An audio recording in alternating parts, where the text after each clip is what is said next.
O Românie cu proiecte pentru viitor. O Românie care își pune resursele în mișcare cu înțelepciune. Pentru ca românii să aibă locuri de muncă aici, în țară.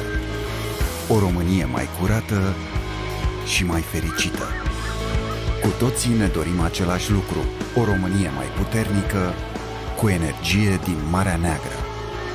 OMV Petrom, energia pentru o viață mai bună.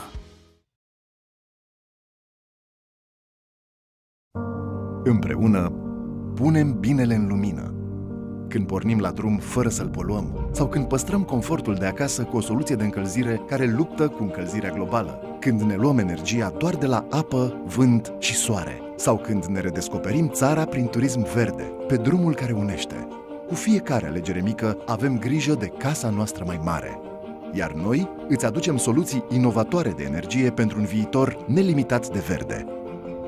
Susținut deja de peste 3 milioane de clienți. E.ON. Ne străduim să-ți fie bine.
The UK target for net zero carbon emissions by 2050 is ambitious.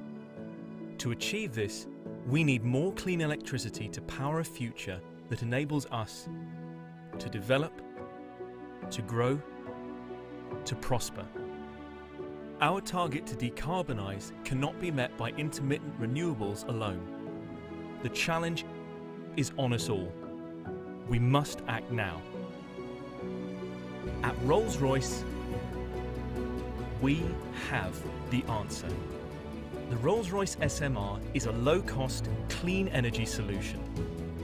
Made in the UK for industrial, utility and energy customers. A factory-built nuclear power plant, transported to site as modules and assembled in a specially designed on-site factory, radically reducing construction activity, creating a fully integrated nuclear power plant, and an architecturally beautiful structure.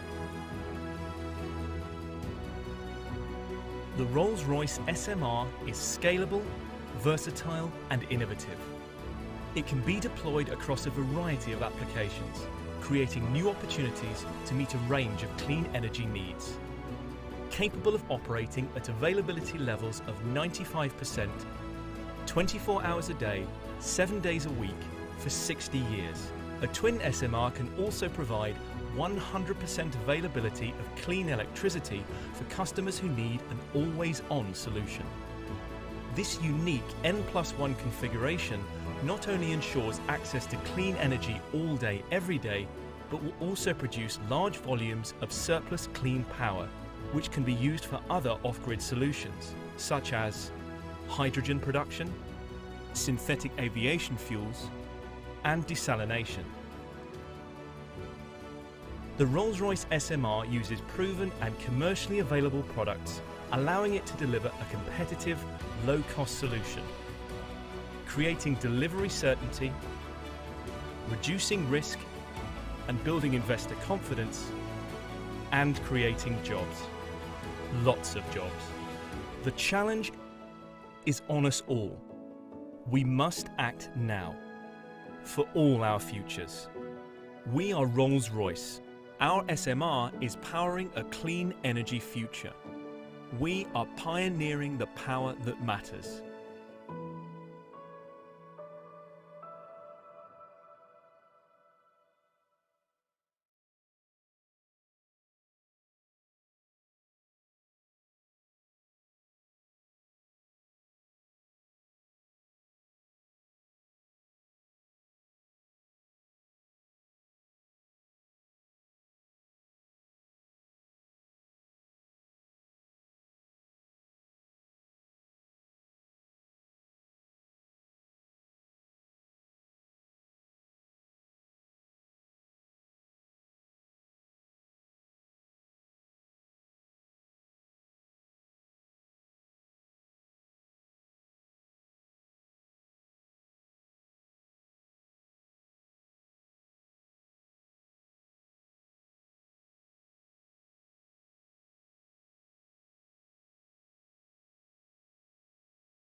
Polyols.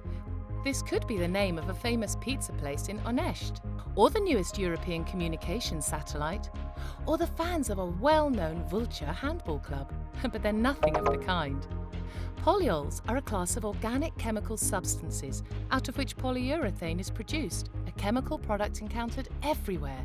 Furniture, cars, high-speed trains, wind turbines, even satellites. And one of the biggest polyol producers is right here in Romania, Kim Complex. In 2021, we finalise our new polyol factory with an investment of €40 million. That will increase our production capacity to more than 187,000 tonnes per year. This means almost 9% of the European polyol production, which brings us to number 6 in Europe. The new special polyol factory has been designed to have performant energy-efficient characteristics, as well as digitalisation and production waste disposal. The annual production capacity is equivalent to 3,500 kilometres of new 2x2 flexible mattresses. If they were to be laid head to toe, the mattresses would cross the European Union from the most eastern point, the city of Sulina, to the most western point in Portugal. The factory operates 12 energy-efficient synthesis reactors, and on production lines, we'll produce green polyols as well. We'll use CO2 as a raw material, thus reducing the CO2 footprint of Romania. Basically, we'll become one of the top 10 companies in the world producing pollution-free polyols. Yes, we're impressed as well. Fabrica noastră este una dintre cele mai moderne din Europa și din întreaga lume. Conceptul său este integral, adică aici are loc nu doar producția poliolilor, ci și proiectarea, pe care o facem împreună cu clienții, adaptând formula în funcție de nevoile acestora, ingineria de produs, asistența tehnică pentru clienți și chiar și colectarea în vederea reciclării. Aici vor fi produși și poliolii speciali, cum ar fi poliolii 100% vegetali, din ulei de ricin sau poliolii ignifugați, care vor fi folosiți în poliuretanul pentru construcții, utilizat de exemplu la renovarea saloanelor de spital. The new plant will benefit from the experience of the Polyol Research and Advanced Development Centre, already existing on the platform, with 40 years of operation experience and which cooperates with our clients all over the world, and with laboratories from the universities, as well as Romanian and international research institutions. The innovation projects and the flexibility of the development teams are the company's strengths, the reason for our products being exported and used in more than 43 countries in Europe, Asia and Africa. What's more impressive is that the new facility will provide not only job security for our employees, but also for the 5,000 employees of our suppliers and partners. We're proud that our work puts Romania in a highly regarded place on the map of the world's chemical production. And to go back to where the story started, there is no polyol pizza place, but in all pizza restaurants there are objects made with our polyols. There is no polyol satellite either, but our polyols reach space as materials of most satellites. We're connected with you too. When you watch this movie, you probably sit on a piece of furniture made with our polyols. Or you're in a green building with sustainable insulation produced using polyols made in Vulture. And what better proof is there that our story is a successful one?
What does purity taste like?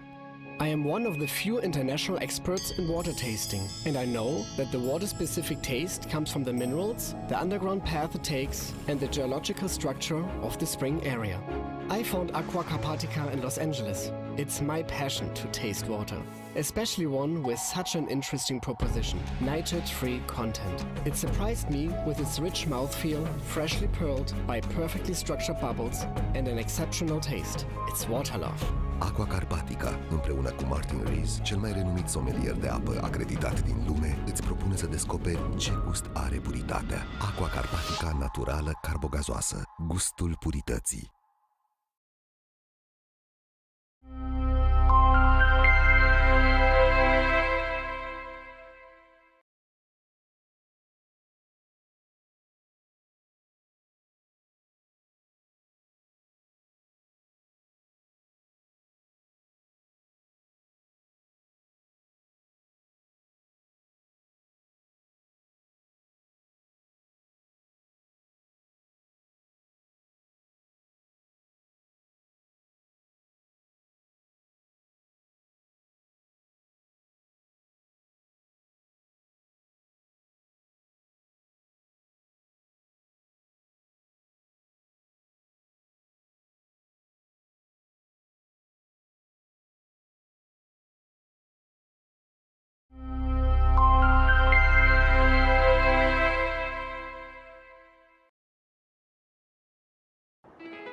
You want to know about ING and sustainability. As a global bank with billions of euros flowing through our books, it's our duty to not only say no to financing that's harmful, but to say yes to financing change and making a positive impact. For ING, sustainability is about creating a healthy planet with prosperous people. What's the biggest challenge for the planet? The climate crisis. There's a plan to keep global temperatures from rising too much, but it's not cheap. That's where we come in.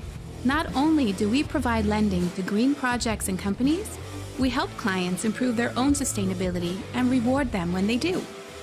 We finance the shift in technology needed to meet climate goals while measuring how we're doing and where we and our clients can do better. We call it our Terra approach. It makes us one of the first banks to measure and steer our portfolio in line with the Paris Agreement.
The world is full of people telling you who to believe they are. Well, we thought we'd tell you who we're not. Let's start here. We're not in shipping. We don't make lifts. Seriously, no lifts. We do this. We're good at this. And we make all of these. And even though you'll find us here and here, we don't make energy. We make you save it. And you'll be saving the environment too. Are we an internet company? Well, we connect and power just about everything around you, helping machines talk to each other and to you, making your world more personal.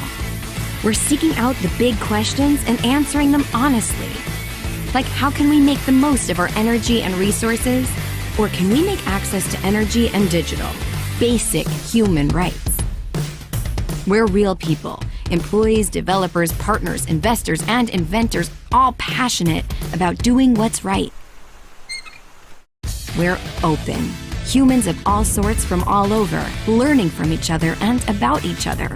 We're not here to save the world. It'll go on with or without us. We're here to help power and connect what you do every day, to ensure life is on everywhere, for everyone, at every moment.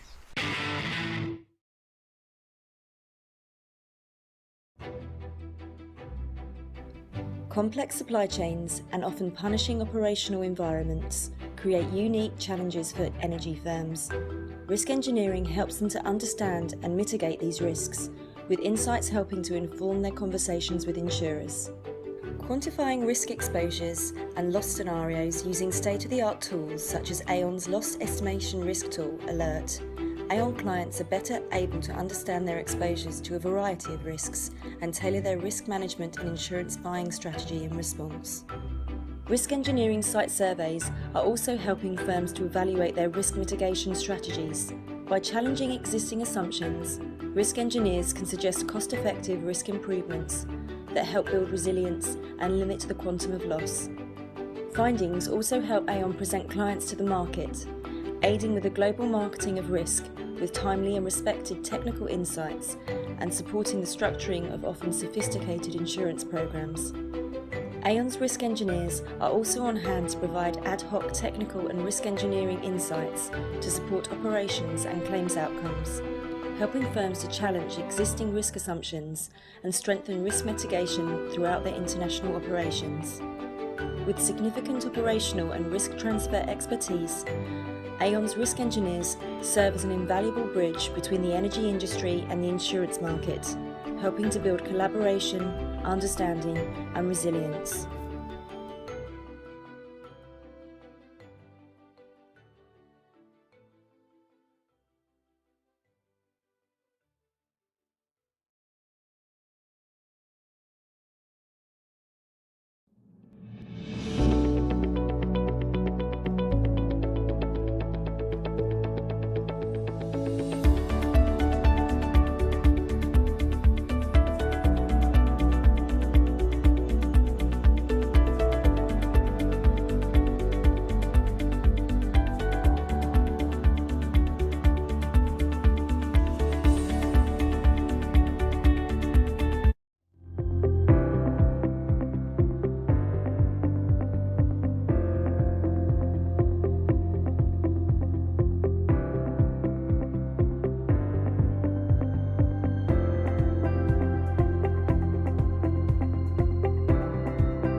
Se cheamă Energy Strategy Summit 2021.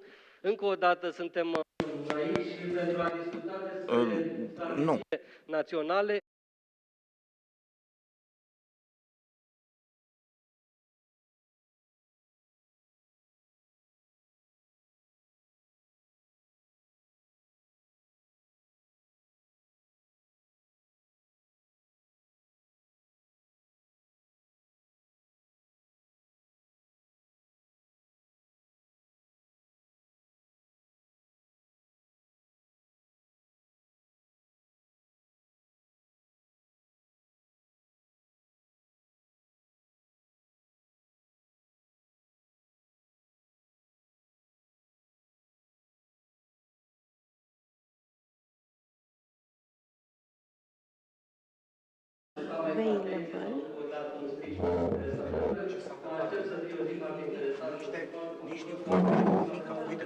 Pui căștile, dacă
development of the energy sector may be debated, and it brings an added value to the point. Now, as you very well know, the energy transition is a very important topic of discussion for Romania. We can have an advantage from the natural resources in order to ensure energy independence and in a friendly manner with the surrounding environment. We know that at the EU level, the energy sector has a central role in the transition towards a neutral economy from that point of view. And the weight of 75% of greenhouse gas emission, we believe that it represents an aspect and a sector over which we must be very, very careful about. I know that there are regions and also sectors that, through their specific nature of activity and natural resources, they emit a lot of GHG. Their industrial dependence, which so far has brought a lot of profit for them, and we need to move towards a sustainable development where, from an economic point of view, they don't suffer and they don't feel abandoned. So at this point, it's clear that we need policies and investments that are specific in these areas in order to combat the loss of jobs, which is associated to the energy policies and environment. For this, the just economic recalibration will allow people to be included in these affected areas. When it comes to the decarbonification of the energy sector, in order to reach the climate neutrality targets, the resources for renewable energy, natural gas and nuclear energy, in combination with improving the energy efficiency and the digitalization of the sector, will play a vital role in reducing emissions. It is necessary, and we are about to ensure the transition from coal to natural gas and renewable energy. And what we want is to support and reach the climate targets for 2030, 3 for 55, and the climate neutrality that the EU wants to reach by 2050. What I can say to you from the message that has been prepared by my colleagues, I want to refer to the decarbonization plan that was suggested by the Oltenia Energy Complex, which is one of the main electrical power producers for coal. And we are convinced that this plan will ensure a sustainable development for the production of electrical energy with reduction of CO2 emissions.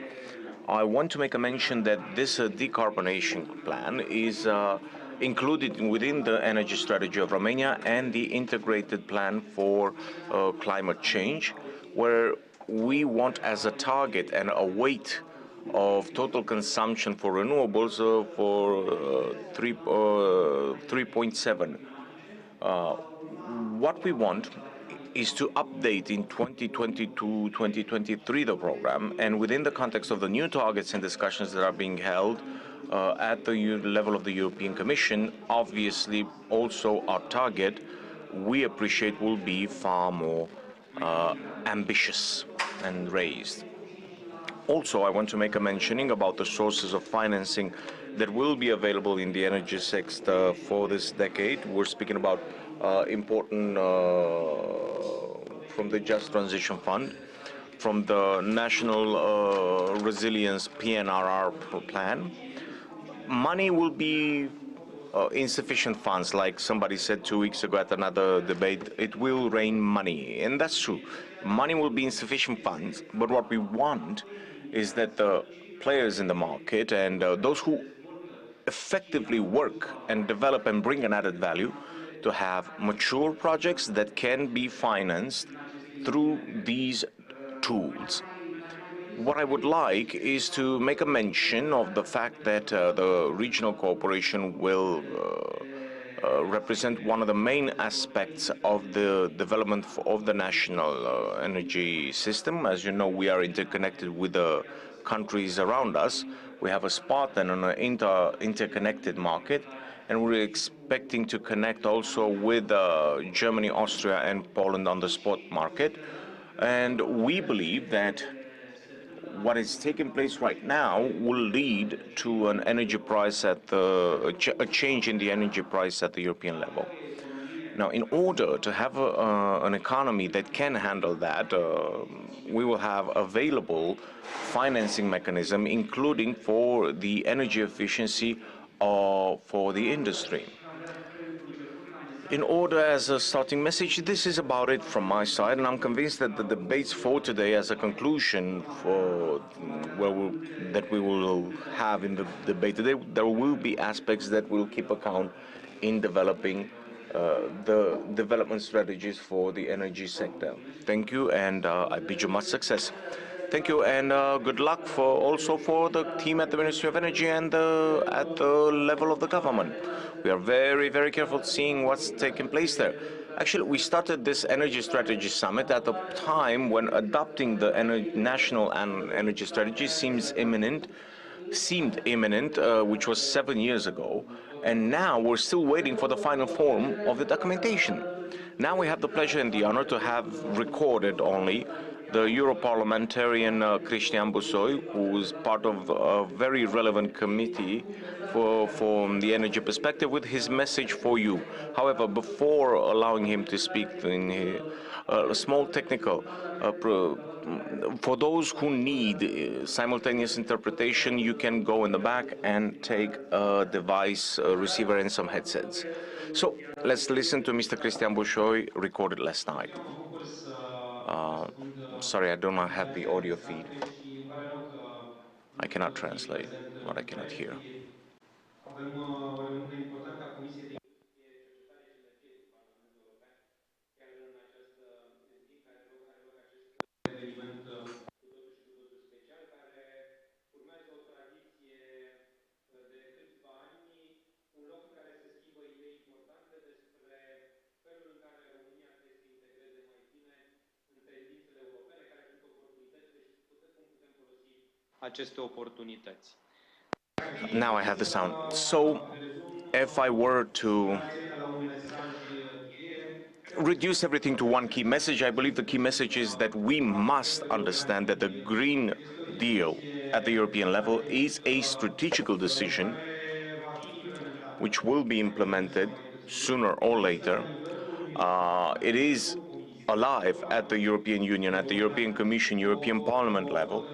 There is a decision and a political decision with a wide support that this objective to be neutral in 2050 with important targets for 2030 to make it reality. And after the COVID pandemics and certain issues related to the COVID pandemic, including the impact over the economy, perhaps we were expecting that certain objectives will be rediscussed. I saw a reconfirmation of this total political support for the Green Deal objectives. So obviously Romania must see to what extent certain proposals are putting it in a difficult position, and we must negotiate, we must come with proposals, we must use our position in the Council and the position of the Romanian parliamentarians in order to say clearly what our point of view is, but at the same time we must understand that the road has no going back. We must see what the opportunities are, because there are a lot of opportunities that can be important and significant for the business environment in Romania and for the main actors in the energy field. The largest opportunity obviously is driven by the EU funding, which will be allocated in order to make this transition possible. And here we have those funds that are directly allocated to Romania, which means we don't have to enter in competition with anyone. We just have to have good projects and implement them. So the pillar for energy in the PNRR program, which speak about the energy system in the cohesion policy and the just transition funds, fair transition funds, which comes for companies that are strongly dependent on coal or who have a significant heavy industry. Next to these opportunities that are very important, we're speaking about a few billion euros here, and that clearly must implement. There are certain opportunities that are direct at the European level. Until now, we haven't looked at any field of interest for the projects and the centralized programs. I believe it is time for us to look much more carefully at this. We're looking at common interest projects, and in the past, certain interconnecting was financed through this Connecting Euro facility tool. I know that Transgas and Transelectrica were the beneficiaries of certain projects. We're speaking about the project Horizon Europe, where certain research projects, especially when it comes to hydrogen and other new technologies in the field of clean energy, can be financed, and we can start up a consortium with other European nations. Obviously, we are speaking about the modernization fund, which is incredibly important. Not even there we are entering into competition with anyone, depending on the price of the certificate. Obviously, we can start thinking about a very ambitious sum. Certain experts in Romania are speaking about 10 billion euros for the next years. And what it means to have InvestEU, which is the legacy of the Juncker plan, where certain projects that partake to the energy transformation can be financed. I believe that these opportunities must not be missed under any shape or form. It belongs to us to get organized, to understand each other. Those that are dependent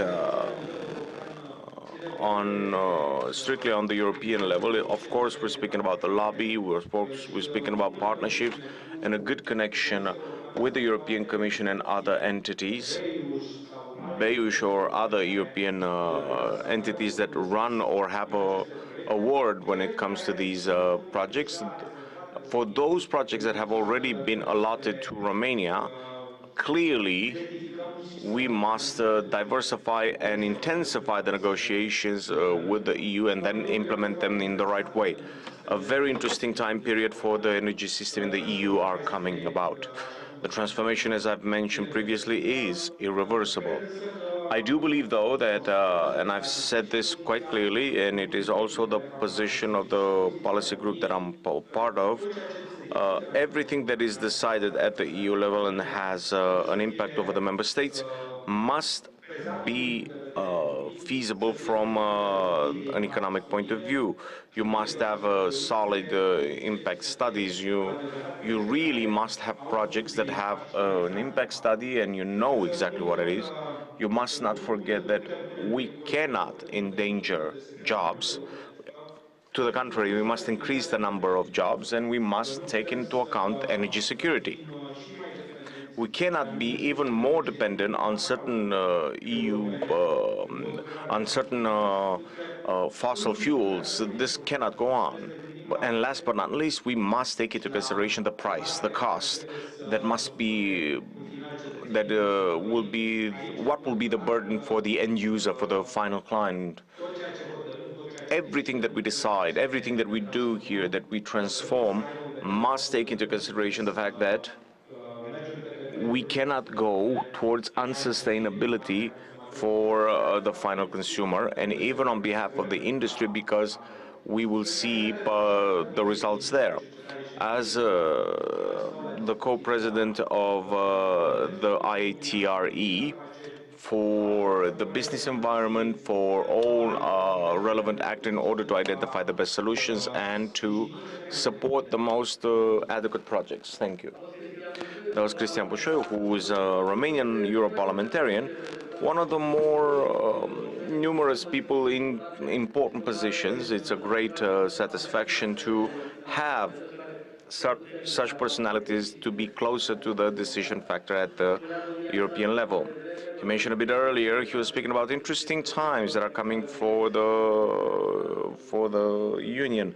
It's something that, together with Bogdan Chetoiu, the president of the Competition Council, will be quite clear.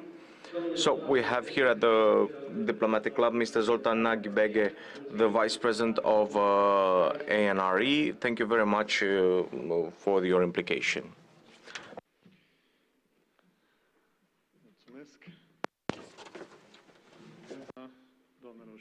Ladies and gentlemen, dear guests present physically in and in online, I'm happy to be here with you and to address to you at this edition, the 7th one, if I'm not wrong. I'm very happy that we can be physically here. Some of us be here, and the organizers, and I thank them for their effort to organize this event. As you can see behind me, the key word of this edition of Energy Strategy Summit is integration. Each of us understand what he wants from this word, but I would like to share with you some phrases, my understanding on the integration, especially in the energy sector. And I'll start by parentheses. On the 17th of June is the day when the day for the next ahead market will couple with other markets from Germany, Austria. This is an intermediary step that lays the road for integration with other markets. I'll close the parenthesis and I'll continue. Romania assumed that the accession to European Union, and in the almost 2 decades that passed since then, since Romania took this accession, took this commitment, and expressed this desire. So this period of almost 2 decades was about our efforts of integration, because once with the accession, we didn't integrate completely, and we are making efforts for this integration in many sectors, starting from health to education, infrastructure, information technology, environment, and so on. And of course, that in the energy sector, we are taking steps in this regard. What does integration mean in energy sector? European Union took the role to be a leader in the fight against the climate changes, and the energy policy of the European Union reflects this thing for some time. But also the policy of financing and grants is calibrated in such a way that the investments should stimulate the final purpose to reduce the emissions of greenhouse gas emissions, and Romania, as a member state, has to follow these policies, taking reforms that lead to the same direction. We succeeded to take important steps to conform ourselves with the energy policy of the European Union. We transposed the directives, we applied regulations, and I'll give you only one example. I'll tell you about the last regulation, 200, related to the internal electricity market. That is already applied in Romania to a big extent. It started from the 1st of January 2020, and I can say that the regulations issued by ANRE over the past 2 years took into account this regulation, no matter if we refer to the verifications made on the balancing market or the trading rules on the agro market of electricity. In terms of the gas market, thanks to the efforts made by Transgaz, the integration capacity of Romania improved significantly in the south with Bulgaria and with Hungary, and we make efforts to solve this interconnection problem with Ukraine. And I refer here to the interconnection point, Mediaș and Aurit. These measures are meant to increase the interconnection capacity of Romania in terms of the natural gas, together with other measures such as giving up to the obligativity of trading, centralized trading of natural gas, and the introduction of the program of issuing the natural gas, or the elimination of the regulated gas for all the categories of consumers starting from the 1st of July 2020. All these laid the basis of a radical change of the trading conditions of natural gas from Romania. We can say that we have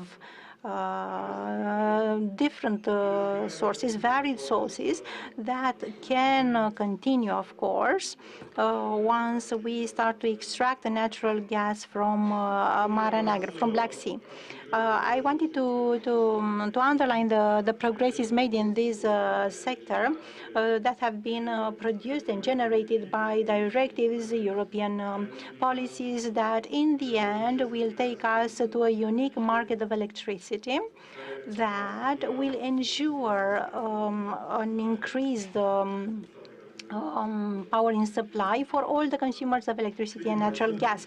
Of course, there are deficiencies, and we know which are they, especially if we talk about the electricity, where for 2 or 3 years, we can feel more and more serious the lack of production capacity.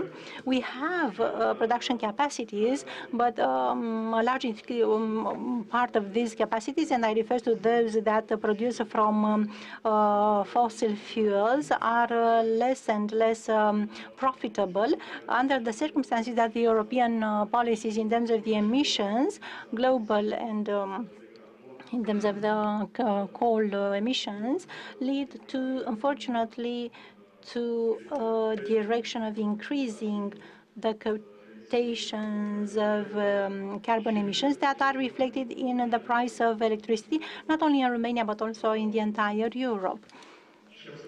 And I'll continue with the deficiencies. Romania needs a lot of production capacities from clean sources that should replace the coal power plants in a short time horizon. This is the only way through which the deficit of electricity can be covered and the prices could decrease. If we got to the chapter prices and electricity, I have to say that from the point of view of investments, the extraction of natural gas and the production of electricity, it's a time that favors these investments due to the evolution of the prices. Because on the agro prices, the prices are very, very high. That, of course, can be a stimulus for those who want to invest in this sector. As I said before, there is a deficit of electricity in Romania that needs to be covered as soon as possible with investments in new capacities. And in terms of the natural gas, beside the important role that the natural gas will have in the energy transition, we shouldn't neglect the new investments proposed at the governmental level, but also at the level of the distributors of natural gas or of the transporters, in order to extend the natural gas networks, to increase the degree of access to the gas infrastructure for the domestic and the industrial consumers. As a summary, we will need, and we need the natural gas, no matter if the final investment decision in the extraction from the Black Sea will be made or not. In Romania, the consumption of gas at the domestic and industrial level, but also in the field of production of electricity, will be a significant one in the next 10 years. We need new production capacities of electricity, and as a national integrated plan till 2030, we will build at least 7 gigawatts of new capacities of renewable energy. And I think we can build even more. Of course, those who mobilize themselves faster will have an advantage in getting access to network, in getting building permits, and they will take advantage of the profitable conditions that the market provides currently through the prices on which electricity is traded. I want to encourage these investments in the extraction of natural gas or in building the energy electricity capacities, because the national legislation is closer and closer to the European one, promoting the same values as Europe of sustainability, production with low carbon emissions, and fight against the climatic changes. Thank you very much for your attention, and I wish you fruitful discussions. Thank you very much, Mr. Zoltan Ghibebe, Vice President of ANRE, for the messages transmitted. And we are here at the time when we have already a first perspective at the level of possible of policies. What we suggest to you is with a special intervention in English is an approach which is extremely important and pretty rarely taken into consideration, which is the one of the human resources at the top level, at the level of CEO, at the level of the CFO, at the level of a member of the board. We are honored to have together with us Mr. Andrew Cacabatze, chairman of the board for Envisia, and also in his position as president of Henley Directorate from Great Britain. So for a few minutes, we will have a perspective a little bit different, not necessarily centered on the sector, but approaching some important topics. And my feeling is that these topics are not enough treated in our country. Mr. Cacabatze, please. Thank you. The floor is yours. Ladies and gentlemen, it's a great pleasure to be here, and thank you for the honor. My background is boards, top teams, leadership, and you may well ask, what has that to do with our conversation? Well, I've been very impressed with the presentations made so far and the policies that are being planned and going to be delivered. The real test is not here. The real test is in the boardroom. Because throughout the world, the one challenge that has met so many societies is not the policy generation process and the thinking behind it, it is actually the reality of delivery. Now, if we take the UK before the crisis, I probably could say that 25% of boards across sectors were really good. What does good mean? Well, compliance, the financials, the concern with competitive advantage, the understanding of strategies you could help management. But the really good was the board got involved. They understood where the failures were with the management. They understood a phrase known as a fault line, a fracture point, where the strategy goes wrong. Then we had COVID. To my amazement throughout the world, I was surprised to see how many boards and management teams adjusted, especially to the technologies. And we began to see boards actually having, on a very basic level, more efficient meetings, less time spent at those meetings, more topics covered at the meetings. And I could see the chairman, the CEO, the board members being very satisfied. And if you looked into those organizations that were really good before the COVID crisis, there was an understanding of how that policy was being lived, how it was being delivered, where the points of concern were, and the board seemed to have an instinct to be able to intervene, help. Even intervene is the wrong word, it's facilitate. How many boards? About 10%. What were the other 90%? They were efficient. They looked after compliance. So if we listen to the presentations now and we looked at the stipulations, what is required by a board to make sure that the box is ticked, the process is efficiently delivered, that was there.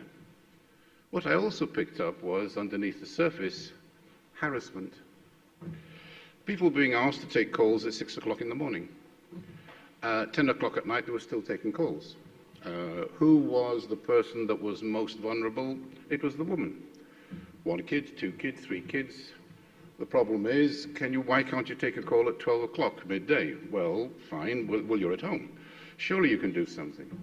And we got an odd situation where hard-working men and women in particular, that had responsibilities, you could hear the kids in the background on a very important call. So what was deficient in that was the other side to the boardroom. It was the stewardship, the responsibility to really get in touch with the culture of the place and guide. Now, that has been a concern right across the world. What do we have now? Well, we just heard a reality. You've heard the reality of the Green Deal. What about the circular economy? What about the whole ESG movement? What about this whole stakeholder analysis and stakeholder engagement? If we go back to the 1980s, you'll find that there was a similar movement. It was called CSR, Corporate Social Responsibility.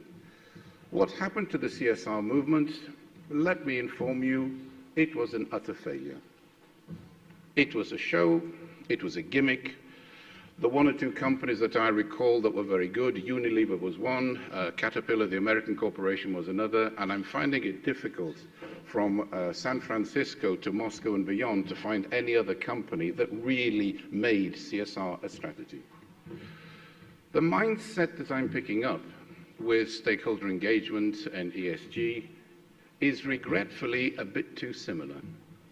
So when we looked at energy companies, we found the E bit was respected, but it was respected as a part of strategy. The problem when you got to the boardroom was, what about those issues that are not actually practical and strategic and we can implement them, but what about reputation? What about the thinking that things could go wrong? Where will it be? And where are the faults in our own organization? Where are the sensitive points? And what about risk? And I'm seeing, regretfully, too much of a CEO influence to make the strategy work, where E is a central part of the strategy, and ladies and gentlemen, that's absolutely vital. But what about the contingencies? What about the things that could go wrong? Now, business in the energy business, when we did the surveys in the UK and in parts of Europe, E was not the problem, S was. And that is a major social implication. When we went to the UK, E was okay, S was right down here at the bottom, and what was the concern that they were all working on was G, governance. And what did governance mean? It meant compliance, not the reality of how we deliver on something and make it work. With my dear colleagues at Envisia about 30 months ago, we conducted a survey here in Romania. And one of the expectations before the survey results came out was somehow the Romanians are behind the Western Europeans, are behind the Americans, are behind the British. And perhaps, yes, there were one or two points that needed development. But what amazed me was how conscious people were of their governance responsibilities and leadership responsibilities that would make the board and the management team well capable of handling some of the challenges that we're hearing today. Working in Romania with my dear colleagues, over the last 30 months, I'm amazed to see the progress. I can honestly say, from the limited experience that I have, I could take many of the colleagues that I've been working with here and I could put them into any British or American boardroom and they would hold their weight. So what I'm seeing in Romania is you have the same chances, you have the same concerns, you'll fall into the same pitfalls, you'll have the same successes as I would expect Paris and westwards. What's the implication? Post the crisis, how conscious is your board of the reality of what we've just heard today when it comes to the application of the policy as far as that organization is concerned? How conscious is the board that integrating what we've just heard as a part of strategy? The statistics right now that we've gathered are lovely policies. Of the 150 companies that I saw sign a pact in the USA on ESG, within 9 months, 143 have fallen out. In other words, they're not there to implement. What the ESG policy meant for them was, if you like, something to sell to the press and media so that it looks good. Out of 150, 7 have survived. The only reason they've survived is that they've worked very hard at board and C-suite level to ensure that they've thought through exactly what our colleagues have said here and what it means for them, their company, their stakeholders, their shareholders in particular, and also the press and media. As a final comment, are we like we were 25, 30 years ago with another social movement known as CSR? On paper, we are. In reality, there is now a major political shift. The shareholders are just about beginning to wake up. I am seeing a pretense of, I am a green shareholder, and I do this, this, and this. And when you get close to them, that's not the case. But it's changing.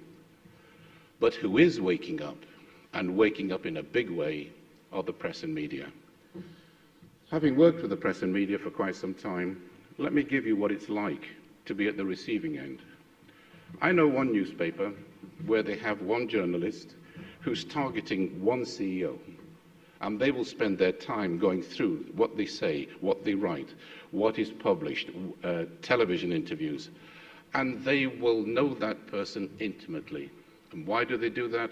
Because they're looking for faults on ESG, on stakeholder engagement, on anything to do with governance, and especially anything to do that goes against some of the current political trends. And why do they do that? It's very simple. They want to sell newspapers. And who's the best target of all?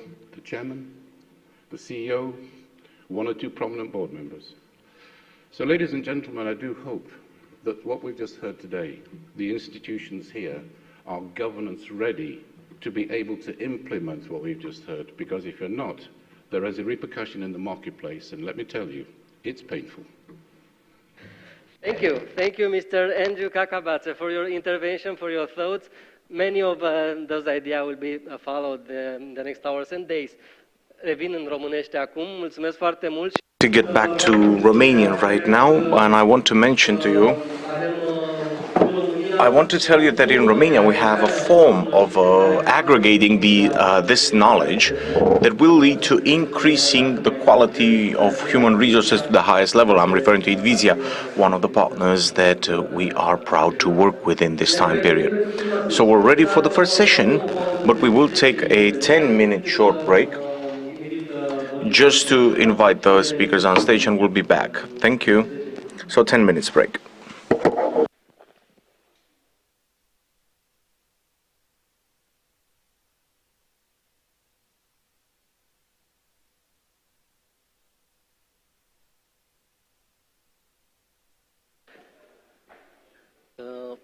Pot să mă aud doar aici?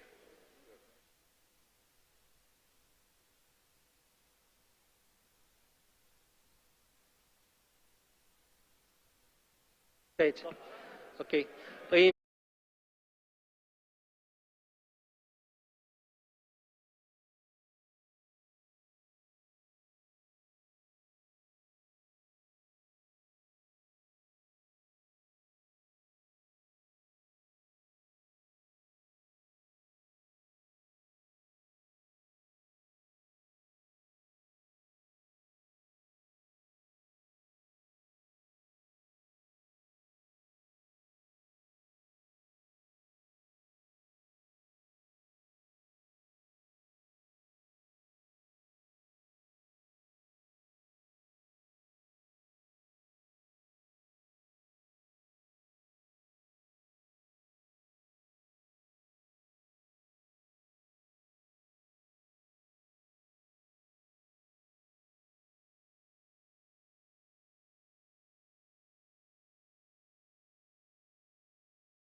decarbonization, sorry.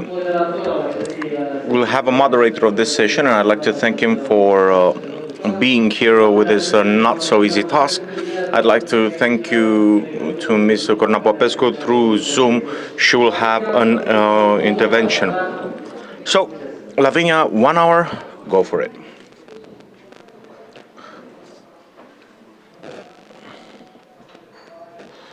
Hi. Corina, do you hear us? Okay. Okay. So good day, everybody. Welcome to the Energynomics Energy Strategy Summit 2021. I'm honored to be here with you and to moderate in this morning the very first panel of our conference, where we have distinguished guests present, and we will be discussing, or we propose to discuss about this route about decarbonization, which we hope won't be a very long road, but it is quite complicated. It is a route that all the players in the market must address, from the legal point of view to the business and state company-owned companies or private business. It involves everybody, including the financing side. What is decarbonization? Decarbonization is been speaking about lately. It's basically, it means quite a lot for all of the players involved, from how we will produce the energy to how we will consume it and how we will start, and how it is reflected in the living standard.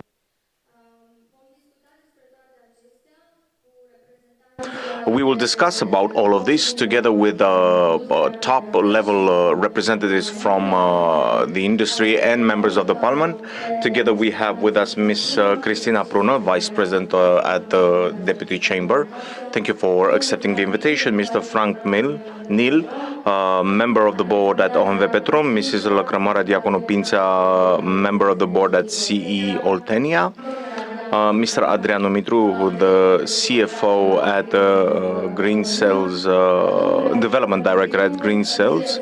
Mr. Adrian Dumitriu, CFO at King Complex. Mr. Badea, Electrica, and also here from Electrica we have online Ms. Cristina. So, for this decarbonization route, we have a vision and an integrated action. And what I want is to say that my main business is to be a lawyer, and I've done that for 20 years in the energy sector. And I can tell you that it's high time that we have an update at the law in effect, both primary and secondary, that will aid these efforts in moving this transition towards a clean energy in an accelerated manner, as it is desired at the EU level, but also as a global policy, specifically after the COVID pandemic. So I want to ask Ms. Cristina Prună, who is a very active member with regards to the law in effect for energy, how does she see the role and the efforts of the Romanian Parliament in the years to come? Let's say a time span that is relatively short or medium, so that all of these things that we must do to implement the package 4 for the law in effect when it comes to electricity, the law regarding the vulnerable consumer, perhaps a legislation referring to creating a new industry, let's call it a subsector for the offshore wind power energy. There's many aspects. All of these have to have an integrated route path. Are you a supporter of? I know that you're a supporter of many visions when it comes to the law in effect, but we would like to know what your opinion is. Well, first and foremost, thank you for your invitation. It is always a pleasure for me to be present at such events, and lo and behold, together in a panel together with the distinguished members of the industry. Indeed, we are in a decarbonization process, and an energy transition process. This, from my point of view, should be seen more likely from the perspective of progress. This progress involves a transformation, a transformation in the energy sector, which we must look at with a lot of attention and with a lot of seriousness. Obviously, the decisions that will be taken in these months and years up until 2030 and 2050 will have a very large impact when it comes to Romania, when it comes to the economic side. You said by your profession you're a lawyer. Well, by my profession I'm an economist. So I always look at figures. I always look at how can investments in the energy sector aid in the growth of Romanian economy, and at the same time ensure energy security for Romania, that in under any shape or form shouldn't be something that is taken with a laissez-faire attitude. You asked me about initiatives from a legal point of view. Obviously, there's a lot of points that we're looking at. That the government coalition we have assumed through our government program framework that will allow this energy transition and this transformation of the sector. And here my perspective, and I've mentioned this since I took up this route of politics and decided to have an opinion and express myself about the vision, especially when it comes to the energy sector. I think that at the energy sector we do need the predictability and stability. Obviously, we started working at certain legal initiatives. We're in a process to liberalize the gas market. I believe competition is important. I believe that free competition is paramount. And all of the initiatives that we will promote from now on must keep account of these points. Obviously, my colleagues from the government level, as you know very well, they look at the modification for the energy, whether we're speaking about energy strategy or the hydrogen strategy. On the other side, since we were speaking about the liberalization of the market, the law of for the consumer is in this parliamentary circuit, and it follows to be seen how we can amend it in order to make it applicable and to come towards the support of the liberalization of the market and towards the support of the end user. On the other hand, if we look at this coal transition towards renewable energy resources, we have looked especially in the Parliament to reduce the social impact in certain area like Jiu Valley or Gorj Valley. We know that there are restructuring plans that are available and transforming these companies towards a structure that will be aligned with a new European policy. And here, actually quite, if I'm not mistaken, yesterday, we promoted a law that will reduce the social impact for this dependent mono-industrial mining sites. When it comes to investments, yeah, obviously we need investments in the energy sector.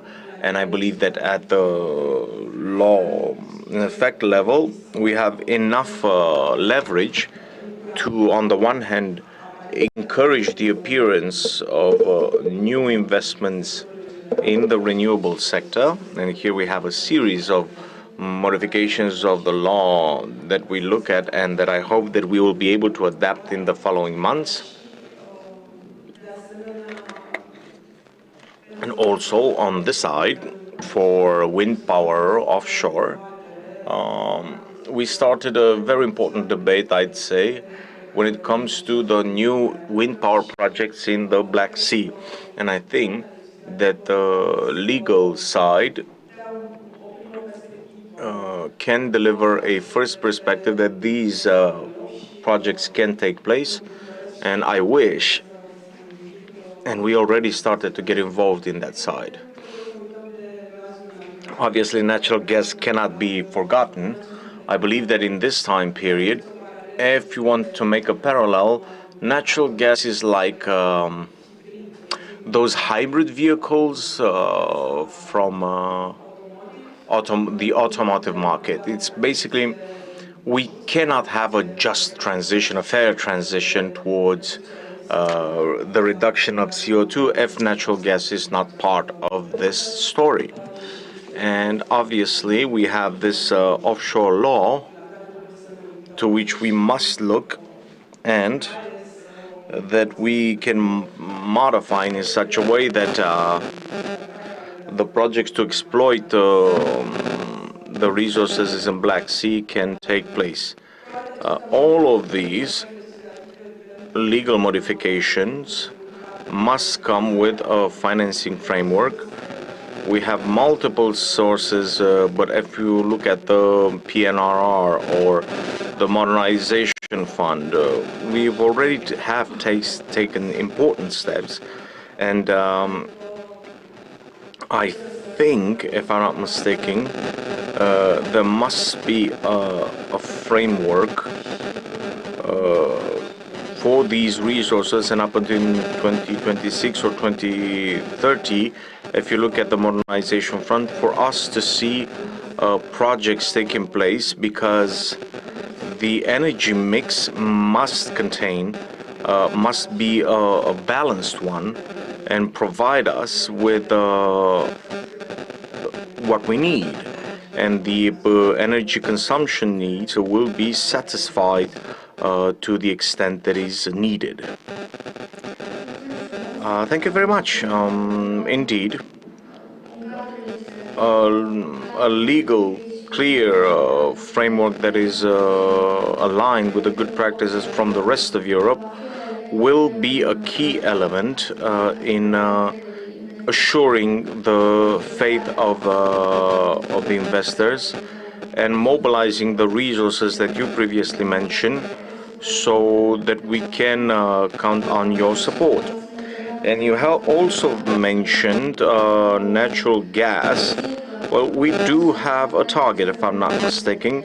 Romania has assumed one of the highest targets, which is 37%, at least in the National Integrated Plan for Energy and Climate Change, which from the discussions that I've held with Brussels, I understand that it actually even might grow. So that's an estimate of 7 gigawatts needed to invest in capacities for low carbon emission up until 2030. So the time horizon is actually quite low, so that we put a focus on how well prepared is Romania to move to these capacities, and what would other technologies be, respectively the natural gas, as a transition fuel.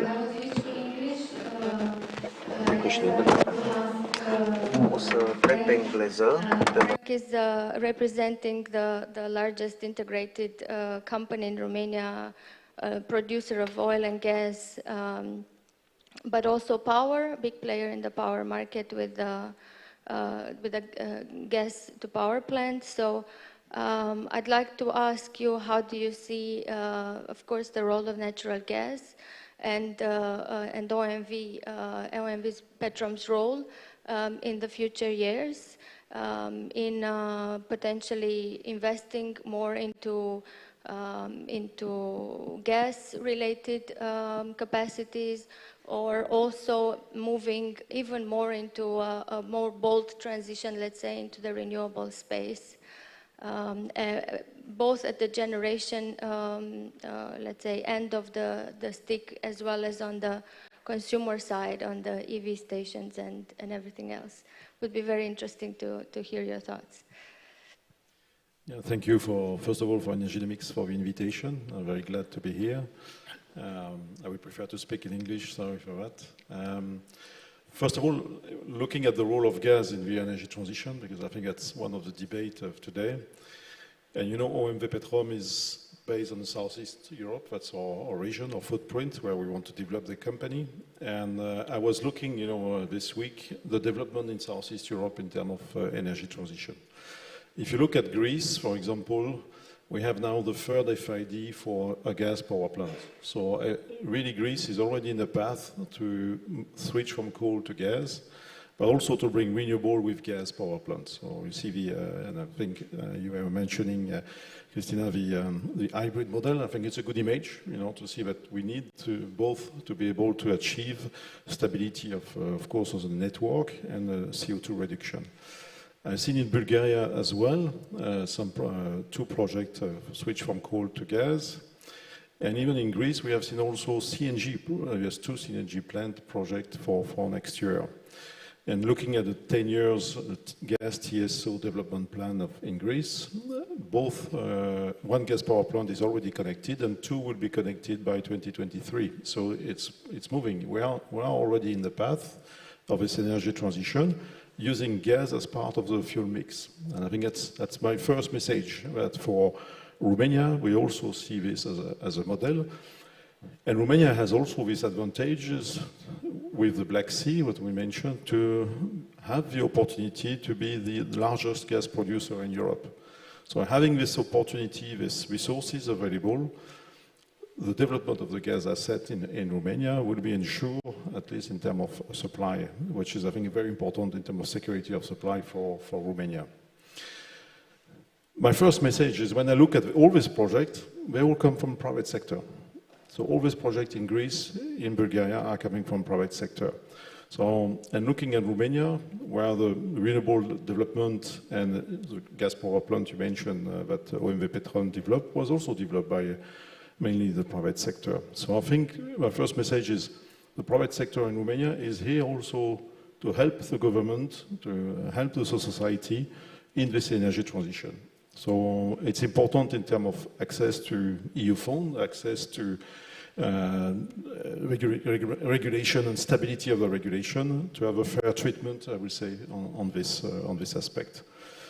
Looking at decarbonization and looking forward, we see for OMV Petrom, we will, in fact, I can't answer all your questions because we are going to, by Q3, Q4, come to the market with the 2030 strategy of OMV Petrom. So you understand at the moment we are in discussion with our supervisory board and on board on these topics, and we will come to, of course, in due time with what is our strategy and our energy transition. But of course, first of all, we see the Black Sea development very important for OMV Petrom to be able to bring these resources.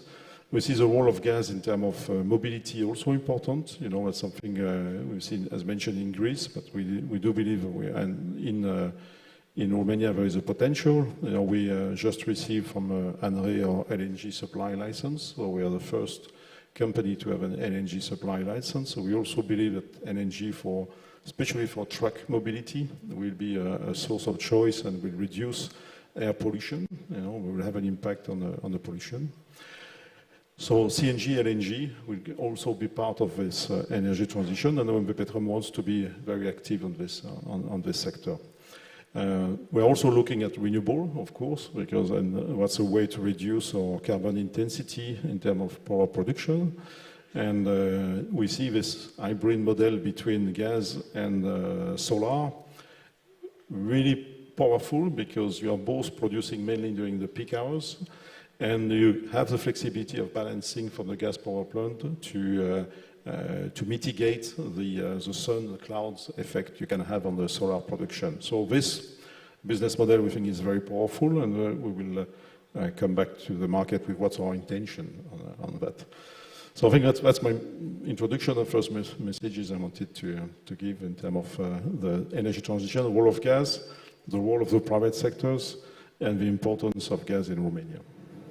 Thank you. That's very interesting. It's interesting that you mentioned CNG.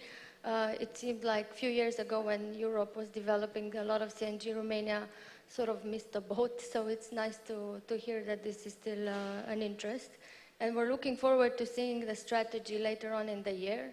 I'm actually curious. We've done a study at CMS recently on the transition of oil and gas companies around the world, and you know what the let's say the direction of travel is, and a lot of the companies, with few exceptions of course, who made the bold move into full renewables, most of the majors have transitioned into more technologies that are more with more synergies to the oil and gas, such as geothermal, hydrogen, and so on. You mentioned, I will switch to Romanian. Franca a menționat și rolul important în echilibrare al Mentioned about the role in the role of delivery in gas and power. I'll move on to our next guest, Mrs. Lăcrămioara Diaconu, and I would like to ask her. So you are the representative of a very important company in Romania, historically speaking, in the energy mix, which has to take some radical measures. The most radical, I could say, you have a market quota of around 20%. You are in a full restructuring. You have a major plan of restructuring that and you have the support of the government for this, and probably of Brussels. I saw that you have in your plan 2 gas power plants and 8 wind parks of around 725 wind parks to be built in 2 or 3 years. And I think that everybody is curious to find out how you see this restructuring, what do you need as resources, and how will you succeed to accomplish this program in such a short period of time with the human resources that you have at your disposal, please. Thank you very much. Good morning on my part to all the participants in the room, and I'm happy to be here physically, but also to online guests. And thank you very much for your invitation. I'm happy to be here in the panel in order to reiterate some messages and messages that my colleagues also gave in the past. Being an important subject for the energy sector in our sector.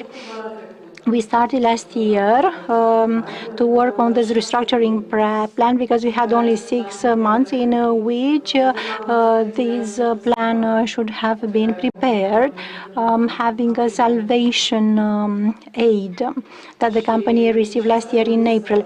And in 6 months to make a restructuring plan that changes radically a big part of the energy sector wasn't an easy deed. We prepared that plan, we submitted it to Brussels, and from the discussions that we had with the representatives of the Commission, I understood that it's not only about a restructuring plan in the classical manner, it's about a state aid of a very big dimension. We talk about 3.5 billion euros and of 5 years of restructuring. At the same time, we not only restructure ourselves, but we also invest, and we have a social impact. So this restructuring plan is not only about energy security of Romania. We have 20% of the market quota. It's about people, how we take care of them, because there are 3 counties affected when the activity of this company is gradually reducing. And it's about investments. Without investments, we cannot talk about the withdrawal of the coal from the market. And this is not the case of Romania. Wherever we go, we have to replace coal with something. And we worked. We worked with these elements in mind, and with all the elements of changing the organizational culture, the performance culture, putting on the first plan the people and the social impact, as much as we could integrate this in the restructuring plan, and after that it started to appear the other elements that we integrated in the plan.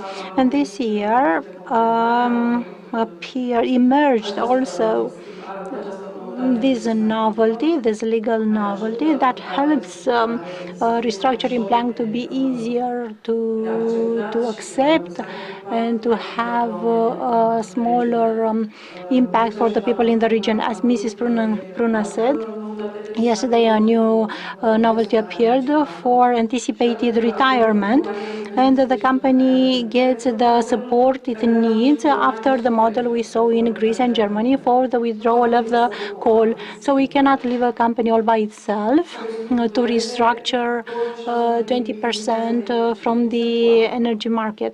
This is not possible. What else do we have to do? And I understood this from the discussions that followed after the submission of the plan. We had to do a series to have a series of dialogues in the direction of finding partners for the sale of the electricity, as well as for partnerships in order to invest together with these partners. And the restructuring plan means a lot of billions. In the meantime, the cost increased because the price of CO2 increased a lot. So when we submitted the plan, we talked about 26-30 euros for certificate. Now we talk about 50 euro per certificate. So this is radically different. We talk about another impact as a restructuring cost, a cost that has to be supported by the company. The company cannot go to the state and ask for the state aid for 100% of the restructuring plan. Brussels will never approve this. And the solution that we found together with the representatives of the Romanian state and of the European Commission was that we should come up with this partnership for new investments, and we are in the process of attracting potential partners. We invited more than 40 companies to join us. We received expressions of interest for half of them, and we will continue the discussions, trying that until the European Commission makes a decision on the plan, we should prove that this restructuring plan can be supported through an integrated effort. The company, on the part of the company and the Romanian state, but also the investors for the capacity that we want to develop. And besides the investors, we talk also with the banks. We have almost 10 banks from Romania and internationally with whom we are holding discussions from the beginning of this year. And this was also a result of our dialogues. We have to have as many partners as possible involved in supporting these efforts. So we integrate the efforts with partnerships with banks. And of course, we have partners for the sale of electricity on the long term.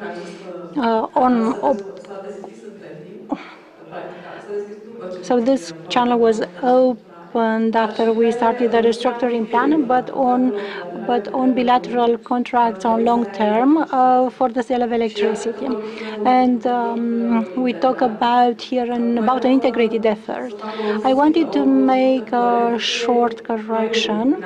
We aimed, and we have a feasibility study in this respect, to develop two power plants for the production of electricity based on gas with a capacity of 100 and 300 megawatts. At least these are the two capacities mentioned in the feasibility studies, and for the solar panels. So we talk about around 2,000 megawatts.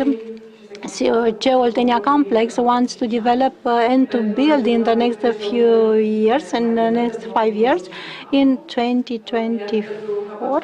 And for the new capacities on gas, we look at the time horizon a little bit longer.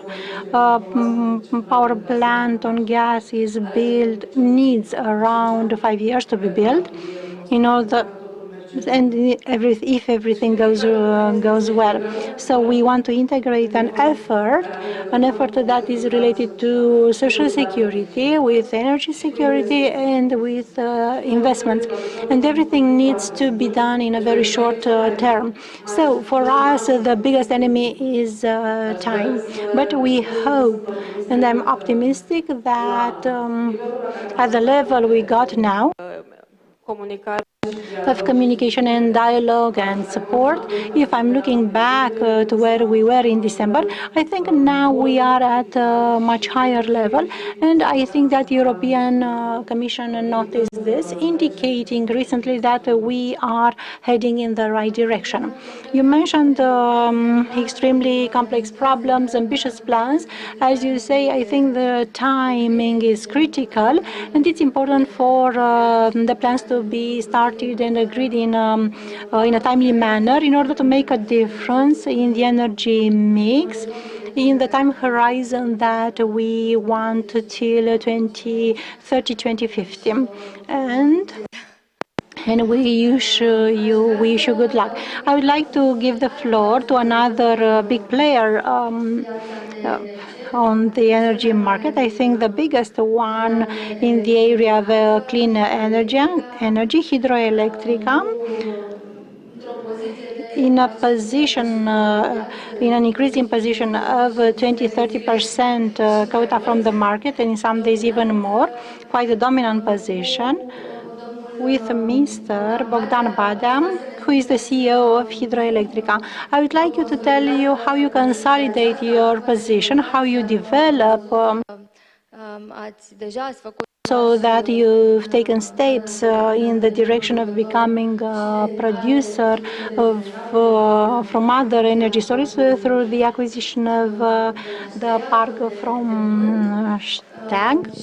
And how do you see the role of Hidroelectrica in the future as a producer of green electricity, but also as an element of balancing of the system, please? Good morning, and thank you for your invitation. I think the first thing that we have to say related to the process of decarbonization and to what Romania will do in the next period to meet the targets that we've taken in this respect would be to move the discussion, and I think we need to have here a common goal from the point of the people who activate in this area to the politicians in a much bigger sphere. Because what we need to be aware of is that the decarbonization process regards us all. We can see the effects in every house. We see them in the economic sector. And I think this thing missed a lot to us in order to have more agility, more pragmatism, and a more faster implementation of the strategies that we've suggested. From the point of view of our company, we have an advantage. We are a 100% green company, and will support this profile of the company. The natural step that we have made was to diversify the activities in the green electricity. We are very happy that in a very complicated year such as 2020, we succeeded to conclude the transaction from Stag to purchase the wind park that operates in parameters, and the next step is to integrate this production capacity in the portfolio of hydroelectric. This is a challenge from the technical point of view. It's an element of novelty for my colleagues who have been used to exploit only hydropower plants, and we will accelerate this pace. The strategy of the company is to move forward with the development of green projects. Here, the most natural developments are in the wind parks, in the development of new capacities of wind. Because, as you know, hydroelectrica has the biggest capacity of balancing from the energy system. Synergies that are created between the technologies help us to get a superior performance compared to other players on this market. Equally, probably the biggest challenge, and I think this was mentioned at the beginning of this debate, is the human resource. Here,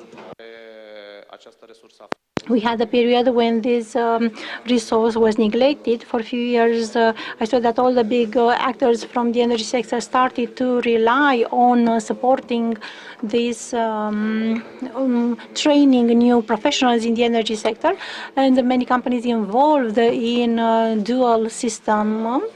Equally, we have to understand that this change in mindset doesn't produce from today till tomorrow, and the effects will be seen in the next year, but it's very good that this change was started.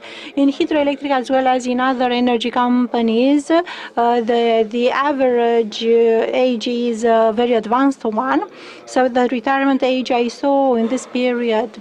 So we started the campaign to attract younger people in our company, because we noticed that in certain situations, relying on some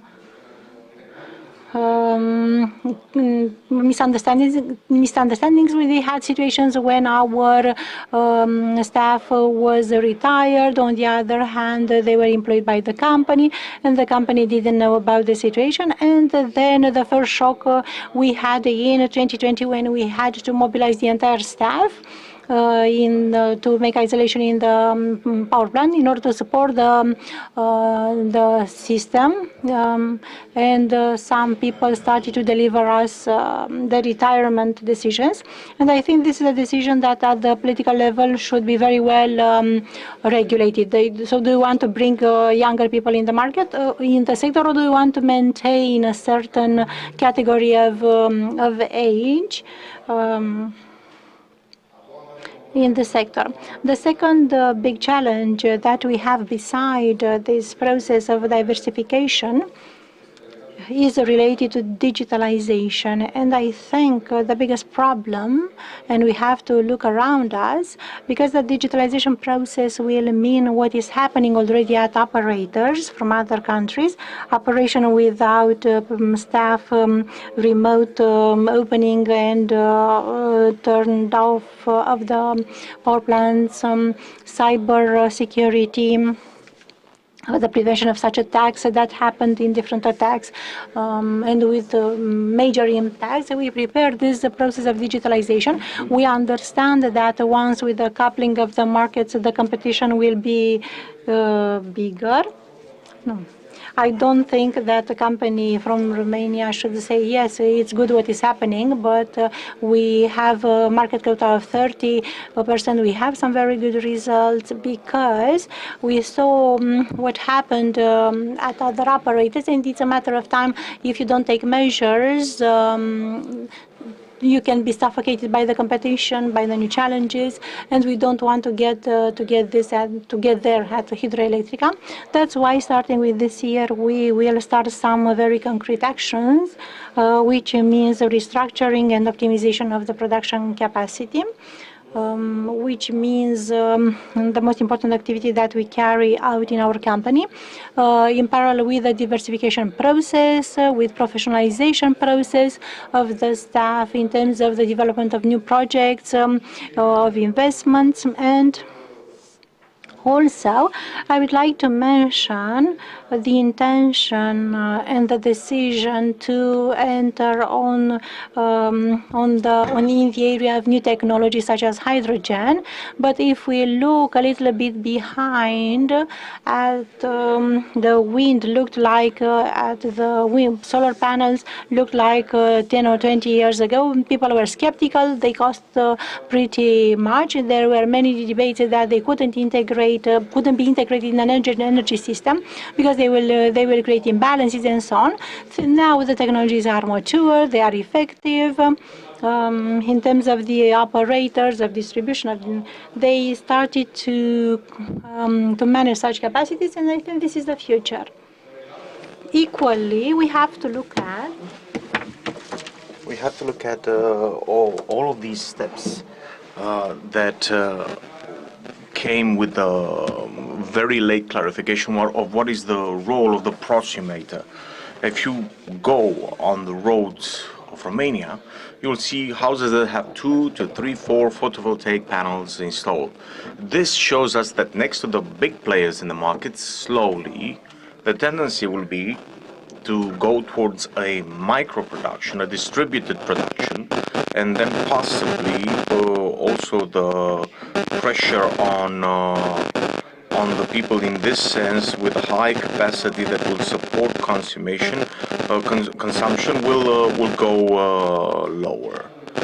What we do need, basically that general understanding of priority, that definition of predictable law in effect, simple, that does not leave little room to interpretation.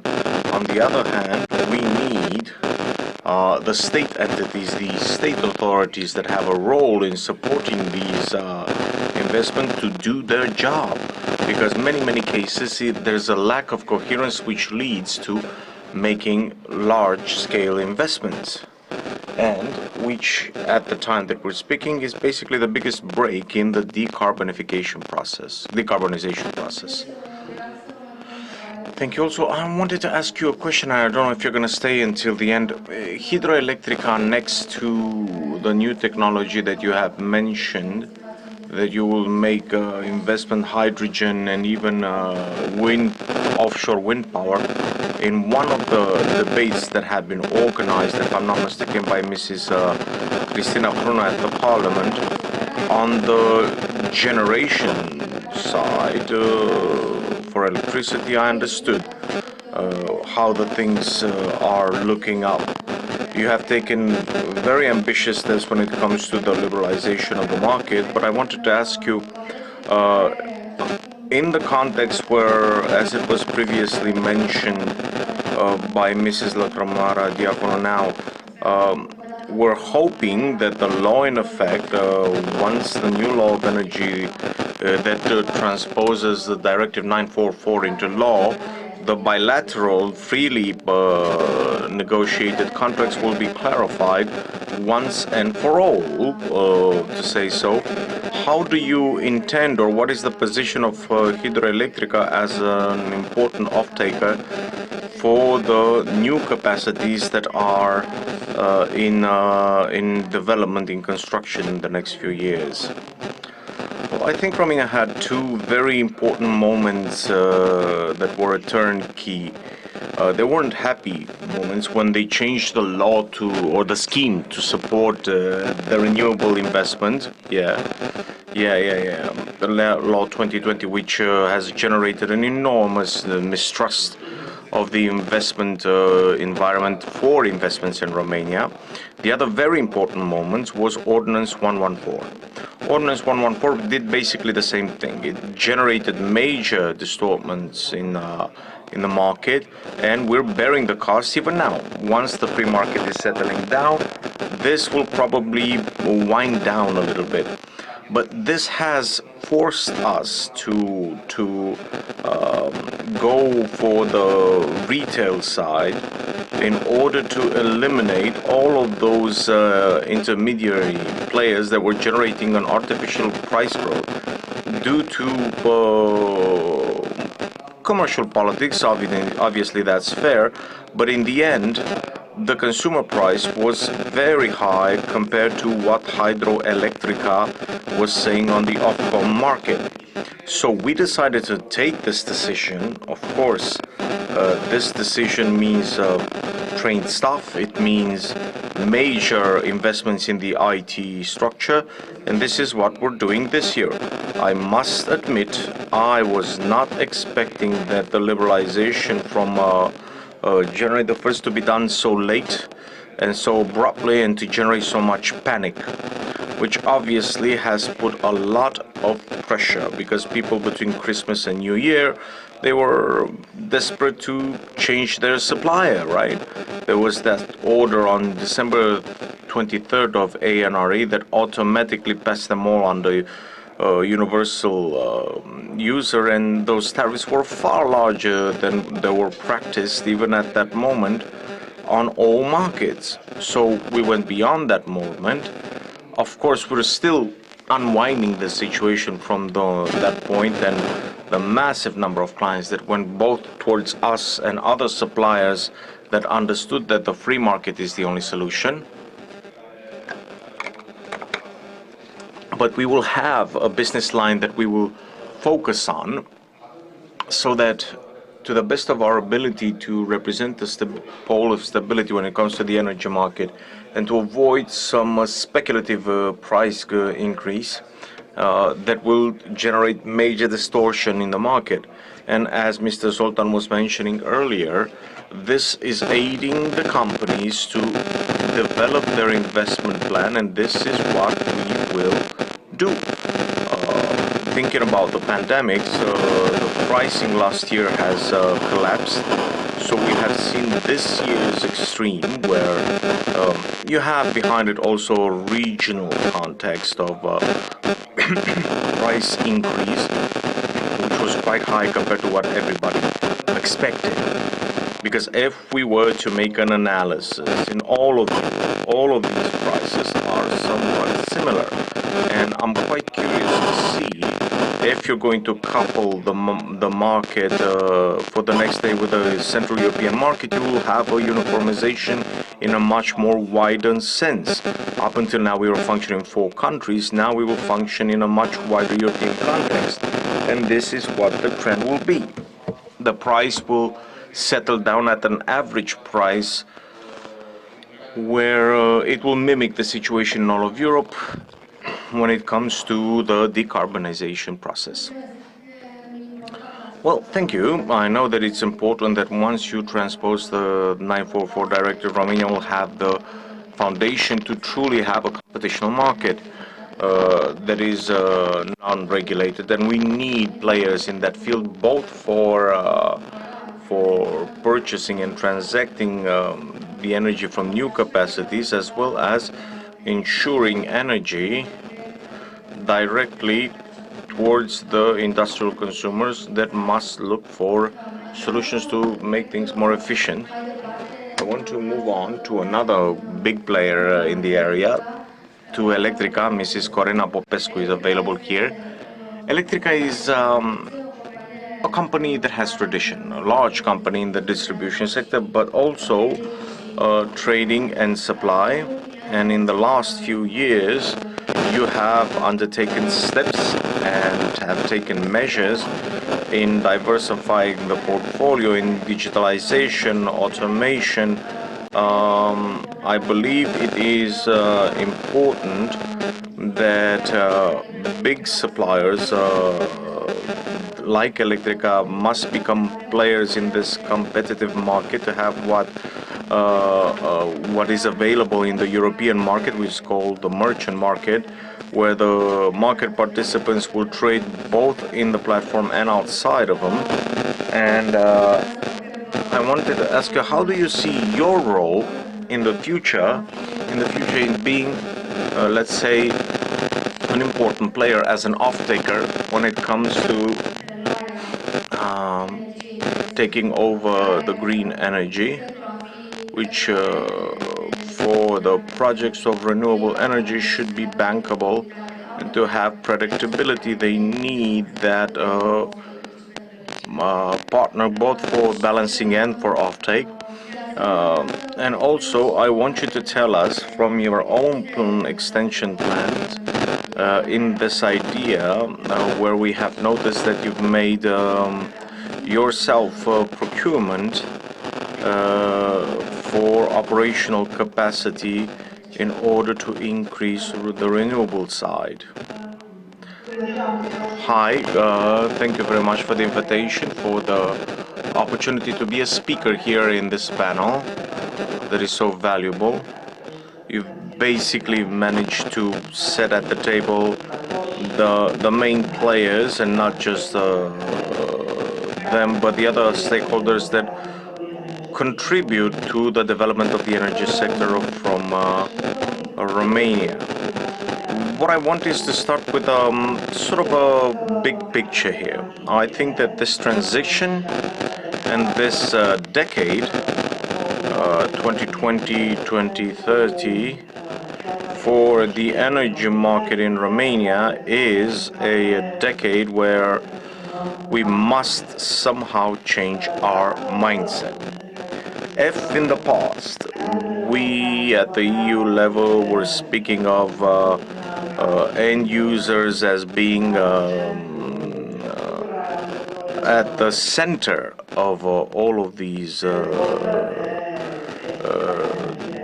developments for energy systems in order to provide electrical power and natural gas, this decade is basically a decade in which the final consumer starts to have an active role. And I think this is the main paradigm shift that we, all of us who act in this sector, must prepare to handle. Bogdan mentioned a little bit before a few things about the fact that the prosumators are becoming more and more available, starting to have an active role. And for that to take place, I believe that on two thresholds, which are the core business of the Electrica, the supply and production, we must have major changes taking place. So the supply, it won't be just a simple supply. If you take into consideration the fact that in the future we will be able to maintain our market position just by selling electrical energy or natural gas, I think we are wrong and we are deceiving ourselves. The future is that of companies that are truly flexible, companies that will start to sell services. So next to utilities, also associated services, and I believe that this sudden liberalization, we call it sudden, we've been speaking about it since 2007, right? So this liberalization is at some point forcing us to act in that sense, and not just to establish concept and precepts, but to act according to them. More and more clients want to become prosumators. More and more clients want to have their own loading station for electrical cars in front of their house. Even more and more clients want to be the beneficiaries of complex services, and I think that the future of supply is this one, that one where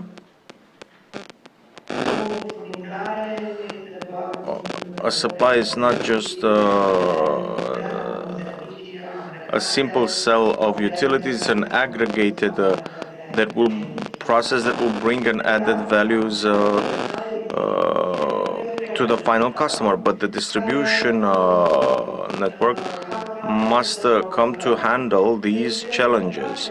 You should know that it is quite difficult because there are countries that had major issues in managing their distribution networks, and not just that, but the entirety of the system as a whole, due to this distributed production. And I remember an event, I don't know if you're aware, I think it was in 2014, if I'm not mistaken, when we had that famous solar eclipse in Europe, and at the EU level, due to this distributed production and fitted solar panels, both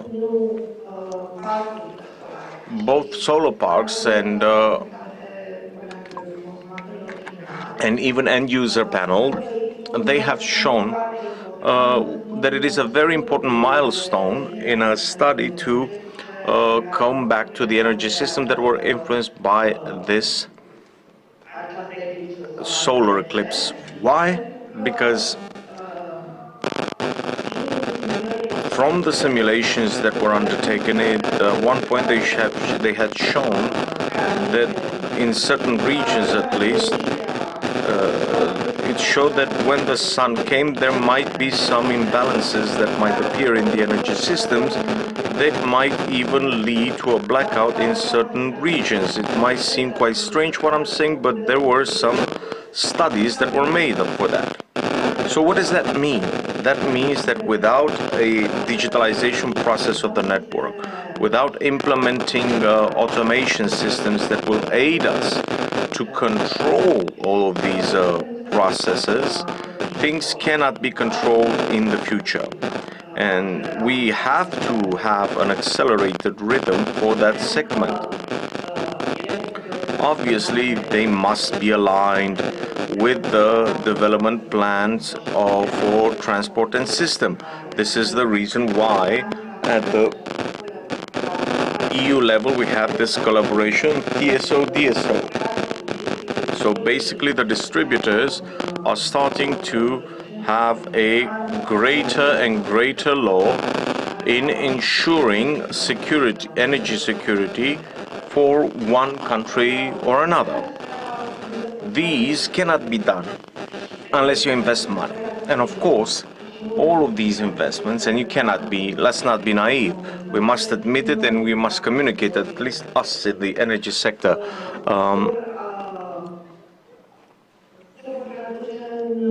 These will be translated into price increases. How can we work with that? By drawing in EU funding.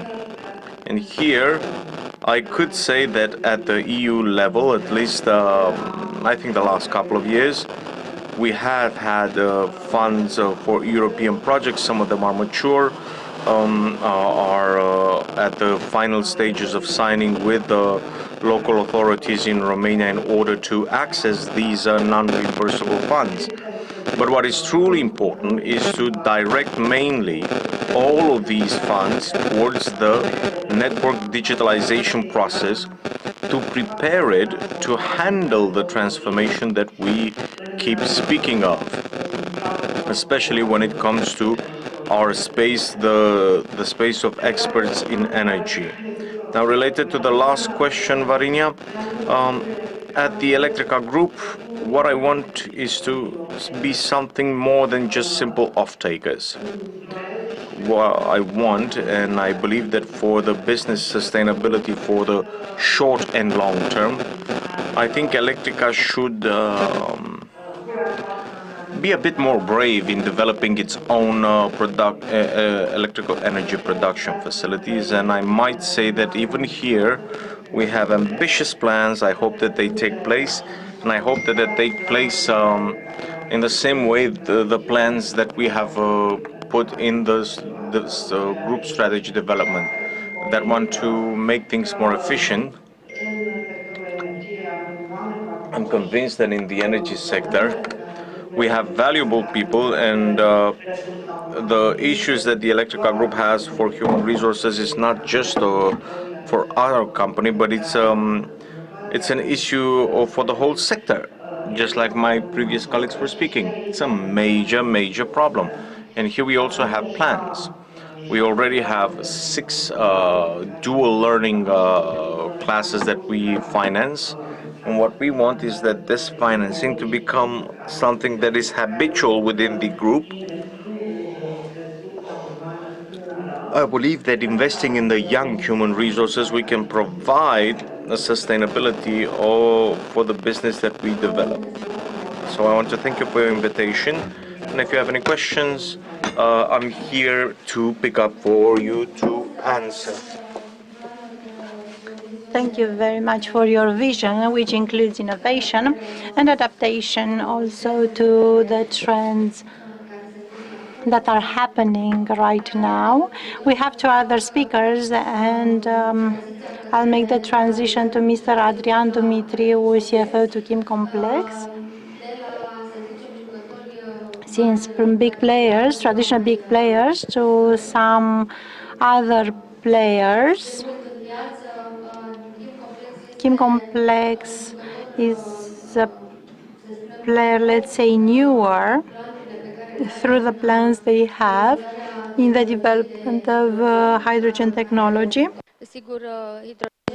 Hydrogen as a fuel within the transition is a newer subject, but the production of hydrogen is not necessarily a new unknown subject. On the contrary, you have ambitious plans. You are trying to finance them through these funds that will come from the Green Deal and from the funds of efficiency. It's wonderful that you have the know-how and the necessary resources.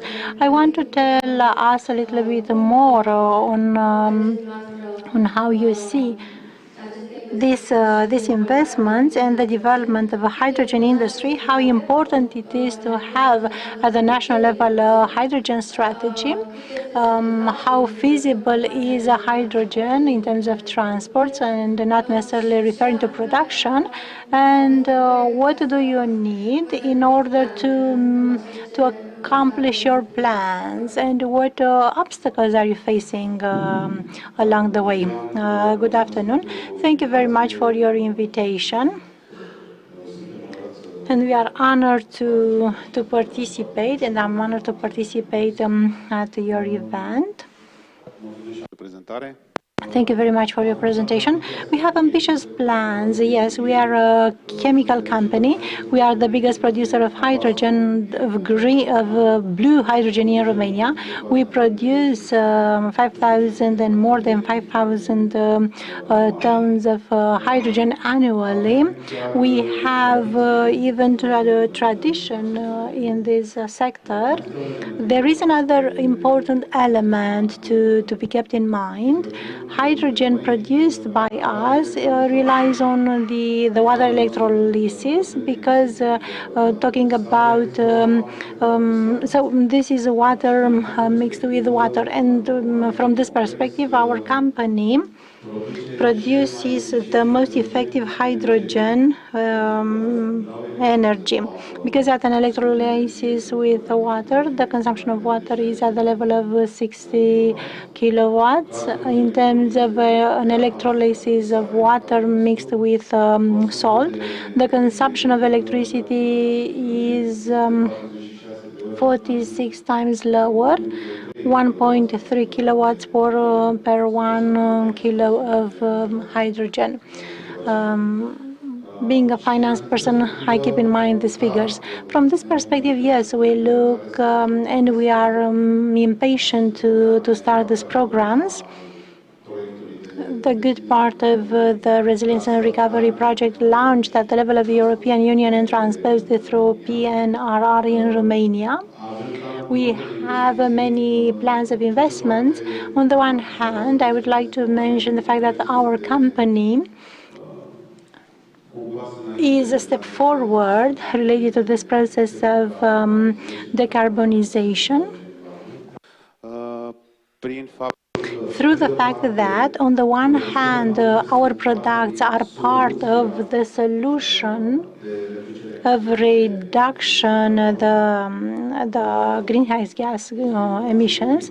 This is the public information at the level of European Union. 40% of the consumption of the electricity and 36% of the emissions of CO2 are generated by the sector of the buildings. Kim Complex produces some substances, polyols, their name, and we have developed these polyols that included in the building materials represent the most effective method of thermal isolation of the building. And through PNRR and through other similar plans from other countries from the European Union, we will see that this rehabilitation sector of the buildings plays an important role. And the solutions and our products are the most effective ones to be used for the buildings. Another example, that's why I said that we are a step forward. We have these substances that are used in the production for the building of wind turbines. The most effective turbines are made from this foam.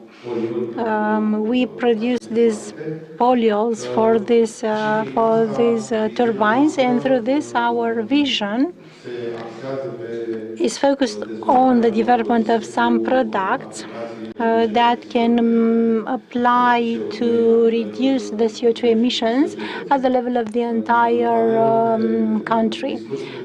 In the previous speeches, it was mentioned the CSR SG concept. We really take this concept seriously. Besides the fact that we purchased in 2018 some assets and we took over some people, and we have almost 2,000 people on the two platforms from Vâlcea County and Onești city. We try to contribute to the general effort to reduce the CO2 emissions, and also we started serious investments related to ensuring the energy efficiency. We are consumers of electricity, and we are a big consumer. We consume around 1 million megawatts per year and around 80 megawatts per band energy. This is our consumption. And looking at what is happening in the electricity market, seeing what is happening with the prices of electricity, with the prices of CO2, we launched and we started to implement this strategy to ensure an energy independence. And we have already 2 cogeneration power plants in Borzești that function for a few years with good results. Cogeneration has a rate of more than 80%. This is a competitive advantage for us. And we extend the same vision in Vâlcea County. And here I get to the role, to the social role that we take seriously. Today in Vâlcea, the thermal power for cities is insured by CET Govora, an entity which is in insolvency. And we've taken the commitment that on the future, in the near future, starting from next year, to be able to support the local community from the perspective of thermal power. Because starting from this year, a power plant of cogeneration of 50 megawatts in Vâlcea County, and we've taken this responsibility to help the local community from the perspective of the thermal resource for population. We look at accessing European funds. I really hope that the process of accessing the European financing to be a little bit faster, because otherwise the opportunities will pass by and we will not enjoy them.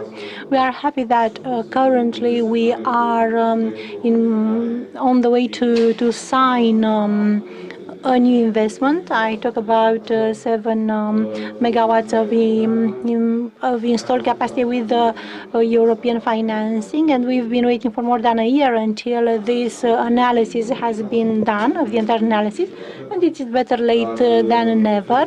And I think that this process should be a little bit accelerated, and these procedures and the entire process of accessing the European money, because otherwise we will lose these opportunities. Thank you very much. That's true. Everybody is waiting for the guides, for the instructions, for clarity related to the accession rules. I'll give you another example. Last year we submitted in October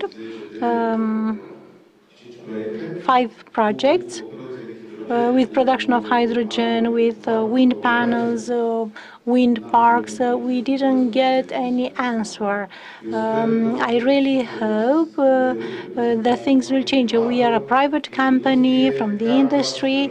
We really took our role seriously. We have good results that allow us to develop, and we really hope, I really wait to update the necessary infrastructure for accessing this European financing so that we can implement our projects faster. Thank you very much.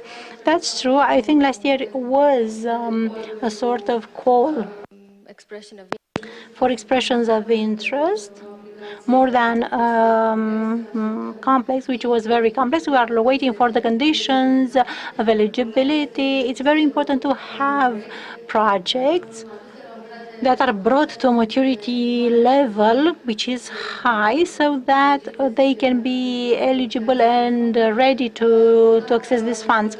It's very important. Your development of hydrogen, but also what you mentioned in terms of the effectiveness solutions for the industrial technical consumptions. Last but not least, I'm sorry for exceeding the time allocated to our discussion, but I think this is interesting. I would like to give the floor to Mr. Adrian Moldovan, the Director of Development at Green Cells Company. This is a company from Germany, a global player in the industry of renewables, more specifically in the development and execution of solar panels. As a developer, we let it at the end because after hearing the opinions of different actors, of different players from the market who are active and who are taking steps to this transition, the renewables part is, many people talk about this. These investments are expected by everybody. We see them hardly matured and brought to a ready-to-build stage, pretty complicated. And I want you to tell us from your perspective. So you are for many years in Romania, you know very well the market. It's very it's remarkable the fact that you are still in this market. Some companies left, but you remained here and decided to invest. Tell us, what are, from your point of view, the advantages of disadvantages? What do you miss in order to see these projects brought on the market in a shorter period of time beyond the legal procedures, which we hope to be clarified this year? In Romania, our group develops solar panels. We look at the market in Romania, where we are present for more than 10 years. I would start by a global overview on the market as it is looking today. 10 days ago, the Romanian Bank of Romania came with an estimate of the expenses in terms of green projects till 2030 of around 30 billion euros. We look at some projections to 2030 taken through Green Deal, but on the other hand, if we consider from those 60 billion estimated by the National Bank, only 10 billion euros invested in solar projects, this would be a new capacity installed of 15 gigawatts. We look at these European funds, the Fund of Just Transition, PNRR, AFM projects that add more than 1 billion euro to. So we have more than 4 billion euros would be only grants for solar projects. Out of the total of ton, of all that would be 40%. That would be an important stimulus for the investments and the real potential to meet a bigger sum than the projects taken until now. So we have a capacity of Transelectrica to absorb around 5% of new projects. So for sure there is a good perspective to exceed these figures and to go to this direction. And there is an increased interest on the part of the investors and of the banks also. The only break is this legislation, which is not harmonized. This financing guides, for example, for the harmonization guide fund, the harmonization fund is active, but we don't have an implementation guide, so the projects stand in standby. So we missed the first call in June, and we hope we will not miss the one from December. So we shouldn't look at countries such as Germany or Spain that have many gigawatts installed and install a few gigawatts every year, but we can look at Poland, which in 2020 installed 2 gigawatts in solar projects. So for a few years we have added 100-200 megawatts to the national system of energy. There are, on the other hand, projects, solar projects, agro solar projects in Italy, Holland, that develop a new side of this sector. The integration of the solar projects implemented on the agricultural fields. So Green Deal develops 50 gigawatts in Italy, and we are interested in the development of projects. We have a big appetite for Romania to invest in. So we issued a green bond in Frankfurt, where we gathered 25 billion euros for investments in solar sector, and we have a big appetite for the market from Romania. But we see a lack of consistency between the statements and actions. We see from a year to another, we meet and discuss about the same things without too many megawatts to be built. There are many fields on which we can build. There are many roofs of the production halls and of the big consumers that could become production capacities. Every year that passes in this direction without building renewable energy means a gap in the pockets, because some technologies are old, are not productive, and they must be supplemented, helped by the state. We look at the big stakeholders left 5 or 6 years ago from Romania without real opportunities to build big projects in Romania. We remained on this market, and we have more than 700 employees because most of our projects are outside Romania. We are capable to involve, and we want to involve more and more in the building of new solar projects in Romania. We have a bankable capacity, and we have a big experience, which allows us to build these projects at a big scale. As Mr. Bada said, because there are many prosumers and many people who install systems, but we need high-scale systems because the technology is available. We have to replace some old and pollutant technologies and to go to this decarbonization, and this has to be a reality, and not only to talk about it. Coming back to the interest of our group, We have teams with a big experience. We built the biggest solar parks from Egypt, from the Emirates. We have a big experience. We are interested in partnerships from Romania with big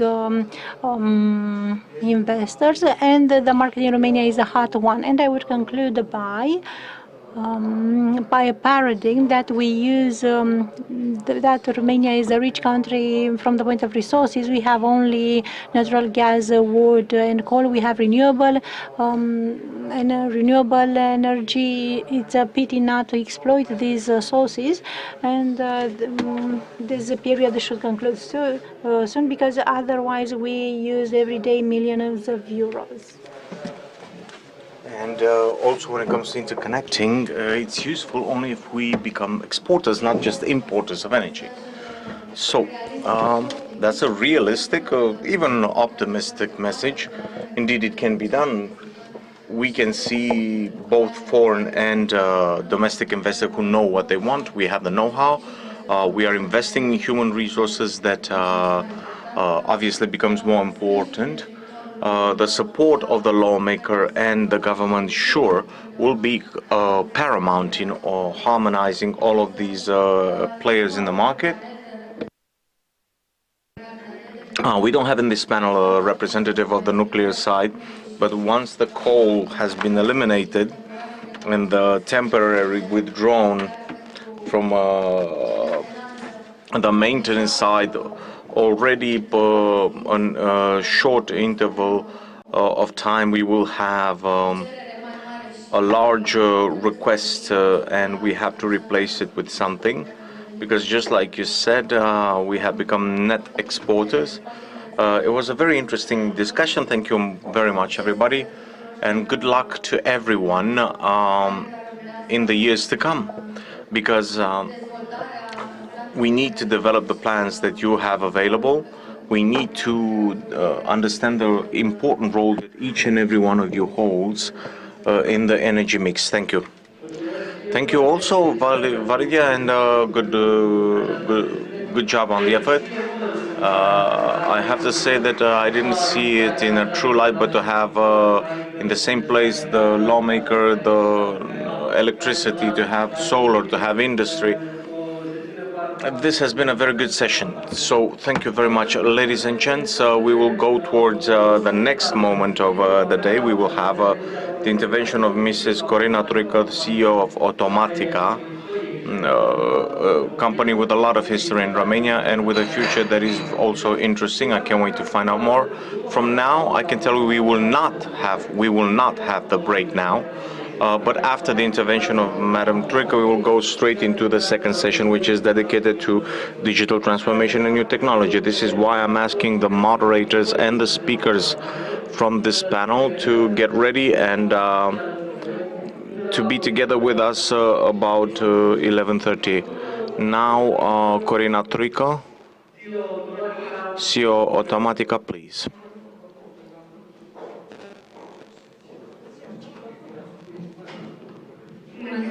Hi everyone, thank you for the invitation.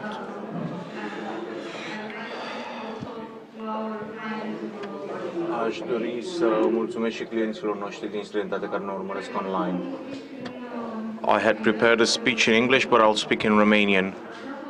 What I want to say is that outside of this hall, on the corridors, there's another summit taking place. It's a summit of a joy of finding ourselves once again.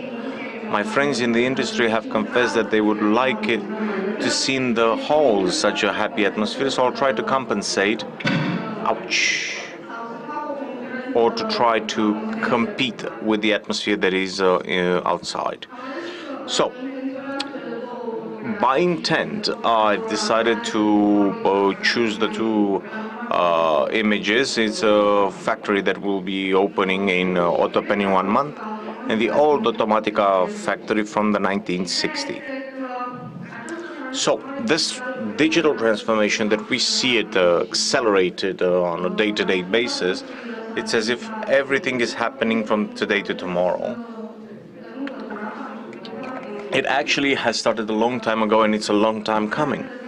The apps, CADA apps that we are applying, I believe they started a long time ago. I think the first SCADA app integrated was in Privoi Rock for Automatica. Obviously, today we have far more instruments at our availability. We are developing these solutions. But what I want to say is that in about, I think, 10 years' time, the engineers will look at our generation the same way we're looking at the generation from the 80s. Wow, look at the simple apps they were working with and look how hard they were working to develop that solution. So we're now halfway through a process. We're looking we can look behind, but we must look ahead also. So, is it working? She's asking. Apparently it's not working. Can I get some help? She says. A helpful person is slowly working towards the scene. So what I want to discuss about is actually two plans. A wider plan about the impact of digital transformation at the macro level, and then we're going to go back to what is digital transformation for producer of electrical equipment. Did we solve that? That's okay. We will recover later. But the digital transformation has brought a lot of transformation. I can see it, my presentation down there, not up here.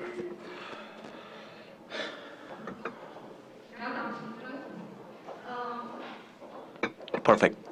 Okay, so we have drawn out at the basic level, at the primary level, the energy market, which involves the main players. And what we see is that today the digital transformation has changed a lot of important concepts. The market was, as you can see so far, it was a European market to a certain extent, and things are evolving. Another concept that has modified under the impact of digital transformation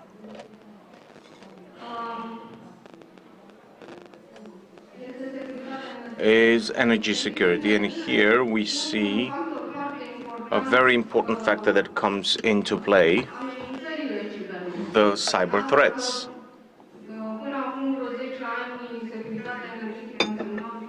If up until 10 years ago, when you speak about energy security, you're speaking about supply security. We have much more concerning the cyber attacks now, and the tools that we can use that can counter these threats. Even the demand and offer have become some relative concepts. Where's the demand? Where's the offer? And again, without the digital instrumentation, we couldn't manage the situation where the prosumers intervene on the one hand and the other of the market. The idea is that they provide to us far more flexibility. Automatica delivers for all of these players in the market, and the behavior is modified in a significant manner. What we will see later is reflected in the manner in which we design the equipment and we prepare to have them interconnected. And because we cannot ignore the experience of the of a year plus of pandemics, I would like to confess two lessons that I have learned from this experience. One is that we can put into application digital solution much faster than I thought we could, and we're willing to do so.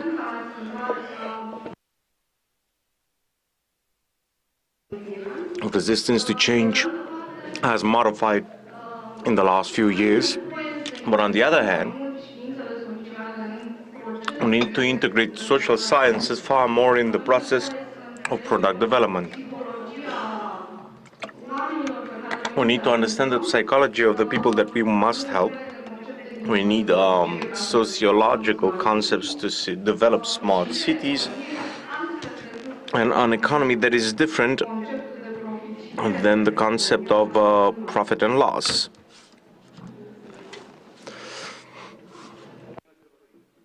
Okay.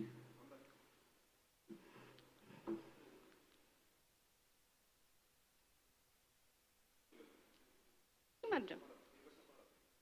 Ups. O altă imagine. Another image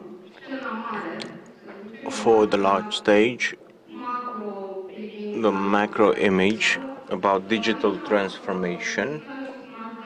Here the economist has aided me with a graphic. We're speaking about all sort of bottlenecks. They mainly look at the raw material, and I want to say that the pandemic has caught us with other bottlenecks,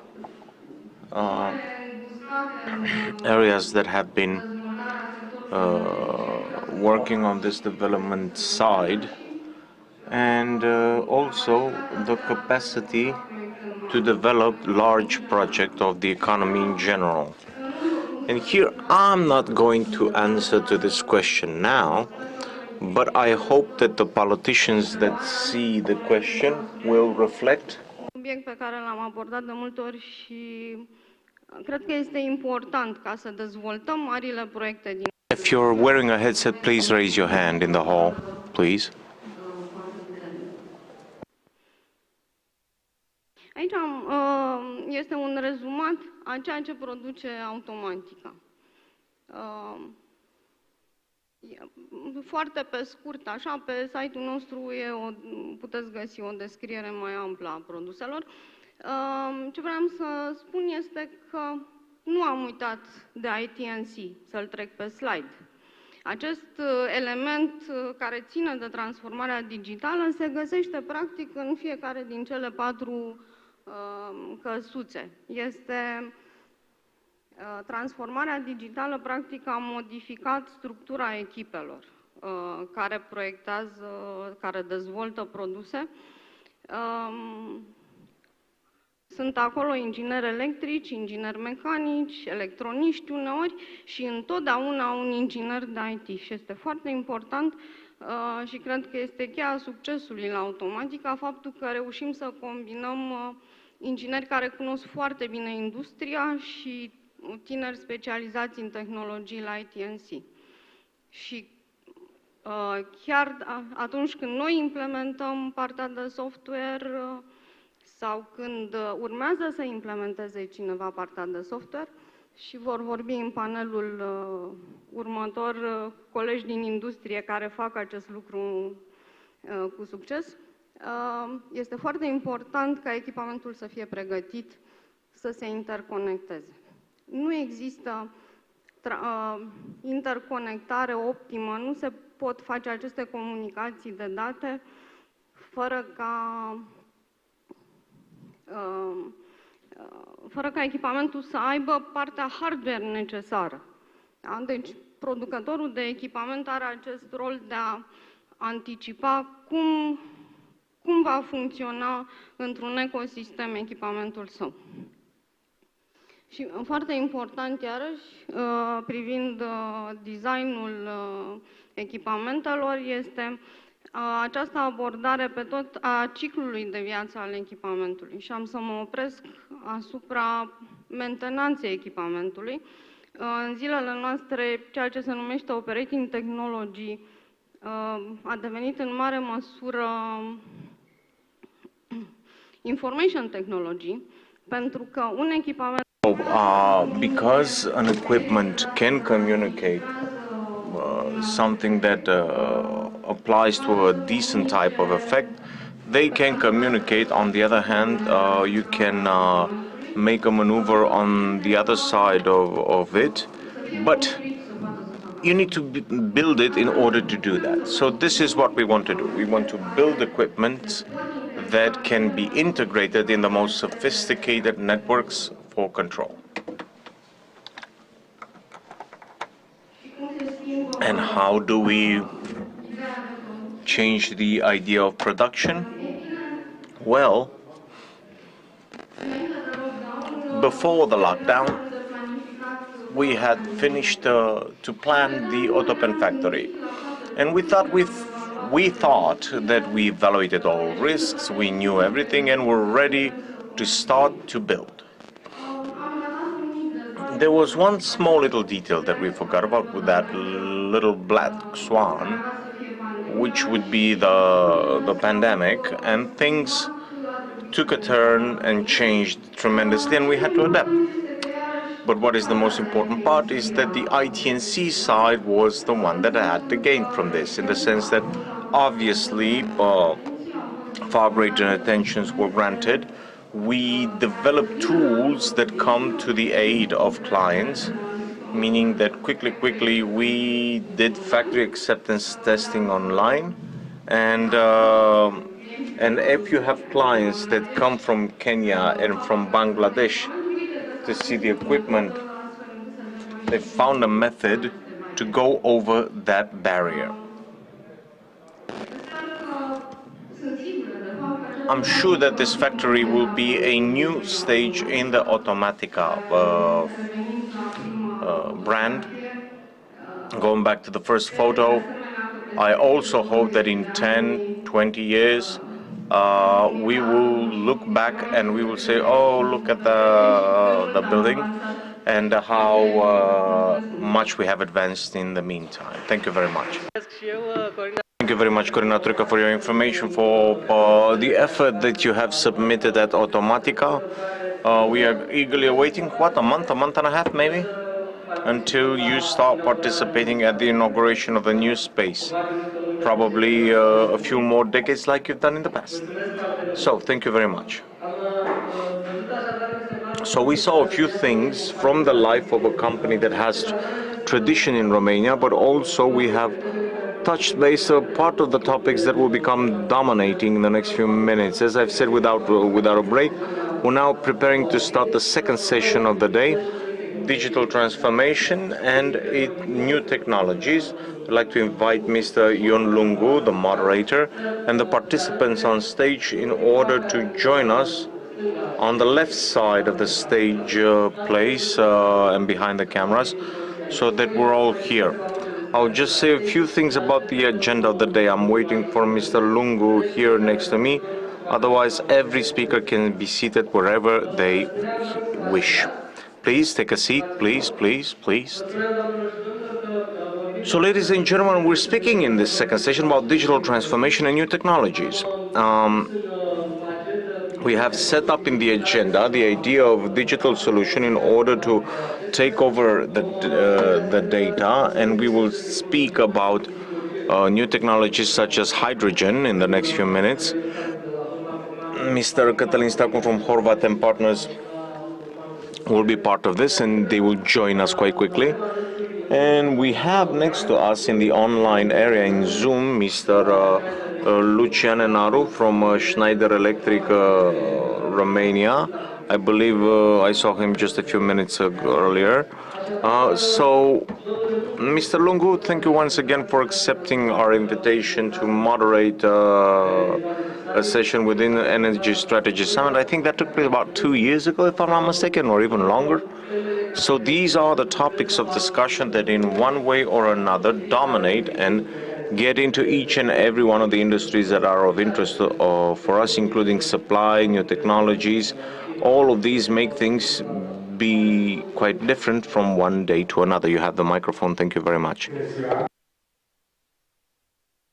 I'd like to thank the organizers for the invitation that they have made to me to organize a panel that is highly anticipated and interesting, and I would say quite challenging for what awaits us.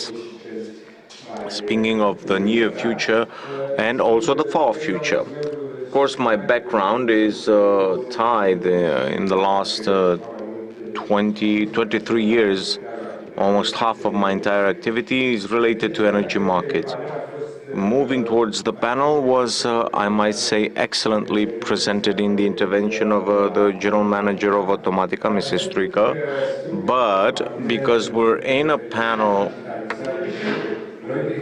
we're speaking about new technologies, please, I just want to remind you one thing that the Vice President Zoltan Nog mentioned. We are witnessing an extraordinary moment, and specifically the old companies, Romania, Hungary, the Czech Republic and Slovakia, together with Germany, Poland and Austria, with whom they have a work that they do together that is incredibly important because it represents a result in the field of digitalization, which is very important in this process. Let's say from the point of view of the thematics, from the point of view of the market, of course, it is extraordinary the fact that we are getting coupled together with Germany, which represents the most liberalized market in Europe. So this is an extraordinary. The speakers have been somehow presented by Mr. Apocarice, and I will not mention them again, except the fact that there are two extremely interesting aspects, and namely the digitalization and the new technologies. I wouldn't say that it is cutting-edge technology, and we have been hearing about decarbonization, digitalization, and decentralization. The last two, we could say that digitalization and decentralization will be even more discussed in this panel. But we shouldn't forget the fact that the pandemic from last year somehow raised at an important level the importance of digitalization from the point of view of the processes in themselves, but also of communication. We started to work a lot from home, to work with the consumers, from those from electricity sector. In Romania, there are more than 8 million consumers. So there is a great need, and these things apparently impossible to be done at the beginning showed us that everything is possible, and I would dare to say that the results, especially for the companies in the sector, if we look at the financial resources, were very good and exceeded in many cases their expectations. Probably that we will discuss a lot about these things. The technologies are extremely important. We saw that the first part where the speakers talked more about the regulatory side, about strategies. We talked about the king of the new technologies, about hydrogen. I would have said that we should say something about the storage of electricity, of hydrogen. I remember that 3 years ago, I participated at a conference in Athens when we talked about the integration of renewables in the market. We talked about how variable is the production of wind and solar, and the need of storage is extremely important. And the moderator, who was a specialist, he said that, John, in the next 10 years, we will assist to a Nobel Prize related to the storage of electricity, because there are a lot of money invested in this area. The need is extraordinary, and the storage probably will have to be one of the priority sectors. I will give the possibility of the members of the panel to speak. I'll introduce Mr. Dragoș Bărbulescu from Romania. It's a well-known company on the market. And I would like to say the fact that in the morning I was listening about the role of gas in the transition period. Also, we talked about hydrogen as the solution for a further future, and all this imposes an infrastructure. One is involved in the distribution of natural gas, and I would like to ask Mr. Barbulescu to tell us a few words about their preoccupations for the transition period, preoccupations that should take into account some approaches, some political approaches, such as the need to increase the number of approaches. Maybe this is not the best solution, but we have to see to what extent this can be done. What would be the impact of this decision on the networks about consumption? How do you see the connection between the transition period when we talk about gas to a subsequent period when we will have through the same networks, or what we will do to prepare the networks so that we have a mixed transportation of hydrogen and of gas? So there are a series of extraordinary challenges. And how do you feel the impact of regulations, of the primary legislation, secondary legislation? Do they help you in this challenging period? Mr. Barbers, you have the floor. Good afternoon. Thank you very much for your question and for your invitation, for the opportunity to talk here. I'll take them one by one. I would start with the future, and I would start probably on the one hand with the energy transition. The hydrogen, which is, as you said, currently seems to be the core element in the energy transition at the European level. This is a core element from the perspective of the financing programs that are currently available for Romania also. This element is central also due to the capability of hydrogen to act as a storage element of the electricity, especially in the surplus production moments from renewable sources compared to the national consumption. From this perspective, Romania is well positioned, especially taking into account that the gas networks, existing ones, can contribute in the future to the integration of hydrogen as an element of transition. And here we have a key strength in terms of the position of Romania. This strength of Romania needs to be capitalized on. From the current perspective, looking at where we are today, we have a desire to extend the gasification at the national level. And this desire of us, and which is also legalized in the electricity sector, doesn't take into account the part of hydrogen. We don't have currently a strategy of the government and the political commitment of the future mix. So practically, we can see here an important element that should be taken into account by the players. E.ON, as a multinational company, has a big number of projects. In Germany, we have more than 30 projects now, pilot projects, where we study the impact of hydrogen and the use of hydrogen in the networks.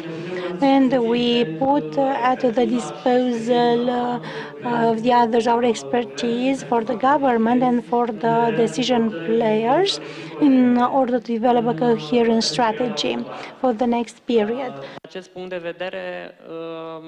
From this point of view, we see the need for the extension plans and the connection to the natural gas networks to be, let's say, thought in such a way that should allow, on the one hand, an extension of the networks in balancing or taking into account that they should be modernized in order to allow the use of hydrogen. In Germany, we test the possibility to inject up to 20% in the mix on the existing networks, and we want to bring and test in Romania also and implement pilot projects together with the central and local authorities in order to show the sustainability of such an approach and what are the conditions in which this approach can be done. From the perspective of the legal framework, I mentioned earlier that today what exists in terms of the development of the new networks of new grids is not aligned with the policy to promote these mix of hydrogen and natural gas or with other types of gas. On the other hand, there is the impossibility to appeal to other financing sources outside the distribution sources, which is a big problem from our perspective, but also of the local authorities that have the capacity to invest. There is no correlation allowed by the legislation with the local development plans, and we can't prioritize the investments in such a way that should take into account the volume of consumption and the possibility in the future to have consumption on those networks. From this perspective, we collaborated, and we on the way to develop and we developed a legal proposal with the Ministry of Energy that we sent to the political players, to the parliament, and not only, that should bring a more sustainable approach for the future, because the current approach, as I was saying, relying on socialization of the related costs without the possibility to diversify the financing sources with funds of the territorial administrative units and European funds, and without the possibility to prioritize and to align the development plan with the strategy of the local units and of the transport operator is not sustainable. We are waiting now for an answer and for a firm position related to this proposal from the political players at the central level.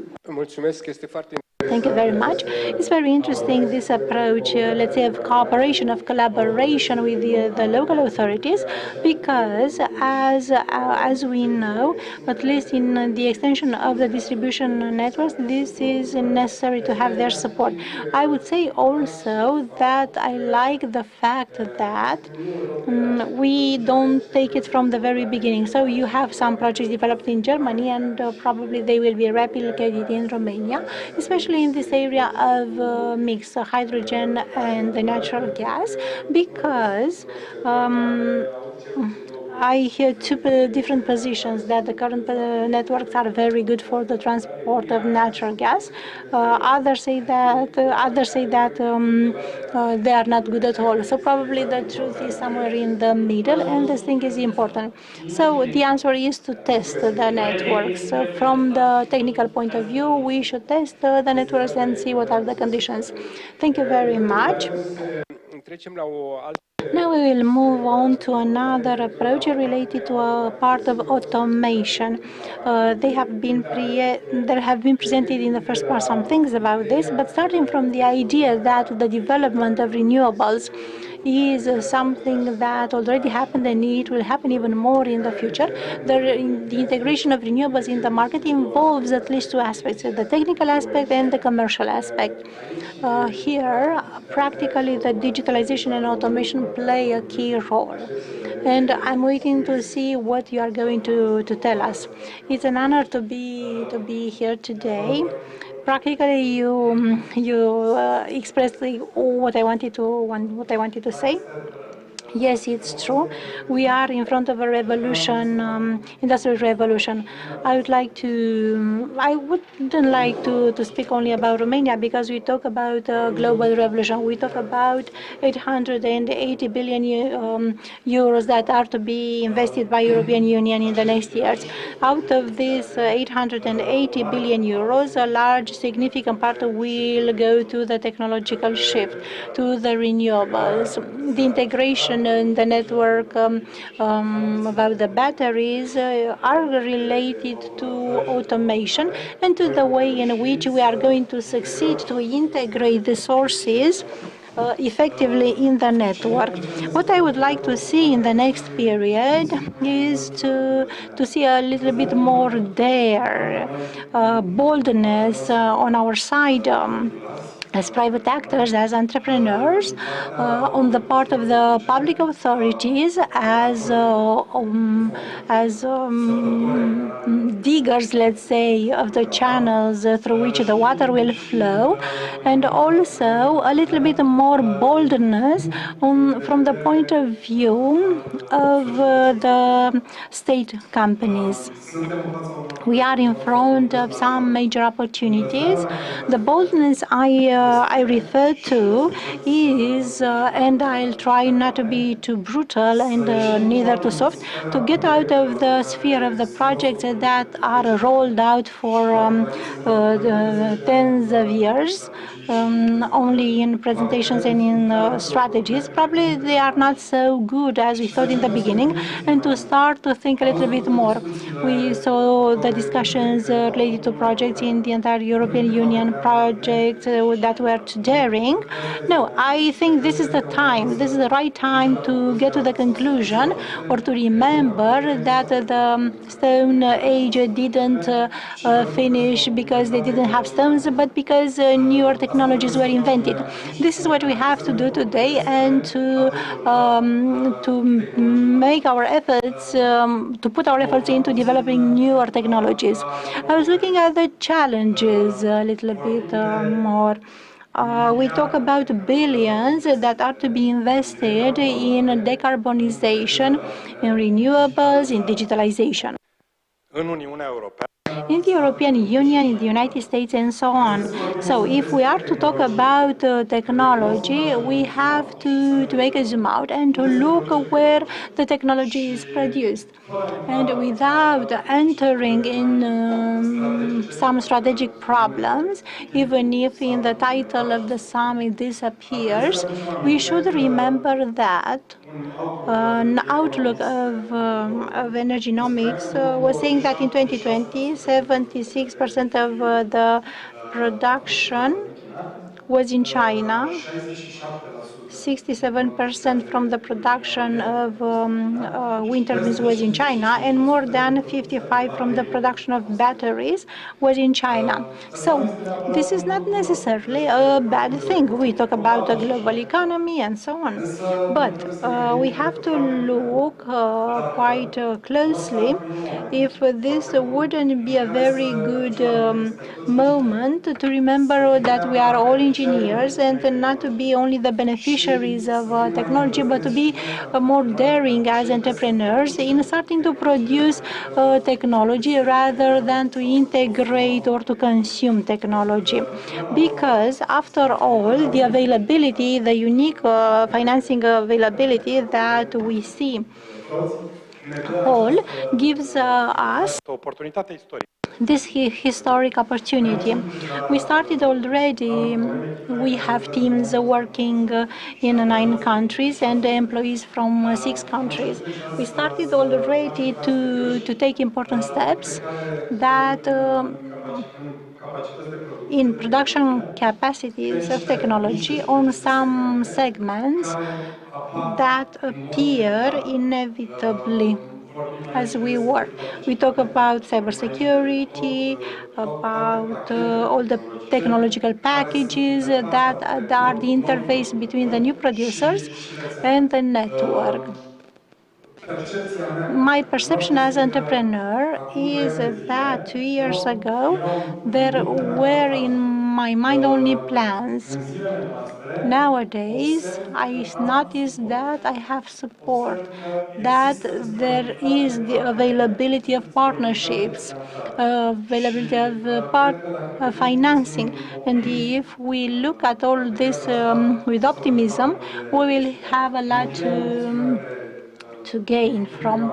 I'll conclude my first allocution through another challenge that I see, namely the School of Engineers. All the story will be in our capability to structure performant teams. Let's learn all what happened during the boom of renewables from a few years ago, when the first master that I saw in Romania on renewables was at 3 years, when a big part of the renewable power plants have been built. And here, the new university should be, as we would like to be, a little bit more a little bit bolder, in the sense that we should look at what is newer, and it is our responsibility as an industry to be the driver of a curriculum to support education, the technical education, because only in this way we will have the second type of resources beyond the financial resources that we need in order to participate this industrial revolution, the solid engineering resource. Thank you very much. And I want to say that I'm very happy about this about this opinion on the part of the plants, on the part of the entrepreneurs. This is a great invitation, and I think that we are at a stage where in a fundamental stage compared to what was in the past. And today probably we're in a situation that is quite opposite. We have money and we must have idea. We must promote things in a very daring manner. And I like the invitation that you made for the university here. And I can tell that I've moderated a session this year where the project from the University of Bucharest, which has very pleasantly impressed me, meaning that the number of students last year that visited, there were an exchange experiences from the energetics faculty, so foreign students in Romania, was larger than the number of students that went from Romania abroad, which means there's a preoccupation, there's a visibility of the school, and we must help it from the industry and the politics side with all of the perspectives. So thank you for that invitation to be daring. So I'm going to ask Mr. Pop right now to present the vision of a process integrator. In my beginnings in this area of practical points, it's related to the Energobit, intelligent measurement.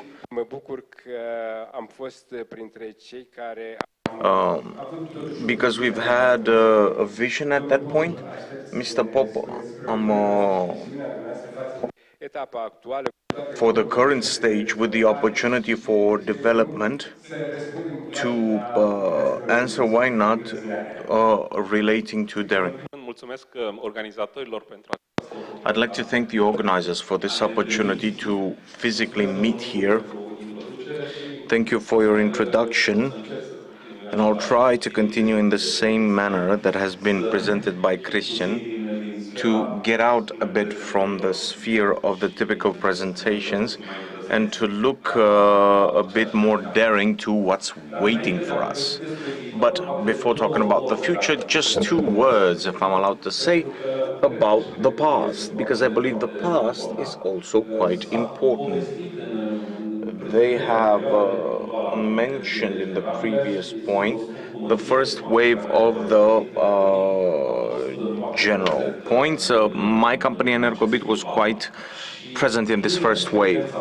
And from the experience that I believe we have in this first wave, of course, if I'm allowed, I will present a few ideas that I believe are truly important for today and the future. Of course, you're aware of the fact that I've been involved in what is today the largest offshore wind power. We're speaking about a 600 megawatts park that's developed in Romania, where even the company that you have represented was involved. When Energobit was confronted with this opportunity, it was a total unknown. And there was a mistrust, and I can safely say that now, because after a few years I can say we had a mistrust of the foreign consultants that a local Romanian company that didn't have in its history and experience in this point will be able to follow through on such a project. So this is a proud moment, not just for the Energobit company, but for the entire Romanian school, for all of the engineers from this country, that we've managed to go beyond all of the obstacles that were presented. And it was a certitude that from a technical point of view, the current generation and the next generation will handle these challenges quite well. Of course, we were students, and I was told by the Vidraru generation and Porțile de Fier generation, and if I may introduce the generation of the energy engineers that were schooled in the first renewable wave energy projects in Romania. I'll give you a few examples. Engineers always look at numbers. So, in a wind power park, we have installed approximately 1,600 kilometers for medium voltage. What does this 1,600 kilometers? Well, our head office is in Cluj. We started to virtually install a cable from Cluj to Bucharest, and the capital. We realized we like it more at home. We took it back to Cluj, and when we got back to Cluj, like the Westerners that we are, we forgot something in Bucharest, and we came back to Bucharest. And we got to Bucharest, we said, it's better home. So we got back to Cluj. So that's 1,600 kilometers of installed cable. That's 4 times the distance between Bucharest and Cluj. All of the challenges have been incredible at that point, because we're speaking about digitalization. Cristian also has added a few words about what it means, integration. Think about the fact that we were set up for the very first time to install a command control system for the turbines, a command control that the beneficiary wanted, who wanted a local command and tracking from abroad, with everything that it means, the national dispatcher requirements, that is the lawmaker. So it was a challenge, and we delivered on that, and we're quite proud of this intelligence that was put into practice. Why did I make such a long introduction? Well, it is because we're in front of the second wave. I'd say that the integrators, as you defined us, were ready to handle the technical issues. This experience has aided us in implementing other projects that are truly important. And here I'm speaking about the investments that the transport and distribution operators, and all of this has aided us in taking to a good end of this point. So, digitalization. Now, I believe that is a state of matters. It shouldn't be something fabulous. I remember that listening to Cristian, I was remembering some words about the books from the childhood when we were looking at the logarithm to tables. We were the generation of calculators.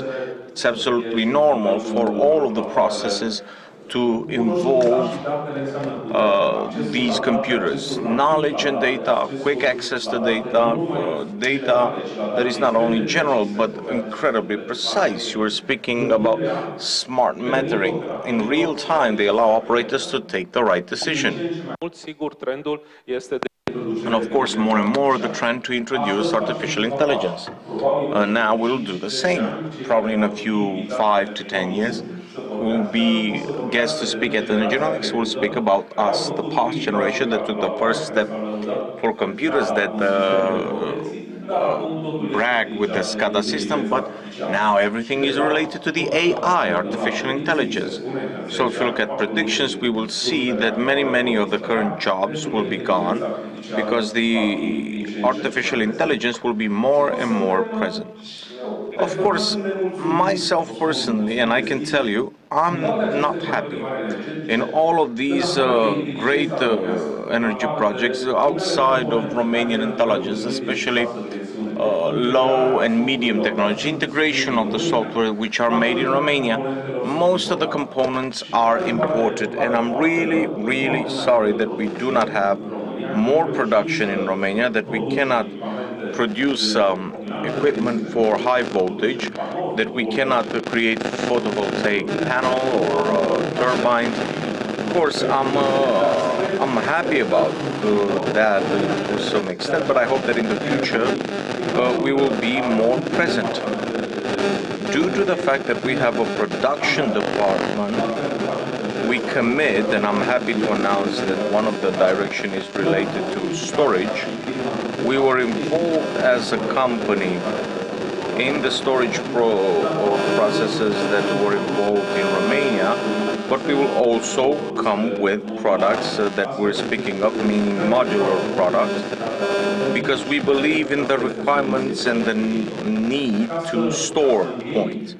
So, to conclude, and before I conclude actually, because Christian was speaking about challenges. Well, I believe at the same time that there are quite a lot of challenges in the market, and somehow we got out a little bit outside the sphere of a normal project. Why do I say that? Energobit has a design division where we have quite a lot of started projects for renewable. The theoretical value is somewhere around 7,000 megawatts. So once again, don't make me say that these are at the no, they're in project size and design size, implementation size.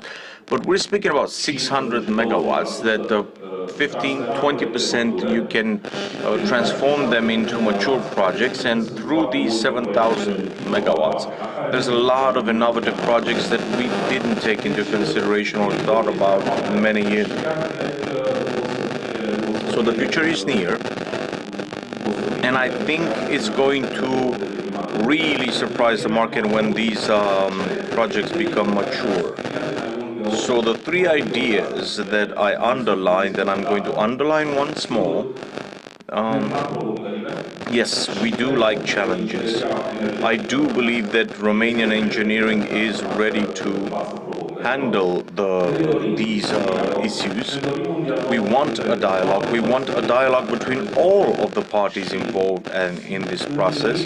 And the meetings that are made by Energynomics fall in that line to create space for a possible dialogue. Of course, we want this dialogue to be far more applied and more intense than it is taking place, and what was underlined in the past. Predictability and provisions. Any investor, whether it's they're speaking about renewable, whether he wants to develop a production capacity, he must base his or her plans for the provision of the future. Well, if the legal framework is changing so often and so quickly like it is in Romania, or if the data that is in the market is not aligned, then you have a question mark about the future. We are not sure also ourselves in what direction we can go. It is very important not just the general framework, but also the details. If the details are not ensured, and you don't have a simple vision that is translated into reality, that's an issue. Thank you very much. Of course, I'm a huge supporter of the predictability and support from a legal point of view, I can tell you that Monday I was at an award, and the president of the Senate, Anca Dragu, who was awarded by a magazine, said something quite important that I was somewhat surprised by.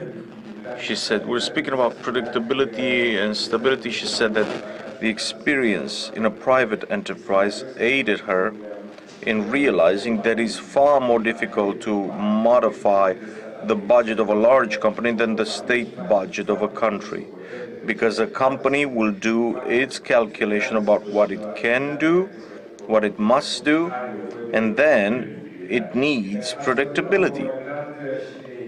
You've mentioned equipment, and I'm going to use this opportunity to ask Mr. Lucian and others from Schneider to present, let's say, a few of the innovative ideas that Schneider that brings here. I forgot to mention Mr. Schneider will be online.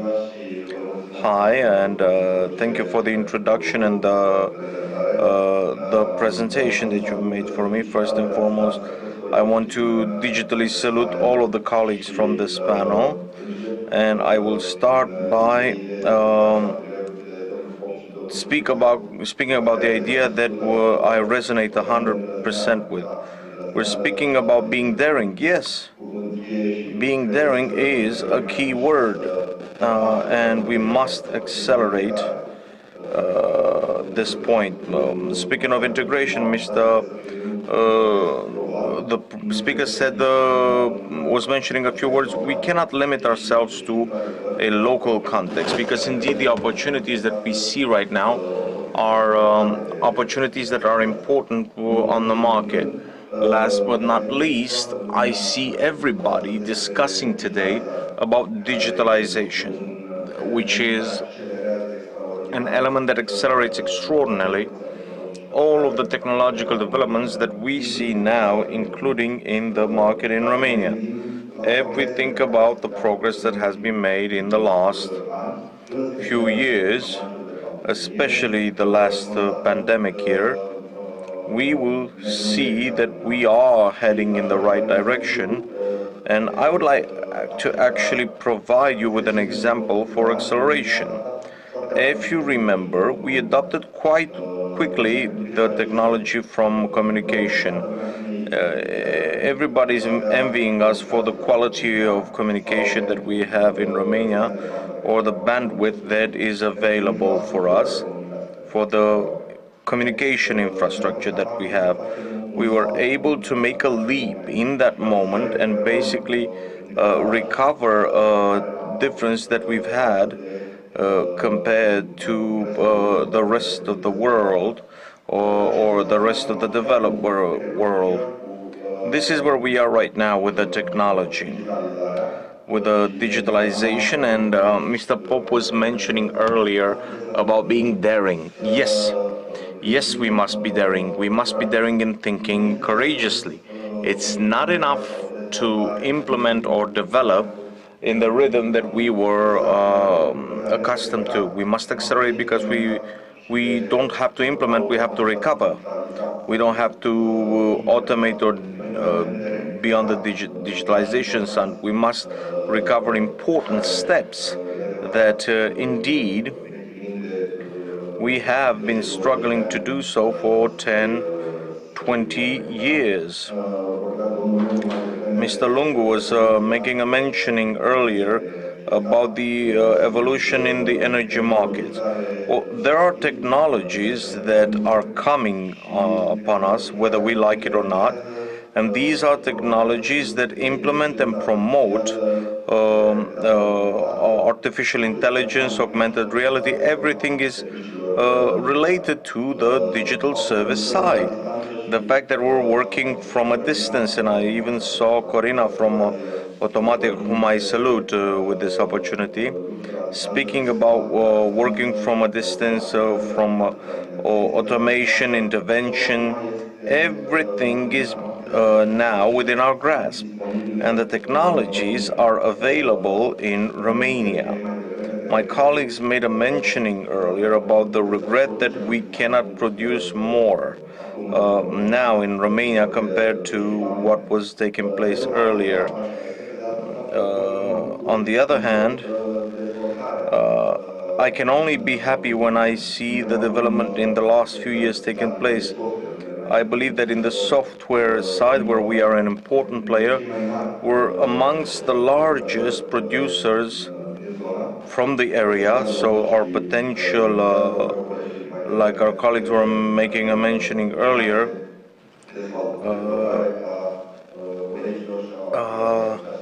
and if we're speaking about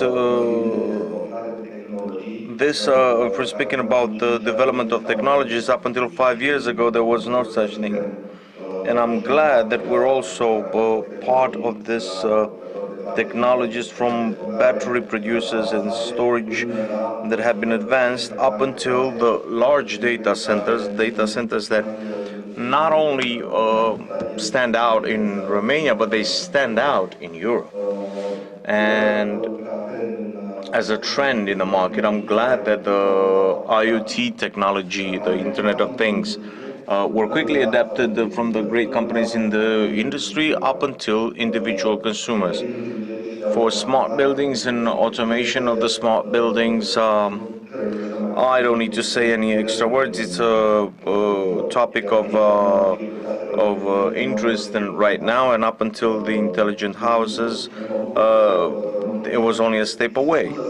I'm glad Romania is willing to try it out, to adapt the new technologies, because the issue is how fast do we adapt this. And Mr. Pârvulescu was speaking about zoom out. Yes, of course, we have a lot of money at our disposal. Whether we're speaking about Green Deal or PNRR or other European schemes, yes, they are. But what we must do is to have the courage not just to access them on the one hand, but we must, at another point, compress the time in which we implement these projects. If the digitalization was optional and all these funds are coming with the digitalization process in the industry, in the segment of energy, from now on, this is a vital tool for organizations. From all these organizations in this sector, we see the opportunities created acting in more directions. It's very important, and they have been reminded by the restructuring of some platforms. We talk about integration, which was present in the speeches of my colleagues. So we all hear more and more often digital twins. Yes, cloud currently is a vital tool for the companies, not only in Romania, but from the entire world. So we can have physical presence, we can have wonderful processes if we don't have a system that should analyze the enormous quantity of data that is produced and provided by by an automated process. If we don't have a software platform that should integrate this data, if we don't have a software platform that should provide us solutions in the context in which that operator is, be it an operator from the industry or from a building. To come back to some concrete examples, a building, an intelligent, a smart building, which in 2020 suffered from the point of view of occupation, now is capable to offer information or solutions according to the occupancy degree, according to the state of the consumption, so that the person who operated that building to be able to save electricity or resources, but also to provide sustainable solutions for those who use that building. If you talk about the industrial automations, they rely on advanced technological solutions, and augmented reality is not a taboo subject currently for many of the players in the market from Romania. Moreover, it's a pleasure to mention again the fact that we have, due to the acceleration of this digitalization process, we have other segments that can extend rapidly, which is e-commerce. We don't want to talk about e-commerce here, but they are segments that that extend, that develop, and I'll give you only one example. Schneider Electric participated last year, and we were honored to implement, and I refer here to the automation solutions and digitalization solutions of the electrical equipment, to the project of the biggest deposit of logistics in this part. This was done during the pandemic with restrictions of deliveries, restrictions of installation, restrictions of physical presence on the site. Taking all this into account, we succeeded to deliver, due to the digital solutions that we put at the disposal of our solutions in a record time and in full safety, all this equipment, and to provide an automated solution that the user could rely on and with which he can interact. The most advanced solutions currently rely not only on equipment or on digital products, but also on digital services. And here, my colleagues mentioned a few of them. Now, in the area of industrial sector and infrastructure sector, practically, we don't see a big project that shouldn't integrate the digital services. Once with the explosion that we are we look at the traffic of data and the need to update and to create new centers of data. The area of utilities mentioned by my previous colleagues has advanced monitoring systems and control based on artificial intelligence.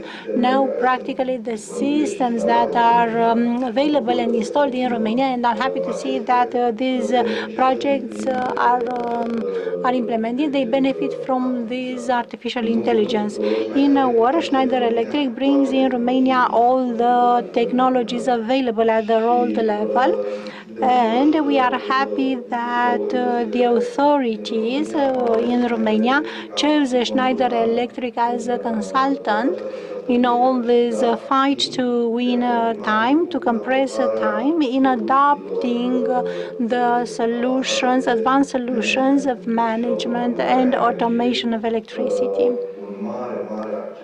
with a big focus on the digital area and the green area. Thank you. Of course, that I would like to underline the idea that you presented, namely the factor of time. We don't have too much time at our disposal. We have to move fast. The solutions and the problems come on us, so that we invite everybody to cooperate, to integrate solutions, and so that everything can run smoothly. I absolutely agree that this revolution, digital, technological, we exceeded We combine this all with robotics, and they will come for us much faster than we expect them to come. I'm very confident in our abilities to work together in a digital era.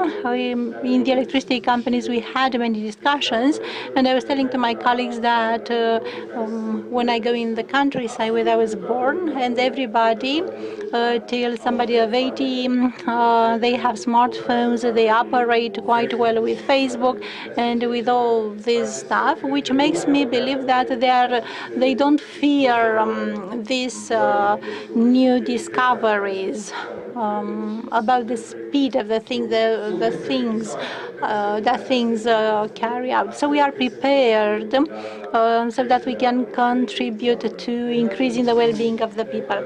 We come back. Thank you once again. We come back to technologies. Practically, the area of the solar area, because at the beginning it was more of the solar energy. The solar energy came powerfully from behind. I would like to ask Mr. Paraschiv from Photomate to present us few of his visions and also achievements, because always the future is based on the past, because we are in an era where we need leaps, and it's not enough to discuss about big capacities. Things are changing rapidly. Mr. Passiv, thank you very much for your introduction, and I'm very happy to be today here at this event. Until now, most of the events were carried out online. This is a positive change, which makes me happy. So technology evolved during the pandemic. The technology evolved a little bit more than it was developed even more for the fact that we needed it working a lot from home. So people didn't go to the office, they work from home. Once with the development of the technology and with people staying at home and working from home, we saw that the energy efficiency for them becomes a very important factor of their own pocket, because naturally they consume more electricity staying at home. And in this respect, I saw that starting from last year, starting also with the program, the Green House, so we saw demand for inverters for the solar systems. In the same segment of time, I didn't see a big increase of the systems of energy storage. And this came as a consequence of the fact that in the program, the greenhouse was included only a simple system of generation or injection into the grid, in the electricity grid. Most of the people, of the beneficiaries, opted for injection into the grid, and others went to zero injection to the grid, which generated a very big discussion related to effectiveness with which we consume energy. Because the solar systems, so the consumption curve doesn't superpose. So we have a curve in the morning and another one in the evening. So it's at 180 degrees compared to the consumption one. And we looked for solutions in order to solve this problem when this is the energy storage. The energy storage it faces with the problem of cost, which in the past was prohibitive. But now, a energy storage solution of 5 kilowatts per hour has a value that can be depreciated in 7 or 8 years. So this investment can be depreciated in 7 or 8 years, and we can benefit from free from free electricity, because such a system can function for 15 or 20 years. So at the residential level, Romania started to move quite well in the solar system, in terms of the solar systems. Now we are waiting to see the investments which are going to be made in the big capacity installations, because there appears another discussion related to the capacity of transport of the national energy system. In order to be able to connect more such systems and increase the production capacity of renewable energy, we need to make investments in the transmission system. Second, we should make more connections with the countries around us, so that energy produced in excess to be able to be exported and the producers to benefit from those markets.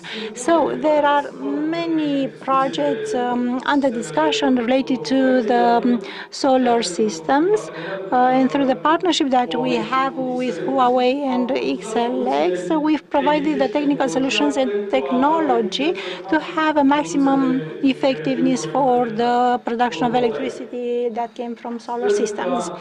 I hope that these systems to be implemented as soon as possible, because everybody is looking at the financing schemes, be them European funds, Norwegian funds. Everybody takes into account financing schemes so that they can develop these systems. And also, I agree with what the previous speaker said. The fact that somehow the entire market of renewable energy as a concept, as an idea of consumption, starts from education, be it the education of the engineer who can develop such technologies, be the education of the consumer who should use effectively the electricity. Everything starts from education. And here, I'm happy to see that there are universities in Romania that approach the topic of renewable energy, and in partnership with companies or with the local authorities, they have many discussions on this topic. Thank you very much. It's very interesting, this solution to store with individual storage at the level of the households, because together with the possibility of the prosumers, it gives the prosumers to introduce electricity into the grid, and can be a good basis for an extension of this decentralization with profitable effects on the grid and on the use and the comfort, personal comfort. This technology developed so much that now the cost of producing the storage energy systems, and I talk about here the storage of 500 kilowatt storage, reached a higher level, a reduced level to and they can help to the balancing of the grid. Thank you very much. Of course, that storage is extremely important. We talked 2 years ago. I was talking with one of my colleagues from Prague, and as we work in energy training, he told me, John, if things will evolve so fast as they are estimated, the cost will reduce to a half compared to those from now. The trading will have a very difficult life in the future. We'll move forward, and I have the pleasure to invite Mr. Răzvan Copoiu to present a few ideas. Before this, I'd like to say that when I came from university in the practical side at Electrica, the reporting of energy consumption and the energy consumption was divided somehow. I was divided. I was surprised why they chose public lighting. Of course, that this has an important important, is important related to the comfort of the people. But when we try to talk, Mr. Copoyo told me that he has a surprise for us. So the participation of public lighting, not only in terms of energy efficiency, because as we know, the cheapest energy is the one that we save, but also but another utility which is discussed a lot is the one to participate to the balancing of the load, as known as demand response. Mr. Copoyo, we are waiting for the surprise. So the lightning was left a little bit behind because nothing changed over the 30-40 years. And now, and I'm talking this from the perspective of more countries because I cover more countries. In Romania, this trend doesn't exist as a concept, but in terms of Poland and Czech Republic, there are many discussions in this respect. Before making the connection to how the public lighting can influence the energy consumption at the national level, and also in the energy mix, because it's about how you can regulate a system, I want to make the connection. What I liked a lot until now was the speed, and the second word was, from my point of view now, 2021 is very important for Romania. Even if many people with whom I discussed say that this PNRR looks beautiful, I'm sure that we will take over, we will assess these funds. And if I take the objective from Christie and I look at Romania, we have this program has 28 billions, but there are also ad programs. So I made a calculation together with AFM authority. We have grants for modernization that will bring, we can reach more than 90 billion euros for Romania. And the speed is important because program PNRR, there are also others, because there are also Norwegian grants. So it's about only a period 2 or 3 years. So the accessing of the funds, the extension of the funds and the conclusion of the contracts needs to be done until 2023. And the period is very short. So the speed is important. I think we can do this. And to do this, we need to attract specialists in our discussions. So we must have a good collaboration between the state companies and the private companies that are doing this consultancy related to European funds. So during the visits, it is not known except big cities. They don't know how to attract the funds because they don't have the right people in their organization. Now to get back to the area, how the contributor can contribute to the energy mix. Signify is a relatively new name in the market. Maybe 3 years. Why? Because Signify is the new name for lighting of Philips. And Philips is 130 years of age and a leader in the market for many, many years. However, on the lighting side, we have new elements that have appeared. And this is not necessarily a surprise, but it can communicate certain elements where in the micro energy point will matter in the future. All of these plans, PNRR or AFM, will bring investments in the area for lighting and not just public. Because as you know very well, some of these buildings are represented in terms of consumption by buildings. And I'm not referring to the public lighting in the cities. I'm referring to state companies that have a lot of areas that need to be lightened. All of these illuminated bodies will end up consuming not 20-30% like people think, but 4 times less. 4 times less. So a LED is just a quarter of what it is now. So think that all of this energy consumption from the city level, villages, industrial park, in the next 3 to 6 years, this will be reduced to a quarter. You must take into account this in the energy mix. Perhaps it's a good news because you'll reduce the consumption and you'll have more room on renewable, but you must discuss in another point what is the ideal percentage, because only with the wind power you can truly do work. So from that point of view, what is the difference? Well, one is that energy advantage, which is 4 times less, but the smart point. And the smart point is the mechanism that we can look like in the future and we see what other countries are doing. This demand response system, if we connect all illuminating bodies, right? Not necessarily in the national dispatcher, but in state companies, right? Transelectrica, all of them, Hydroelectrica, the cities. We can do all of this regulation with the technology available now, because SCADA, as it was called now, now it has different names, you can do this with the public lighting.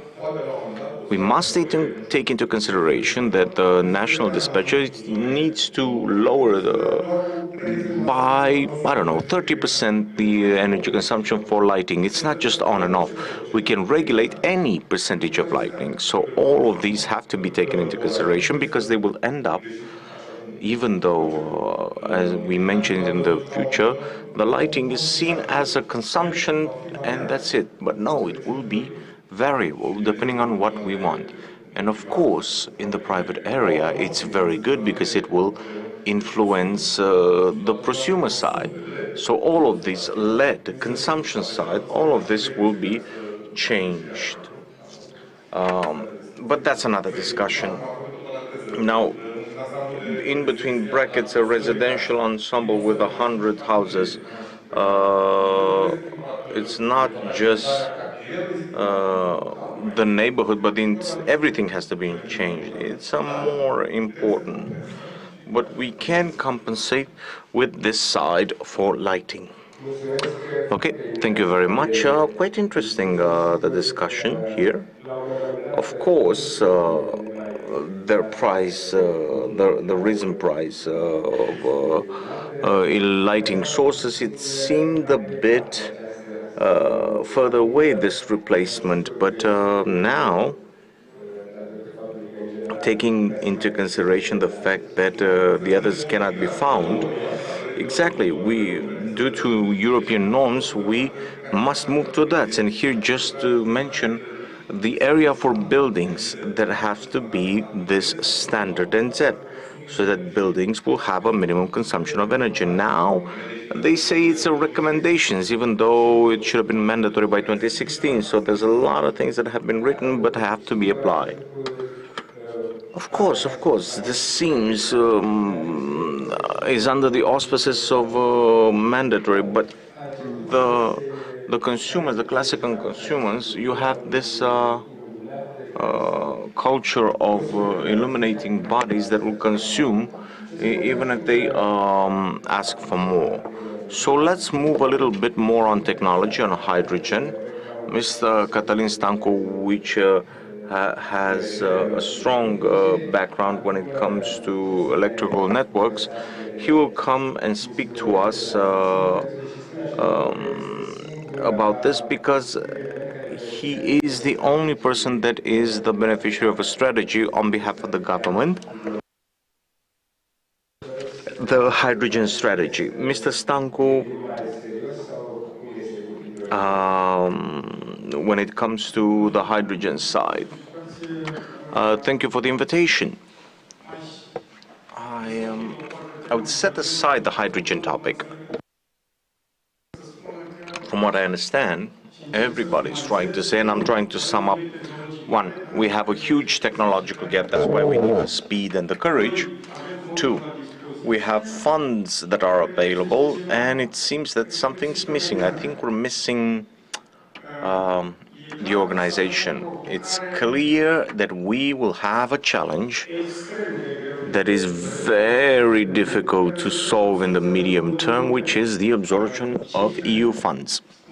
The figures mention that in the previous budget we've managed to absorb a little over 50%. I'm not going to put the ranking where we are in Europe, meaning just 15 billion more or less for euro, and we want to absorb 80, so nearly 5 times.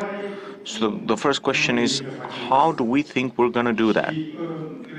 And starting from this question, it's clear that an area that you must look at when the only resource that usually is lacking, meaning the abundant financing, is what do you do with it? So we have another issue that is fundamental, that belongs to the part of the competitiveness of any economy. And here I'm going to give you another figure. If you look on the website of the European Union, you have a little bit of time and curiosity, there's all sorts of index that classify the performance of nations, right? So one of them, and it's probably the most important to somehow mark the competition of a market is we are in the last place, but it's not that we're in the last point. We have 35 points. The average EU is 100 in terms of score, and that's the median average. At 100 we have Portugal and Estonia. Bulgaria is over 50, and we went down from 41 to 35. That's the reality. So now let's go back to hydrogen. Why is everybody speaking about hydrogen? Well, it's because it's clear that it's first and foremost a political decision to support not a technology, because hydrogen is not a technology, it's a complex of technologies. There's about 45 applications that were inventoried. I won't go into details.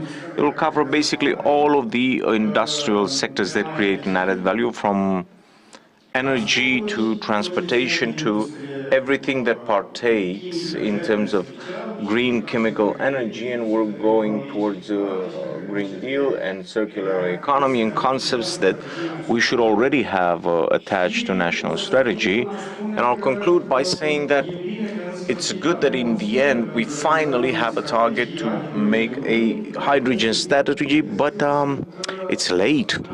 It's late because the colleagues in the panel said 2023 the projects must be assumed, verified, gone through the verification of the European Commission and into execution. And in fact, if I remember correctly, by the end of 2022 we should draw in 75% of the PNRR money, meaning 1 year.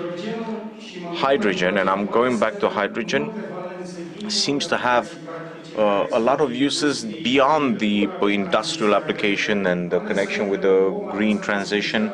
It seems to be a bit more special in the sense that it's not really discussed at our place, where all of the strategies about hydrogen in the world, and nearly all of the advanced countries in the world, there's about, I think, 20 countries that have investment plans with the incentive systems and so on and so forth.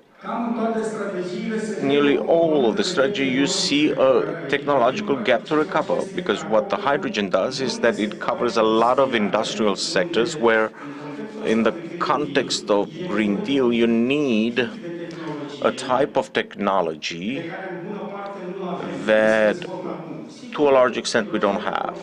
Of course, we have experience in green energy, which is a precursor of the blue energy, for 60 years. The Onești platform is producing for the past 60 years hydrogen in Romania. But the problem is that the magnitude that hydrogen receives right now goes into sort of an industrial logic beyond everything that was known. I'll just stop with two examples that were actually reminded, if I'm not mistaken, that belong to the logic of entering in the market where you create the hydrogen market. what they look at when it comes to the strategy, which was officially launched last year in European Union. They're trying to create an entire ecosystem that goes around green energy, but obviously it needs a time for training. And the energy that is called blue hydrogen. They've been discussing so far, but 3 weeks ago an analysis documentation came by about the strategy of the European Union, which was made by the European Parliament. And one of the main ideas is an admission of the fact that the precursor for the green market is blue hydrogen due to economic competitiveness. Well, Romania is one of the countries that has everything that it needs to make blue hydrogen, not for its own needs, but very probably in a future strategy, more likely for export. Because very few countries have the solution, because it has the infrastructure both for storage and for carbon emissions, and furthermore we have BRUA, BRUA, which does not go into huge projects like all of the large hydrogen companies made so far. The second app that I believe deserves in Romania due to local specificities, and that probably had a large impulse on technology, is the famous blending that again questions are being asked and mentioned. We're speaking about study confirmation, and it's clear that the main actors, the transportation and national distribution of gas companies, are somehow key elements in developing this blending technologies. But technically speaking, and this is acknowledged in international studies, there isn't beyond the reticence of using hydrogen and normal concerns related to safety, because there are certain aspects that must be fixed. But fundamentally speaking, a blending of 1 to 30% does not raise an issue of infrastructure for gas distribution that is made on polyethylene command control points that have to be sought after. But 90% of the infrastructure, especially in a country that has massively modernized its gas reserves, it's already there. The appliance that we have, our household appliances, right? In theory, the one made in the last 10 years, including the heating boilers, up to 30%. What would that mean at the national? Well, in principle, because the density of the hydrogen is basically 1/3 of the gas, it means that at the national blending of 30%, you'd reduce the CO2 by 10%. This is clear-cut facts. This is things that you must take into consideration when you speak about the hydrogen strategy made strictly for Romania. What are your competitive edges? And a final argument, again quite specific, is to speak about the hydrogen strategy in a country is complicated, because there's an entire ecosystem that must be developed here. But the best reason, I believe, at this point is the price of energy. The price of energy has exploded, and it's not by chance. It's exploded especially in the country which closed the merit order on the CO2 price. Romania is unique. It was organized in a logic where the technologies are separate and enter separately. As a result, we shut down with the 1,500 megawatts on coal, and 1 megawatt for coal is associated with approximately 1 ton of CO2. So on the current prognosis, speaking of this year, for every megawatt hour from coal, we must pay another 55 to 60 euros per ton. It's clear that you need a massive entry of zero variable cost technologies, because that's the only one that will solve, on the long run, the price of energy.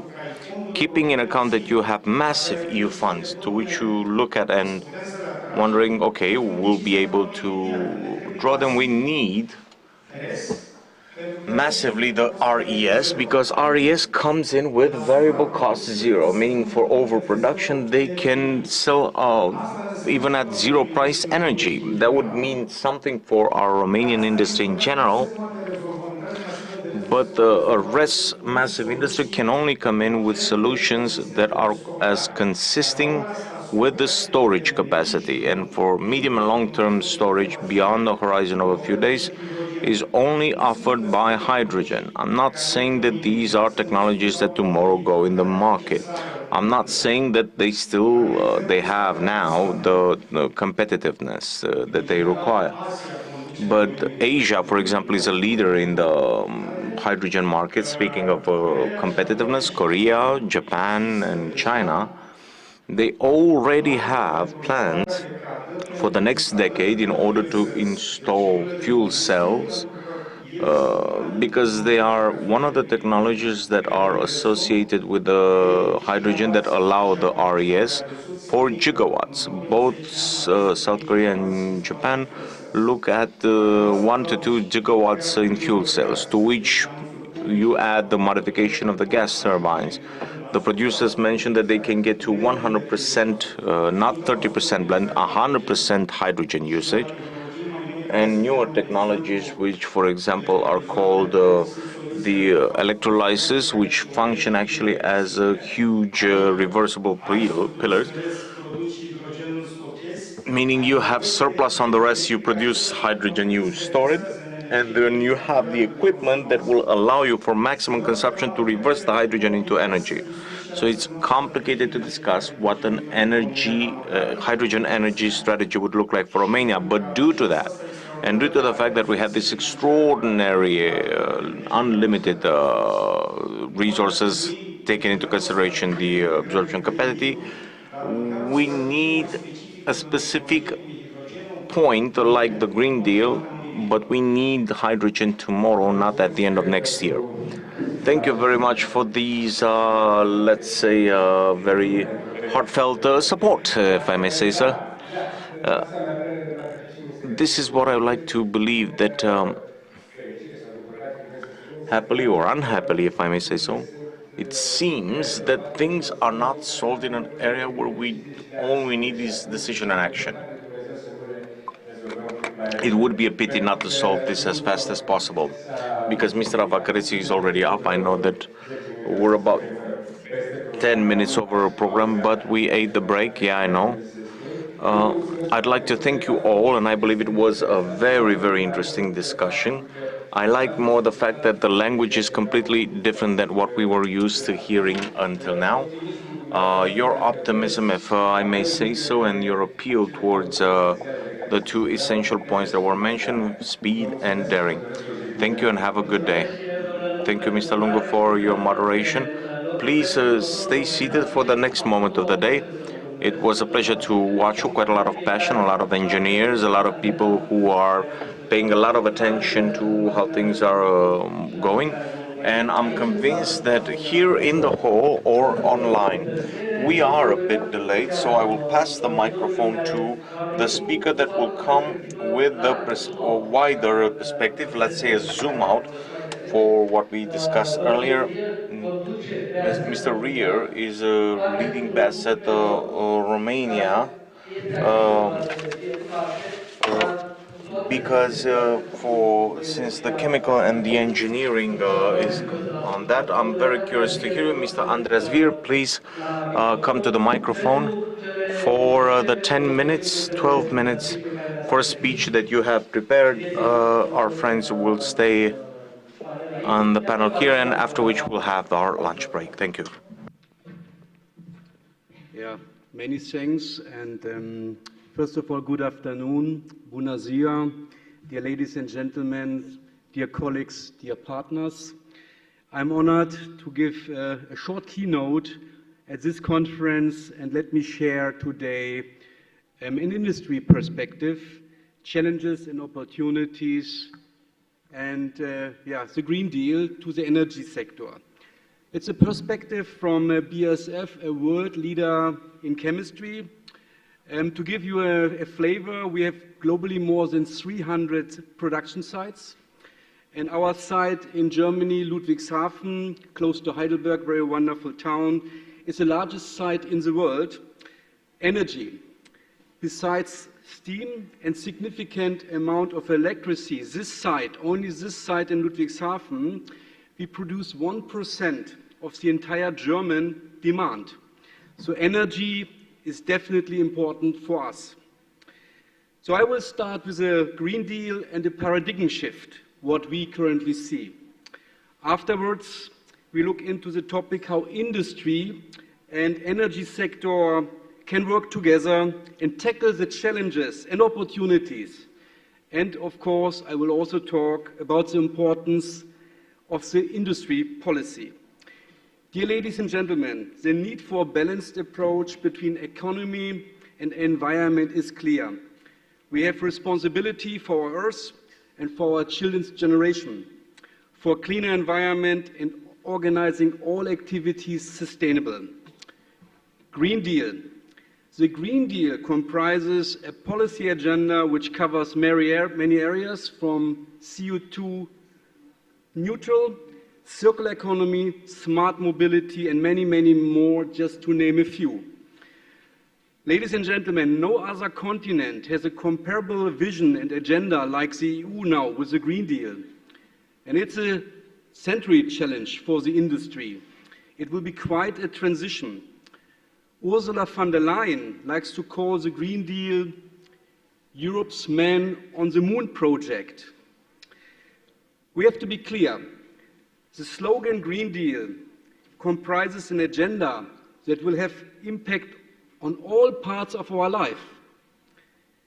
What we eat, how we travel, what and how we produce, and how we build our houses, and how we power our houses, of course, and our cars and our production sites. Which energy will we use? This will change fundamentally. For all these topics, there are draft laws to be worked out later this year and in future here in Europe. BASF is fully committed to the EU Green Deal, to sustainability, and to new forms of reliable energy. Ladies and gentlemen, we see currently a paradigm shift from a linear economy towards a circular economy and new forms of energy. It's really the century now of opportunities and challenges. And only if this is done right, the EU Green Deal opens up the chance for Europe in the global competition to receive an advantage. All around the world, the need for sustainable innovations is huge. Companies right now drawing complete new strategies. We had last week a company event. Companies thought, yes, we need to think about this right now. This is where and why chemical industry plays a key role. We make innovations, and with this we enable the sustainability. But we have to understand, ladies and gentlemen, the political and social requirements for the industry are huge. For the chemical industry, for example, we see 4 major transformations at the same time. Our industry should become greenhouse neutral. It should become digital, it should become circular, and it should become free of harmful substances. So please let us not forget that in other parts of the world, companies continue to produce during this transition time. The Green Deal and this transition can only succeed if our industry and the energy companies remain strong and competitive. Strong enough during this transformation to compete with companies outside Europe. The strengthening of the competitiveness is critical to the success of the EU Green Deal. One of the most important components is cheaper green electricity and energy in significant quantities. BASF develops technologies for climate-neutral chemical production. We are fully committed to the concept of sustainability. To give you 2 examples, one is with circular economy and one is with energy. ChemCycling is BASF's chemical recycling project that turns plastic waste into raw material via pyrolysis.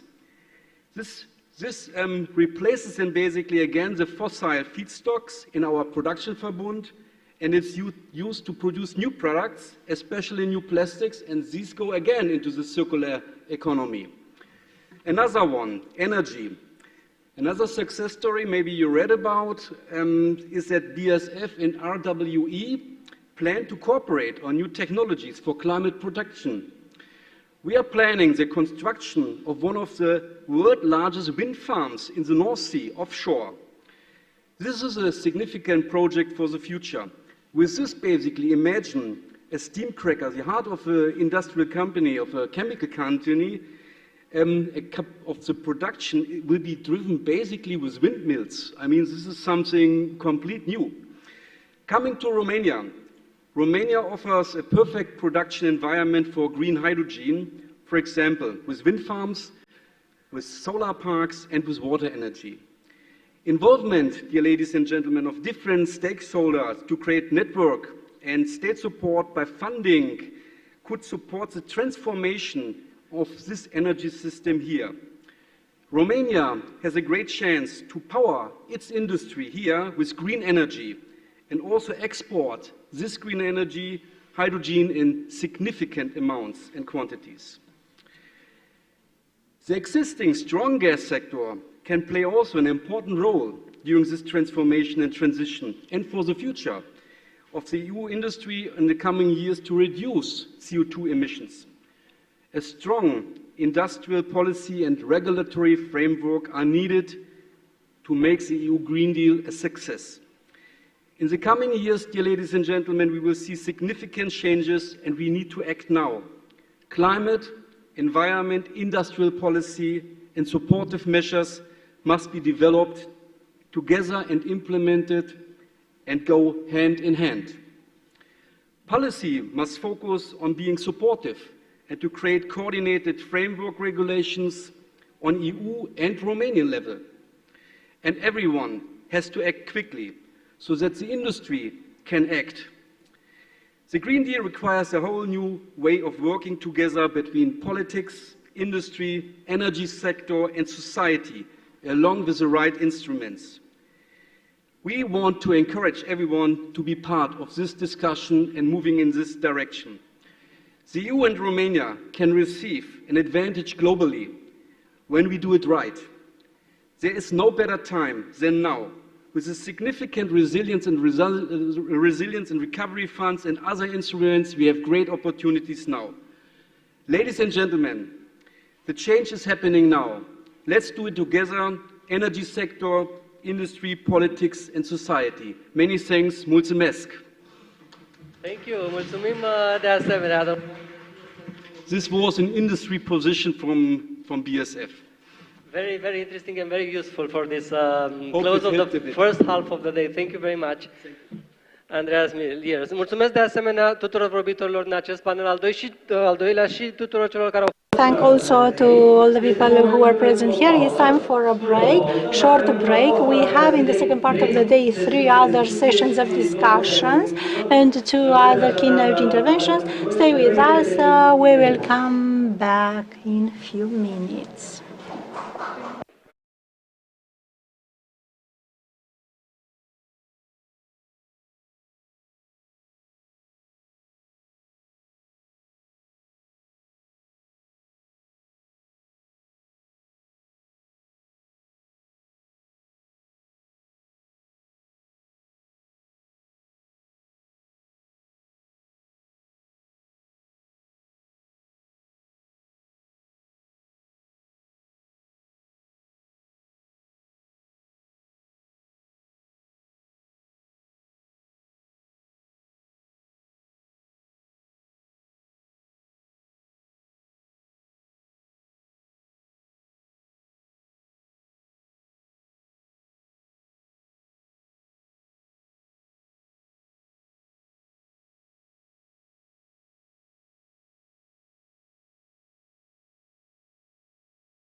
Acum ar trebui să fie în regulă? Acum nu mai aud nimic. Vă aud doar pe dumneavoastră. E în regulă. It's okay. It's okay. We'll speak in English and that's fine. Okay, I am ready to start, so please. So, do I have to start?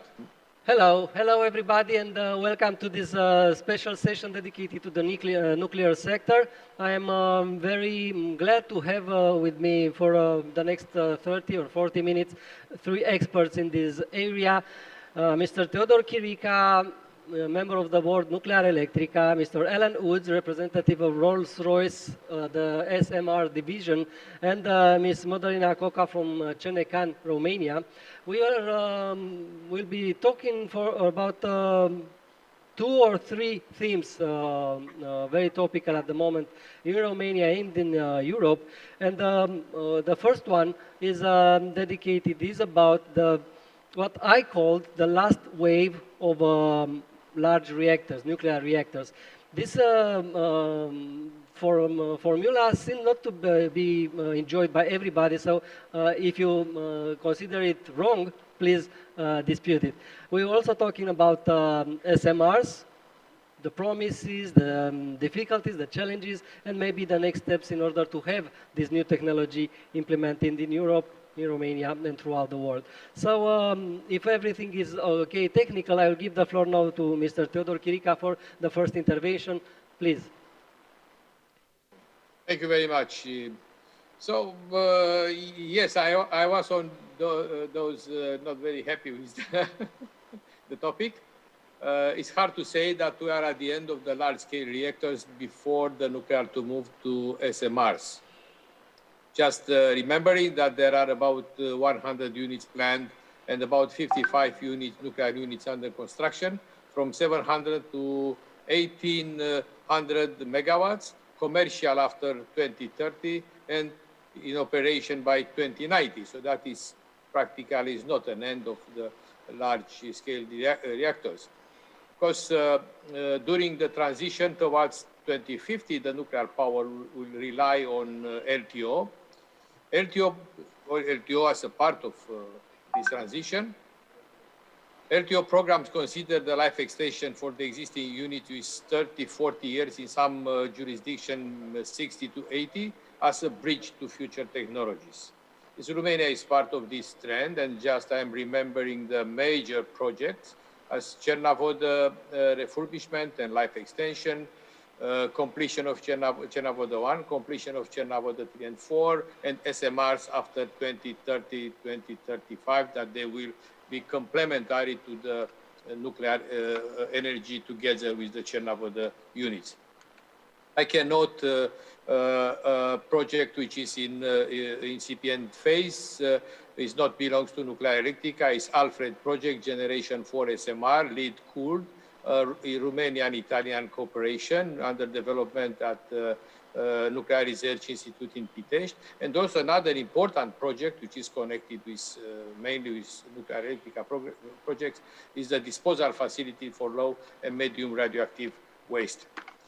We see in our approach, talking now about power, a great potential in Romania for both large-scale reactors and SMRs under a North Atlantic cooperation that mentioning United States, Canada, France, Italy, and any others, with local developers and industry. Large nuclear power plants are already proven technologies, adding security and stability to the national and regional grids, while SMRs are representing the response of the nuclear industry to the increased flexibility requirements of the grid, suitable for more non-electric applications, such as cogeneration, serving small to medium-sized communities or isolated human settlements, desalination, or hydrogen production. They are bringing a simplified design with enhanced nuclear safety features and robustness. Both are part of the solutions to reach the climate objectives of carbon neutrality by 2050, together with other low-carbon energy resources, mainly renewable. There are some challenges for first-of-a-kind SMRs, but they are taken over by modularization, standardization, and simplification. As advantages for SMRs, and I do not insist too much because we have experts in SMR here, we can mention lower construction cost, reduced land use, and increased opportunity for local supply chain where they will be deployed. Certain SMR challenges can be mitigated by worldwide harmonized licensing frameworks requiring a strong alliance utility regulator. So I expect that Madalina will tackle with this topic. Robust supply chain achievable to an alignment of several states, mainly for middle-sized or small states, focusing on a certain, jointly focusing on certain type of SMR, and of course, a qualified human resources available to embark in such projects. As far that we discuss about the human resources, and part of the topic is regarding the new generation of experts in nuclear. I can just touch a little bit the nuclear electrica efforts for talent recruitment and retention. Existing human competencies and skills can be easily shifted towards the new technologies, while new generation of specialists must be trained through a dedicated educational system. The challenge for the development of nuclear project is to ensure a skilled workforce, retain talents, and ensure the transfer of knowledge. We have a strong preoccupation regarding talent recruitment and preservation in view of large investment projects. Now we are performing a recruitment program, a large recruitment program. Now we have 100 jobs, and for the first phase for the Unit 1 LTO as part of the job dedicated to graduates and with no experience requirements. So we received more than 300 CVs for this. So that seems that nuclear is not is still desired as a job. Of course, we launched a dual education program in cooperation with technical or vocation schools in different high schools or vocational schools around Cernavod town, in Cernavod, Fetești, Medgidia, extending cooperation with University of Constanța for employment of about 30 engineers of different disciplines.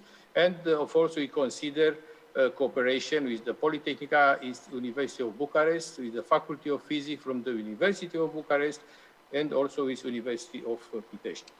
During this year, we will continue the scholarship and internship programs dedicated to undergraduates and graduates, including summer apprenticeship at the plant in order to offer hands-on experience.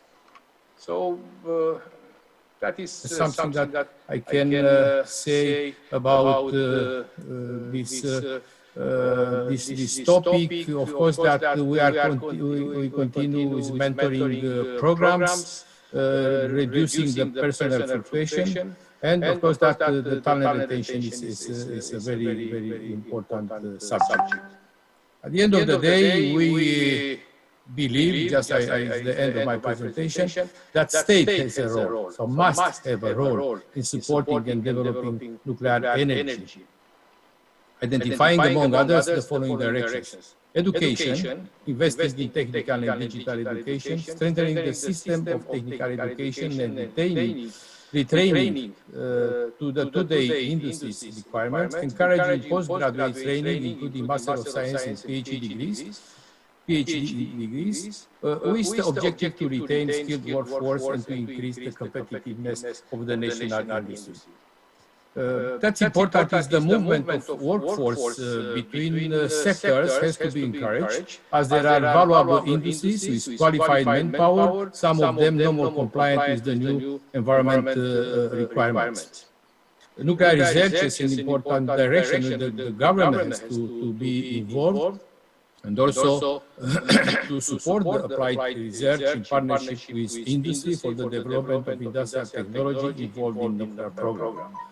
as a business environment is important. By government industry partnership dedicated to increase productivity, facilitating affordable financing for these activities, as well as stimulating investors to the domestic market to appropriate measures for using local opportunities. In my opinion, a major upgrade of the country industry is necessary, and nuclear is a part of this progress. Finally, the reference document that I used for this part of my speech is the Industrial Strategy Nuclear Sector Deal, part of the UK Industrial Strategy launched in 2018 and evaluated after 2 years by UK Nuclear Industry Council in September 2020, and the title was Nuclear Sector Deal 2 years on. I conclude quoting the US Nuclear Energy Institute President and CEO Maria Korsnick: "The nuclear energy is the source that can make it all work, not just electricity production, but job creation, economic revitalization, and decarbonization." Thank you very much for your attention. Thank you, Mr. Chirica, for your first intervention and for this passionate plea for the energy industry. It is nothing less of what we expected for this start in our conversation. I will now give the floor to Mr. Alan Woods, Director of Strategy and Business Development for the SMR branch of Rolls-Royce. Mr. Woods, how is your view? How do you see this competition, or is it a competition between large reactors and the SMRs at the moment, maybe in the future? Sure. So, well, first of all, thank you for giving me the opportunity to speak today. It's a great pleasure to be here. Just as way of background, I think it's useful for me to explain to people the background of Rolls-Royce. Rolls-Royce has actually been designing, manufacturing and operating nuclear power plants for 60 years now, and we do that for the UK government, the UK submarine programme. We have also been operational in the civil nuclear industry for a large number of years, so we have not just a background in cars and aviation, but also a strong heritage in nuclear as well. So to address the question of why SMRs and your question about particularly with respect to large plants, I'm not sure whether it's an either or, but what SMRs can do is play a role across a broader spectrum as the energy environment changes around us with decarbonisation. If we look at the future world, our view is that we'll no longer see different markets of power, heat and transport, but these will be merged as we seek to decarbonise heat and transport sectors, and we introduce technologies such as hydrogen, such as synthetic fuels. All of these will require more clean electricity to help generate them in many of the available technologies. And SMRs can play a strong role here because they are of a better size.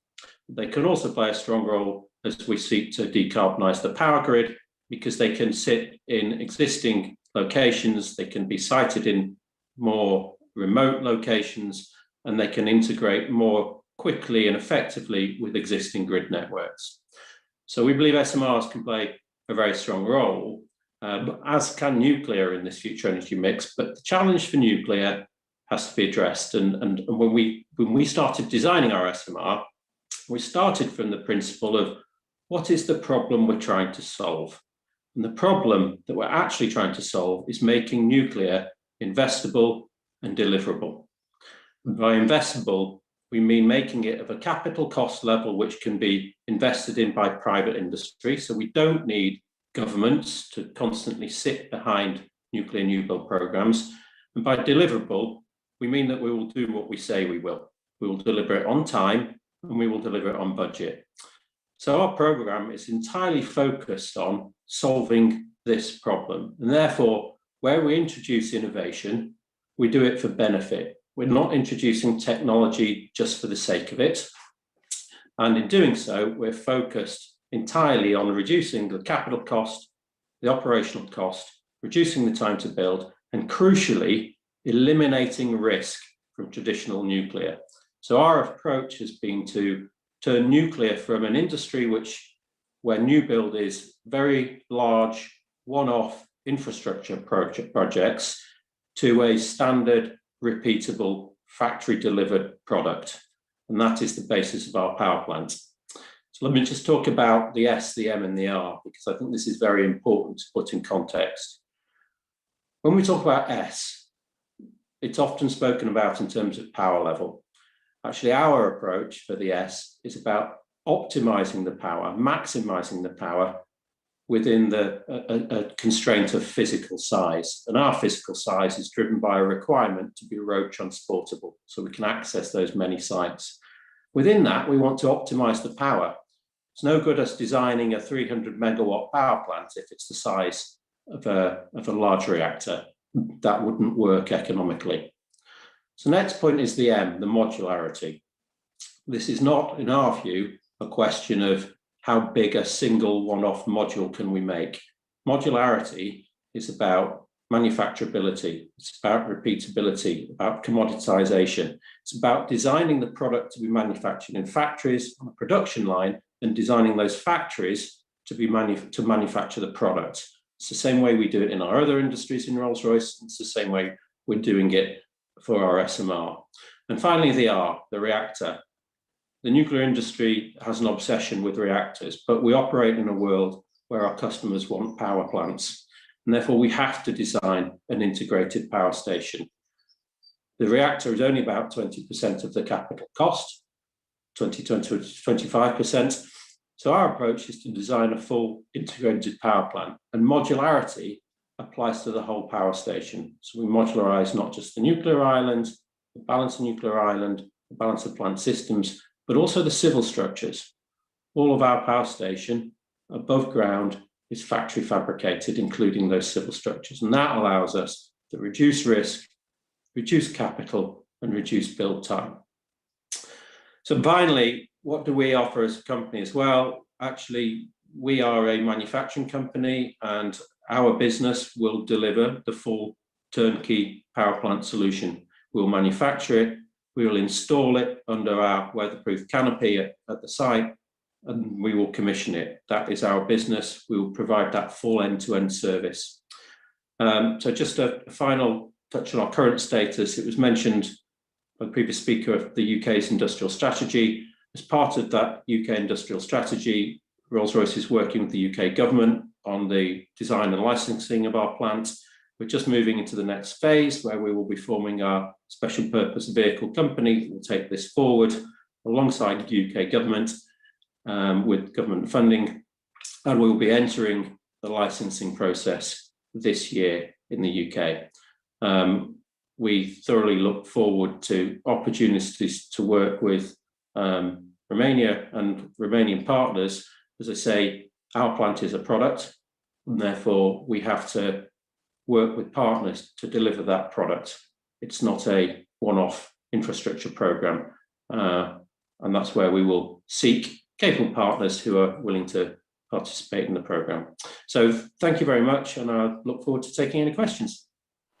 Thank you, Mr. Woods, for your input in this conversation. I am just reminded of one of our comments a few years ago in one of our large events at the end of the year, one of Energynomics gala, when we prepared a very elaborate movie where one of the lines was something like, let's prepare for the future when we have access to small, personal, infinite source of power. And maybe technology is one step at a time advancing towards this dream. But I will now move to Ms. Madalina Coca, representing the regulator on the nuclear sector in Romania, for a quick overview of how is Romania prepared, ready to use, adapt, welcome such technologies. Please. Thank you. I would like to speak about the regulatory framework that has been established by CNCAN, and how is this prepared for the licensing of SMRs. I am trying to share my screen. Oh, the participant screen sharing is disabled. So I will just talk freely. In 2019, we have revised our regulations on licensing to include also small modular reactors. Our regulatory framework is technology neutral, and it includes the requirements for compliance with international standards and high-level nuclear safety goals that have been established in international standards and in European legislation. So from this point of view, we do not have any particular requirements that would hinder licensing of new reactors in our country. We can benefit from the regulatory reviews performed in other countries, for example, US, UK, Canada, countries, France, which have very well developed regulatory frameworks and very competent regulatory authorities, the processes of which we are aware of and we trust.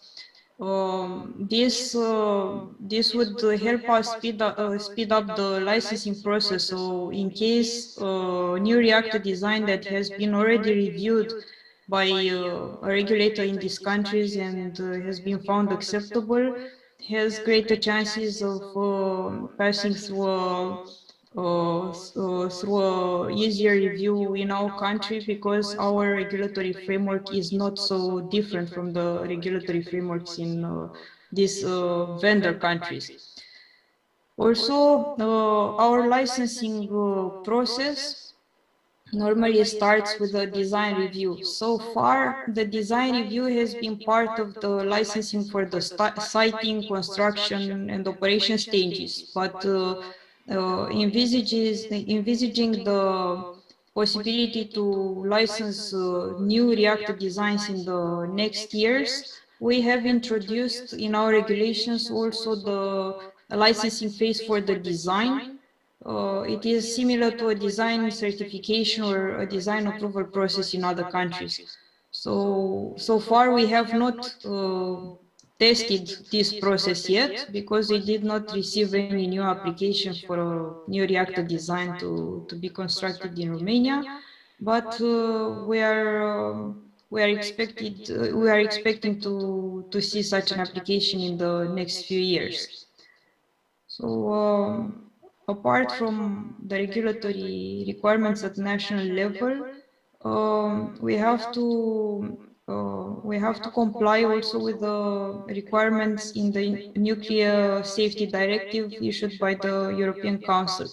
And this imposes high safety goals that have to be met by all the reactor installations in Europe.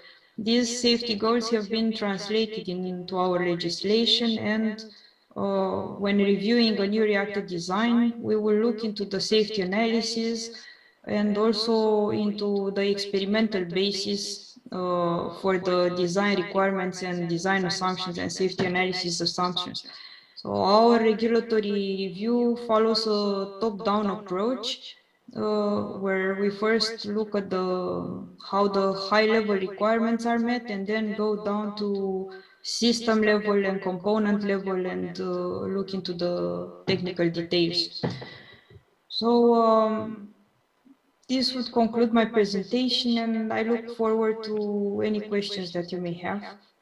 Thank you, Ms. Madalina Coca, for your input. We solved the problem with sharing the presentation, but we probably have access to it and present it in our website in the near future. Thank you very much for your comments. One more question in just a few minutes maybe on this issue of SMRs.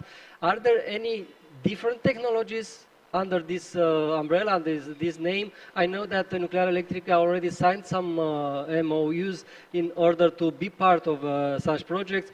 If you can make a short comment on this, please, any one of you.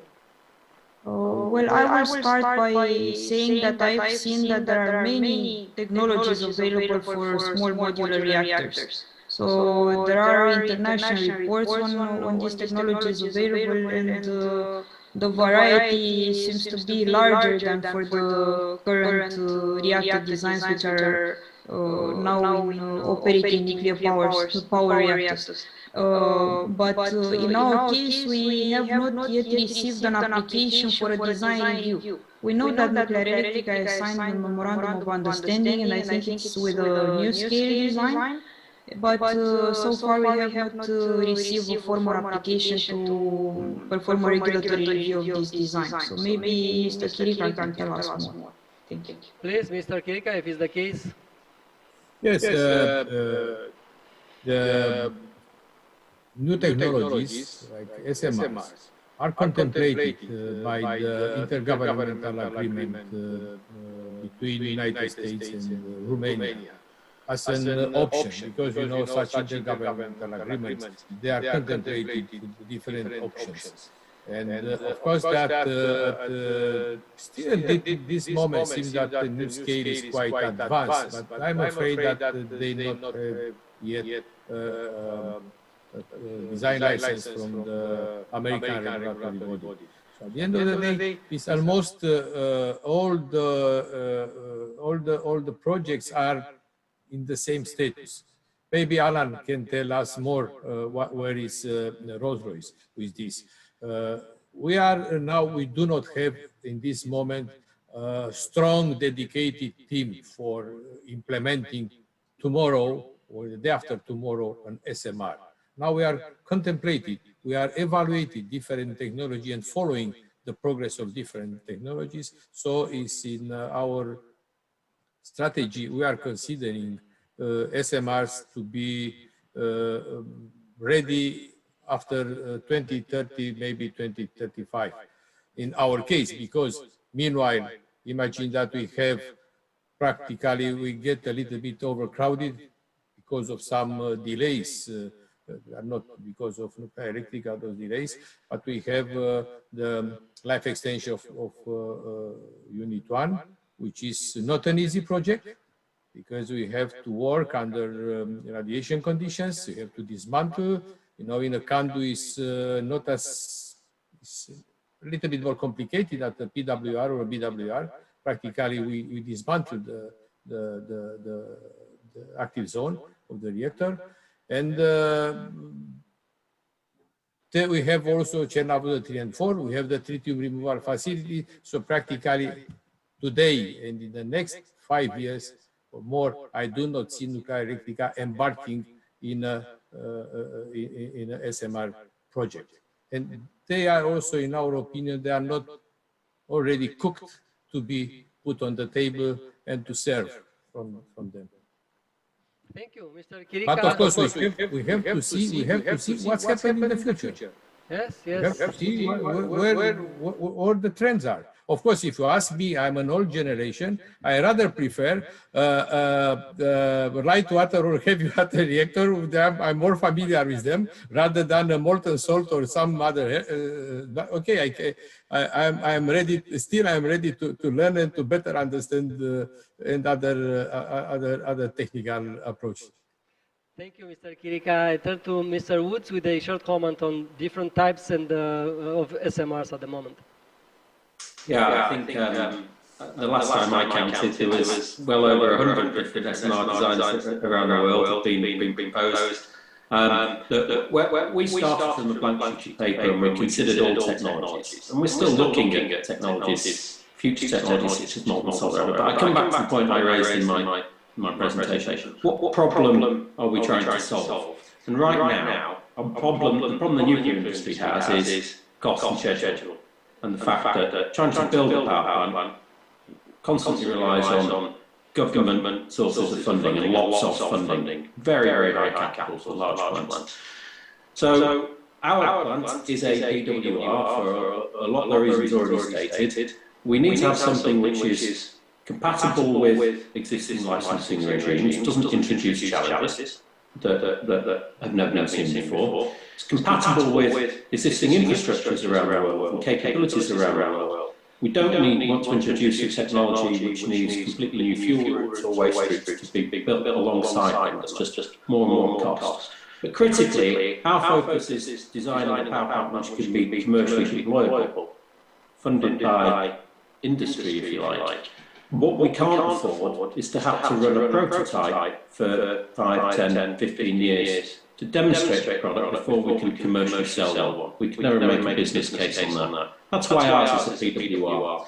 I'll come back to the point I raised at the end as well. This is a power station. It's not about the reactor technology. We have to innovate where innovation drives benefits in terms of cost reduction, schedule reduction, risk reduction. We should not innovate that actually introduces risk or introduces time to build. That would be the wrong way to do it. Doesn't mean that future technologies may come along, but until we can pinpoint what problem they're genuinely solving, I'm not sure why they would be considered right now. Thank you for your comments, the three of you.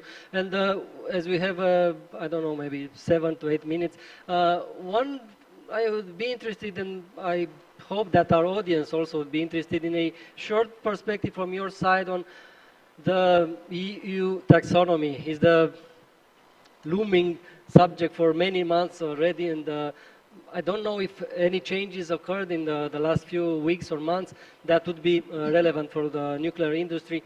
Please, Ms. Coca, maybe start. Well, thank you, but I'm not very familiar with this subject because this is something of interest primarily to the promoters of the nuclear reactors, to the industry. So I will let Mr. Chirica answer this question. Okay, Mr. Chirica, please. Yes, taxonomy is, how to say, my last time preoccupation I'm spending in the last half year. More than 50% of my working time concentrated on taxonomy and cooperating with European industry in this respect and trying to inform as correct as possible the politicians, the parliamentarians, and the Commission, if it's possible, to convince the Commission. The taxonomy, there are some promises.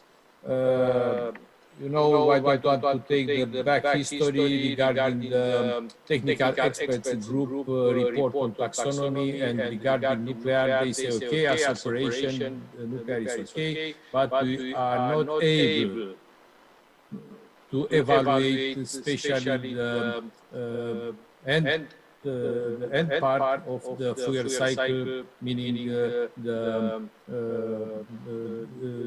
disposal of spent fuel. And they asked the Commission to take somebody else. Fortunately, the Commission took a good decision. They have their research arm, which is GRC. And GRC, the patent group, they did a good report and a neutral report, but saying that is not a big difference between the impact on the climate from the nuclear compared with hydropower or other renewable. Regarding the radiation effect and contamination expert, they say that there are risks that they can be managed, they can be under control. So practically the GRC report is positive. Now we are waiting for there are two committees that were in charge by the Commission to have an independent evaluation of GRC report. The first one is the Article 31 from the Euratom Treaty, and they are professional. I know some of them, and they are professionals, they are experts in waste management. And there is another is shared group from DG Sante, and they are more experts on medical and radiation effects against the human being, human body. So it's, they feel it, but we do not have information from inside that is good or bad or is neutral, or we expect to be professional, that report.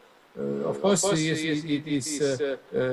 it's well known that it's a fracture between the nuclear like-minded member states and the member states that are not liking nuclear, and practically the debate is more political and ideological rather to be scientific-based and technical-based debate. In this respect, take advantage that Aran is here. For the nuclear-like-minded, Brexit was not good at all because we lost a strong, there were two strong pillars, France and the UK in the European Union. Now it's France versus Germany. Yes, a hot topic in the European Union, not so much for the UK-based Rolls-Royce, but maybe if are there any operations Rolls-Royce is undergoing in Europe. I don't know if this is a subject for you, Alan. Well, Rolls-Royce is a global business. Across our group, we've got many facilities across Europe as well as the rest of the world. I don't really want to get drawn into Brexit. It's been quite a painful experience, and it continues to be so. Just on the taxonomy and the green issue, I think there's, the nuclear industry is collectively, we do need to start being a little bit more outwardly focusing with all of the good things that we do as an industry. From a cost perspective, we include all of the costs of building, operating, decommissioning our plant. We have to demonstrate how we're going to handle all of the waste before we even put a spade in the ground. That's the requirements that are set on us as an industry. And I'll just leave a thought on this, which is if every other industry in the world had been required to do that from day one, we wouldn't even be talking about net zero right now. Nuclear industry always has, remains to do that. So I think we deserve some recognition from that. But I echo previous thoughts. This is very political, and unfortunately, nuclear will remain that way. However, what is interesting that now there are also other taxonomies developed in different countries. UK understood that they are now developing a taxonomy. United States, Russia and China, they are working on their taxonomy. So practically at the end of the day, you have to see what's the Europe to be an isolated island in the ocean of the nuclear. You have to see what's going on. I'm sure that the rationality will win at the end of the day. And that is very important. I mentioned the North Atlantic cooperation. So just at the end of the May, the Minister of Energy from the United States and the Minister of Energy of France, they signed a joint statement regarding supporting nuclear energy. So that is a very important step outside of the borders of the European Union in this respect. Thank you all of you. It was a very short session this year, but a very focused one, and I'm very content with things that I heard today, and they are openings for future conversation. I hope that you will answer our calls in order to develop more these subjects and others like this in Energynomics.ro maybe. So gentlemen, lady, thank you very much for today. Please join our Energy Strategy Summit for the rest of the day, if possible. If not, the recording will be available in Romanian and in English from today on. That was the special session dedicated to the nuclear sector this year in our event. Înapoi în limba română, pentru a vă spune doar atât că vom asculta în câteva... To Romanian, we will just say a few things about what the president of the Council of Competition said. He should have been with us, but he couldn't be here. But he was available to present this message. A short break, and we'll come back about 14:15 with the 13:15 with the support scheme. Thank you very much for your invitation.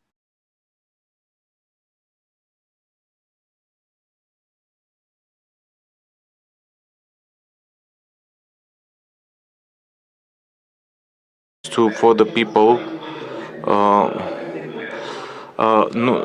Also, it's a very wide and distinguished point.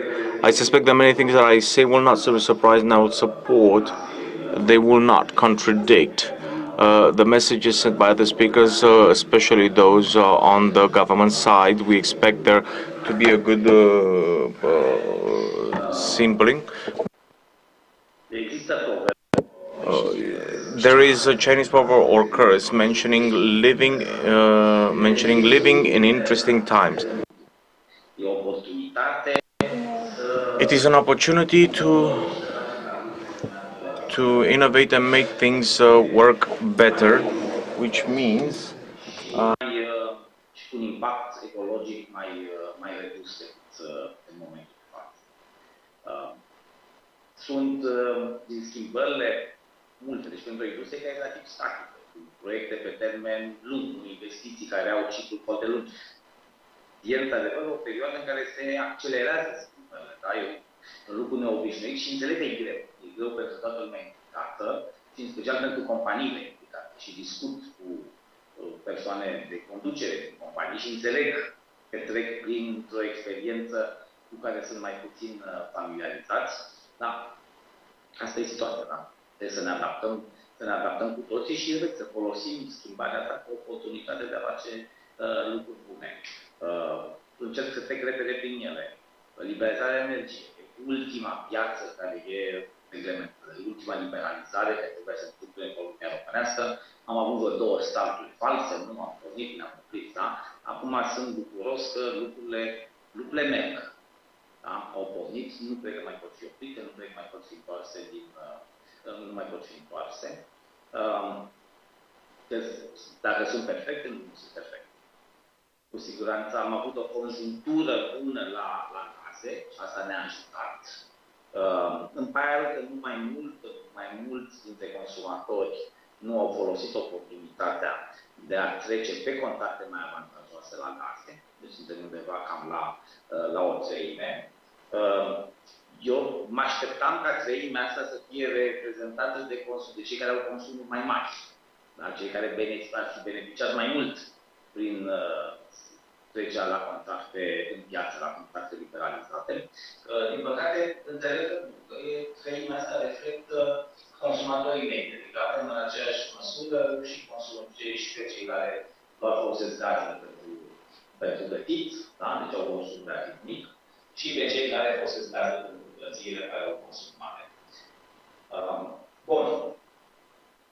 Posibil ca această fereastră de oportunitate care a existat anul trecut, când din vari motive gazele erau destul de ieftine, substanțial mai ieftine decât perioada dinainte sau decât prețul contractelor reglementate, o fereastră de oportunitate pare că se închide.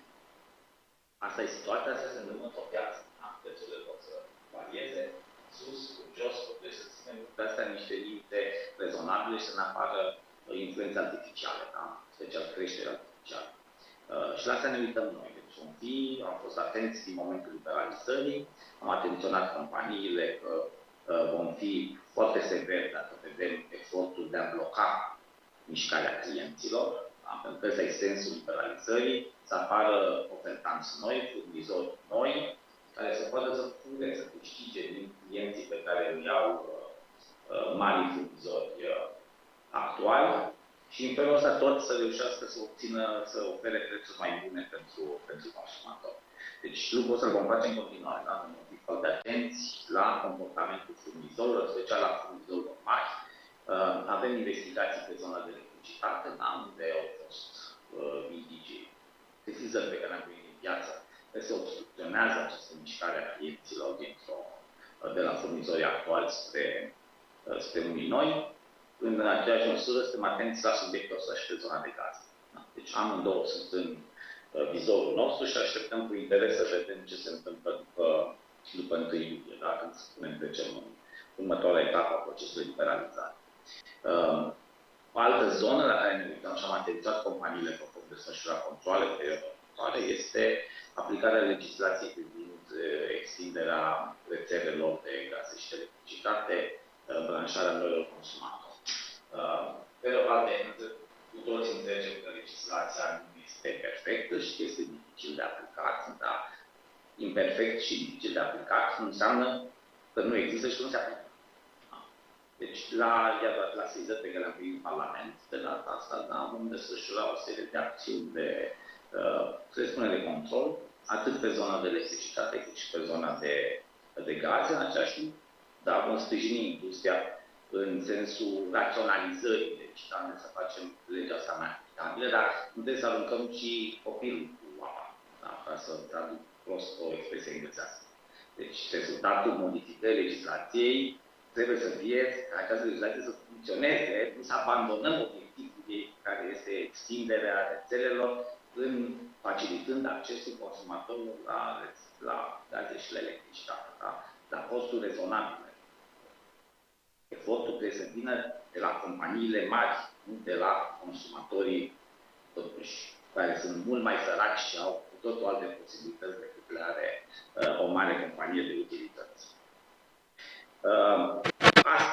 Aceste două lucruri cred că sunt prioritare.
This means almost 9% of the European polyol production, which brings us to number 6 in Europe. The new special polyol factory has been designed to have performant energy-efficient characteristics, as well as digitalization and production waste disposal. The annual production capacity is equivalent to 3,500 kilometers of new 2x2 flexible mattresses. If they were to be laid head to toe, the mattresses would cross the European Union from the most eastern point, the city of Sulina, to the most western point in Portugal.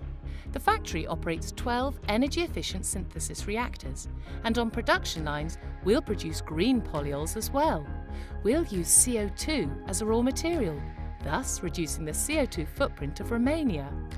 Basically, we'll become one of the top 10 companies in the world producing pollution-free polyols.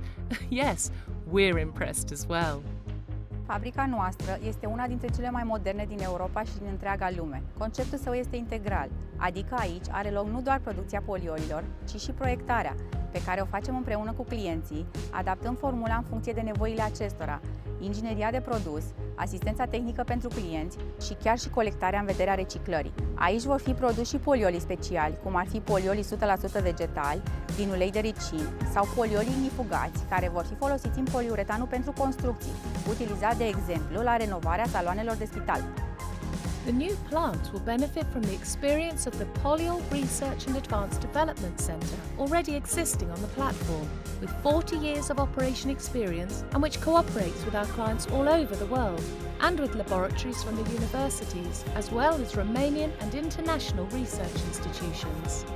The innovation project and the flexibility of the development teams are the company's strengths, the reason for our products being exported and used in more than 43 countries in Europe, Asia and Africa.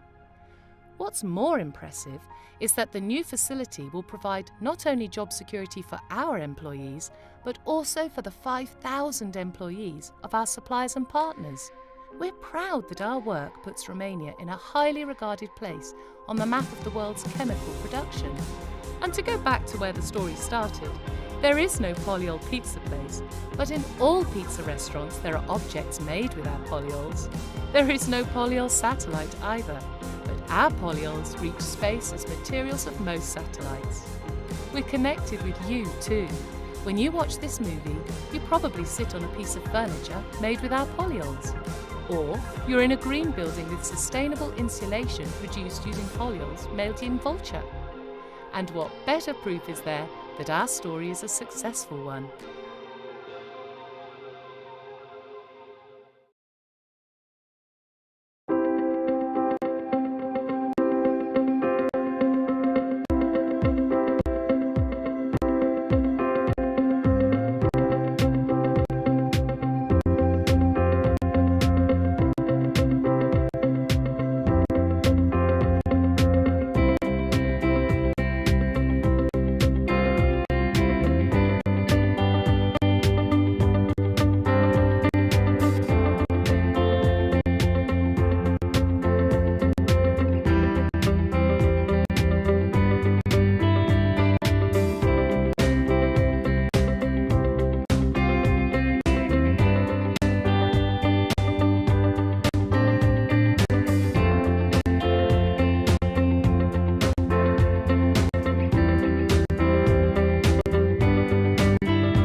Another part are present in online through Zoom. Zoom is a platform that we use, and also we came to this option, which we didn't have in 2020, to translate integrally the works of the summit. It's possible that the next years we will organize this differently. At least 500 people were registered in online. Thank you for the thousands of messages that you have sent it. They will be taken by us, and they will get to the speakers that you address them to. At the beginning of this session is called financing and support schemes. Mr. Chirițoiu spoke earlier about some of these. About more of that, we will talk about more in detail. In a session moderated by Cristina Păun. Cristina, thank you very much for accepting our invitation. She is here the representative of FEL Romania. This is the program for young people of the World Energy Council from Romania. Together with Cristina is here with us, other partners of her and other colleagues of hers. Thank you for your support and also for the previous years. Good luck, Cristina, here with us. Thank you very much. Today we will discuss in our panel about the financing, about the sustainable financing and the support schemes for the energy sectors with representatives of the banking system. We start our discussion through reminding the audience that the European Union and Romania are at the stage of a huge challenge that will generate some behaviors, investment behaviors quite different. Romania took some ambitious targets in terms of the energy transition, maybe the most ambitious targets, and this level will increase in 2023. In support of this sustainable investments, we have at our disposal important financing sources, which are as grants, where we can talk about resilience, just transition and modernization, and also instruments such as loans. With the Green Deal come a series of constraints related to the investment of these investments that can be generated through the interpretation of taxonomy. Shortly, we could say that the purpose of taxonomy is to set, based on some criteria, if an economic activity is sustainable or not from the point of view of your environment, and we should say that this taxonomy applies differently depending on the financing instrument. I would like us to explore together about the investments from the public money, but also from the private sector. I will start our discussion by giving the floor to Mr. Adrian Margarit, manager within the Ministry of Investments of European funds, which are asked to tell us what financing sources we have at our disposal in the energy sources. Mr. Margaret, we talk about the need of investments. We need investments in the new sources, in new production capacities. We need investments in transmission in order to support and to take these new capacities. We need investments in the digitalization of the distribution grids. Also, I would like to ask you if you have any idea when these calls will be open. When do you consider the modification of the taxonomy program through the application of the program? Good afternoon. Thank you very much for your invitation.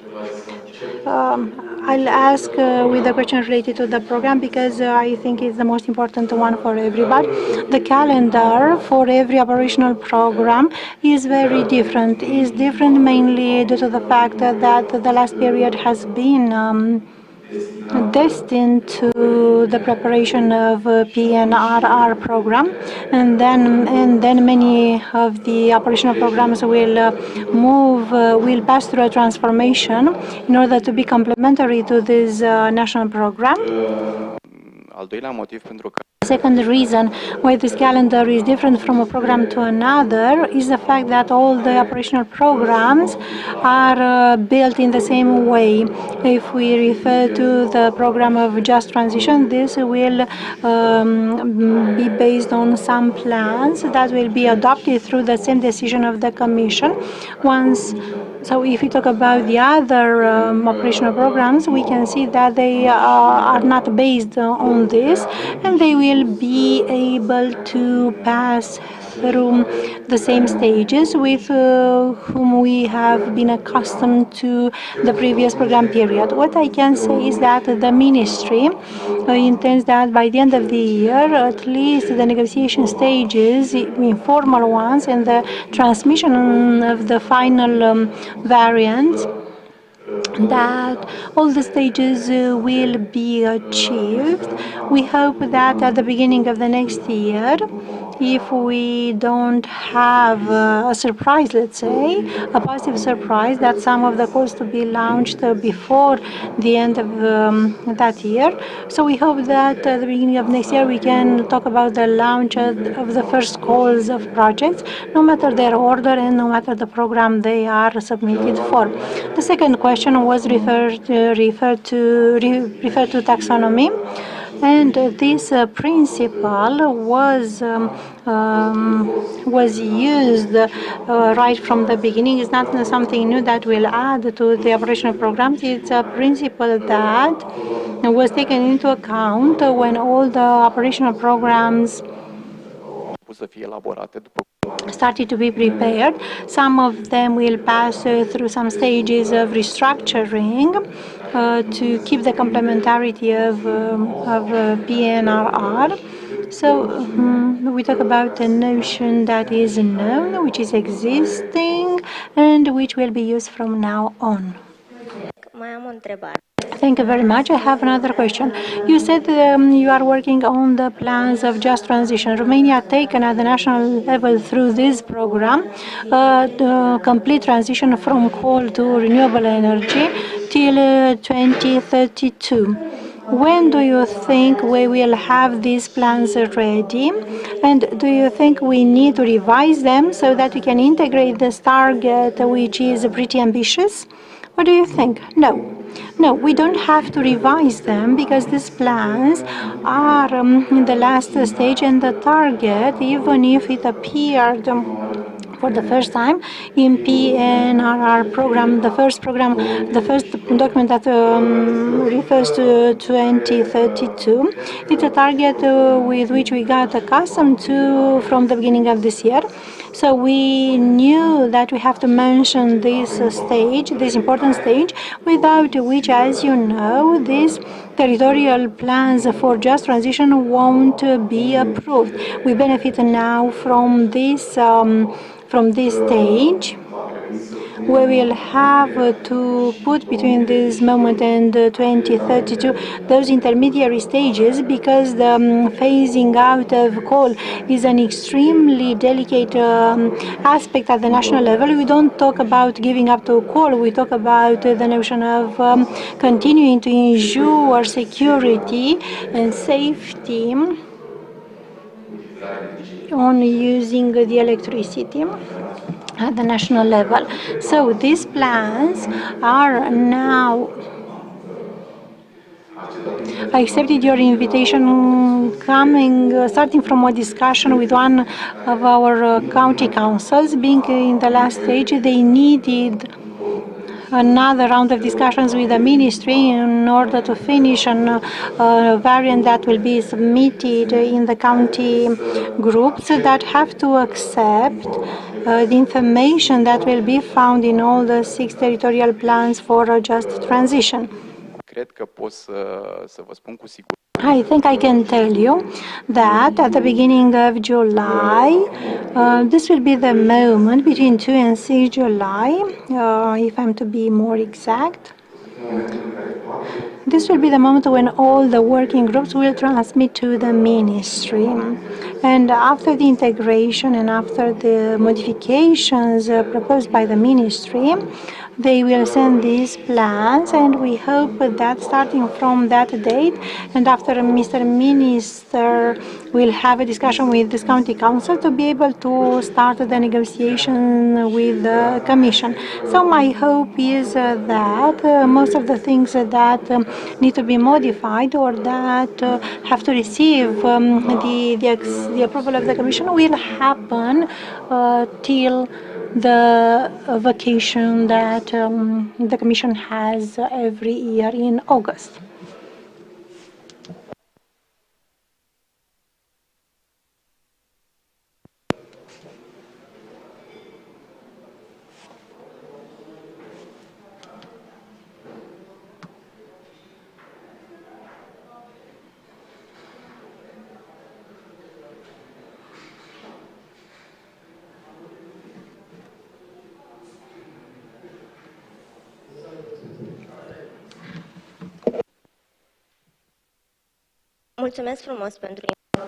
Thank you very much for your information. I understand that we are on track, at least in the preparation of the plans.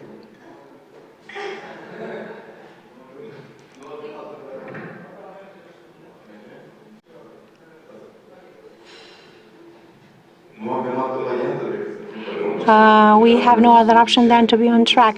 So we have enough time behind when we should have tried to solve the aspects which were unclear, because everybody needs to understand the means in which the public consultation was done and these plans have been prepared. This represented something new for Romania. Yes, that's true, because the dialogue with all the stakeholders at the county level, at the national level, didn't have any precedent within any other program. And then facing with different aspects, because this was a new program even for the Commission, because there are some points on which the Commission avoids to give some answers. So we have no other option than to be on track. The consultants who are helping us said that we are in a good condition looking at the other plans at the European level. So probably there will be some aspects that need to be better shaped in order to provide the necessary information. But this is the stage at which we are right now. Thank you very much. This is some very good news. After the intervention, Mr. Margarit, related to the European non-reimbursable European funds, we will go to the banking sector that can support the sustainable investments in a complementary manner, and I would say in a very important manner, because the investments from public money always need to be complemented by private investments. According to the estimates of the National Bank, the quantum of the green investments in the next year could get to 60 billion euros. I invite Mrs. Wana Mogoi, who will connect online. She manages the portfolio of energy and the natural resources within ING Bank, and I would like her to share with us her opinions on the contribution of the banking sector in financing the energy sector. Thank you. Good afternoon, everybody. I hope everybody hears me. Can you confirm that you hear me? Yes, we hear you. Yes, we hear you.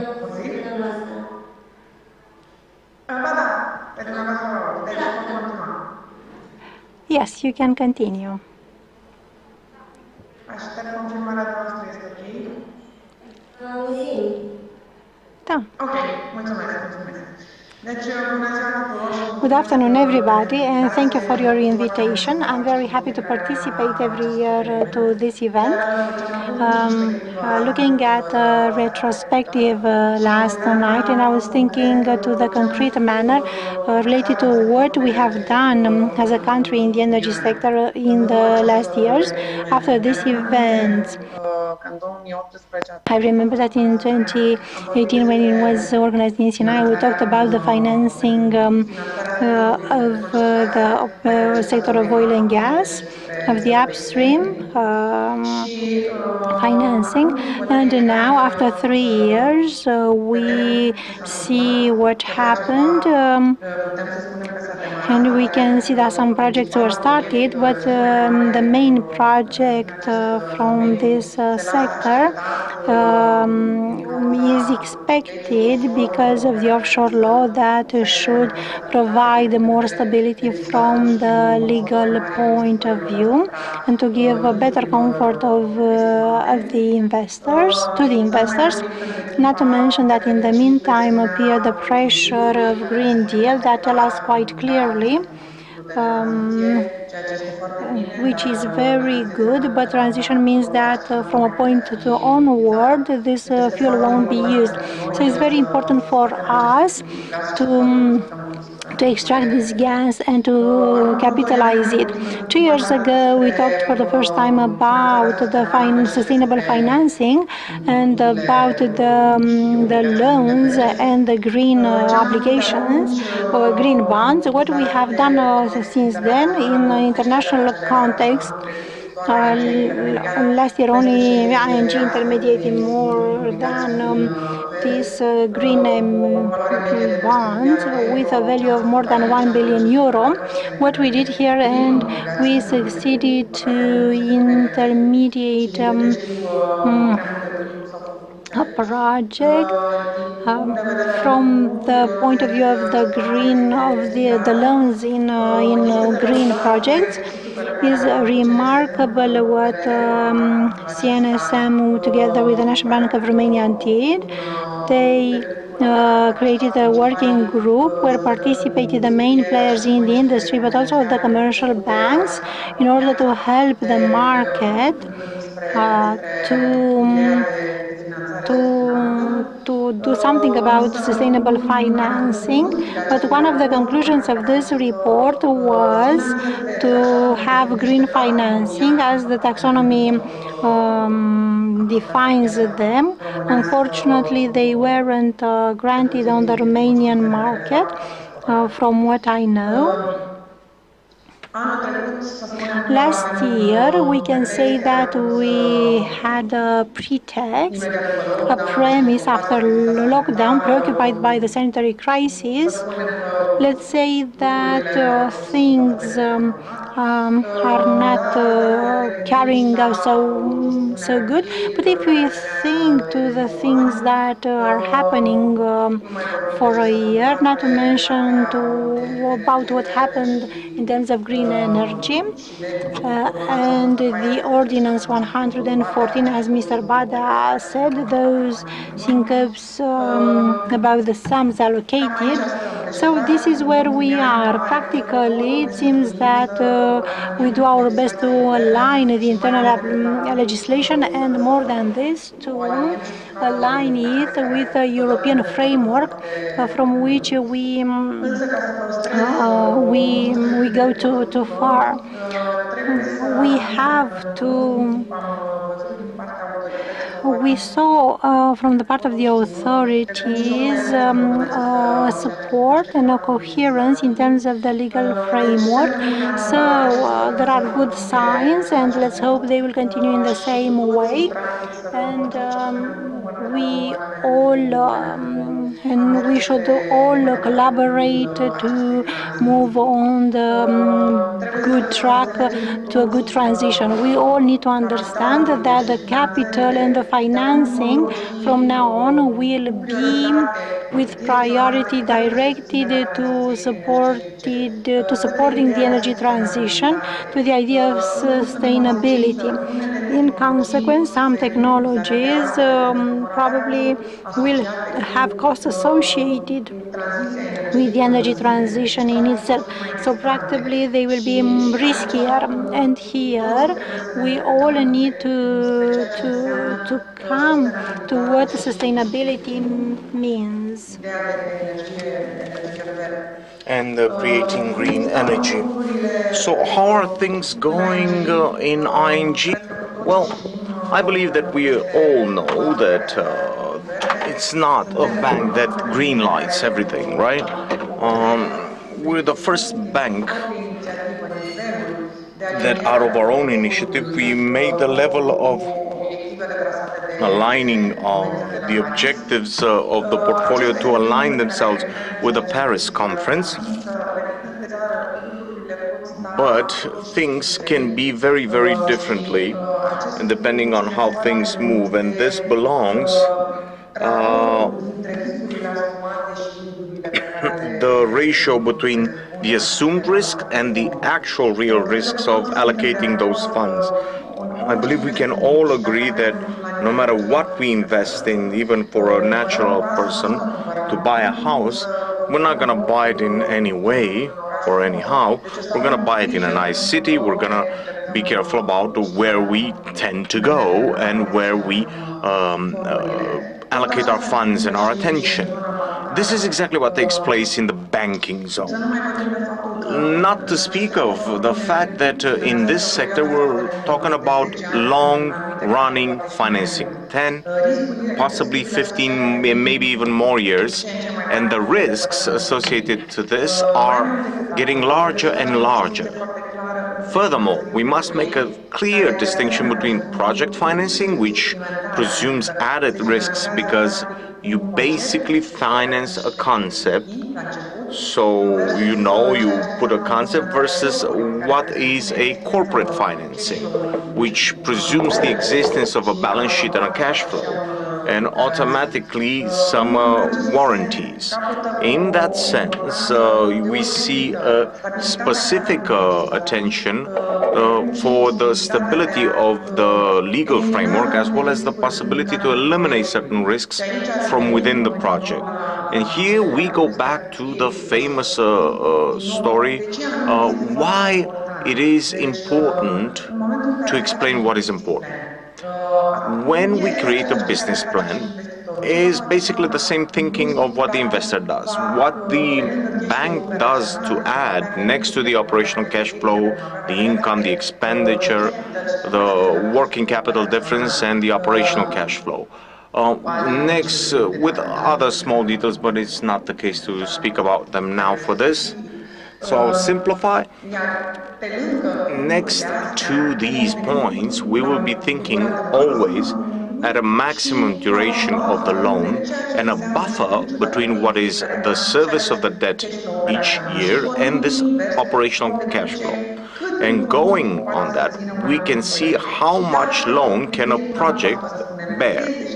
And let's say if it's 30% of the operational cash flow as a ratio for the service of the debt, then we must understand that the variation of expenditures and income, this report is changing. We all saw how the price of electrical energy variated. We saw how the price of hydrocarbons went even more than the electricity. Of course, these off-state agreements can be closed on the market. There were no restrictions like the electricity side, but here on the market, I did not see such contracts for very long. But in the end, the market will possibly go in that direction also. But as I mentioned previously, at very high variation of time, what happens is that the cash flow is going to become very dwindling, and the service of the debt cannot be obliged by. This is the same way this paradigm is working for the legal side. If we take into consideration what took place for green certificates, we realize that if you cut half of the income, you create a dramatic situation.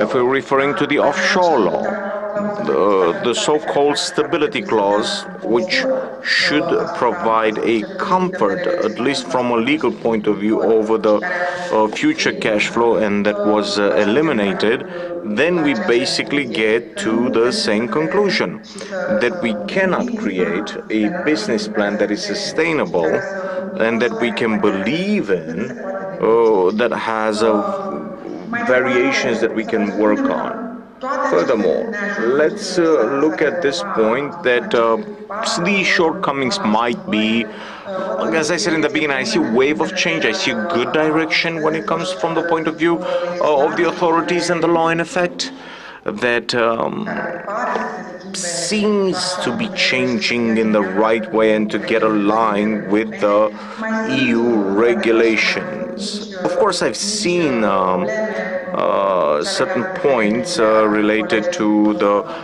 farming land. We know that the energy project require larger areas of land, and the more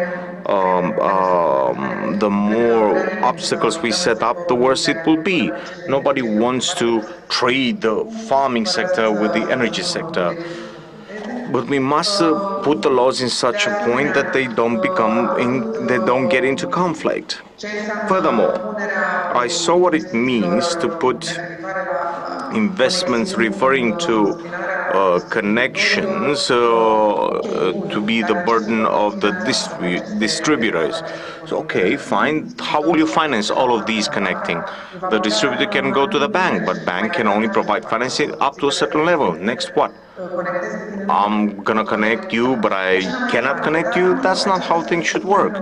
But let's just say that we are living with the hope that these will be fixed and that we will have a legal framework that will be beneficial and stable for the investments and will provide comfort both for the investors and the financing partners, as well as connects investments when it comes to the networks, when it comes to balancing, when it comes to backup, because here we're not speaking just about laws. We're speaking about some technical issues that can take in order to integrate projects, at least on renewable energy. In terms of products, I can tell you that I have been speaking many times about what the market is offering. There's bonds, there's green bonds to work on, but the basic idea is this. First and foremost, this is the future. All of the financiers will very soon adopt at one point or another this idea related to sustainability. How they function, there's nothing different here in comparison to classical bonds or loans, other than that you clearly set up some sustainable goals. You need a very clear rating for it, and that can be amongst these objectives related to the loan rate or the bonds or the bond rate.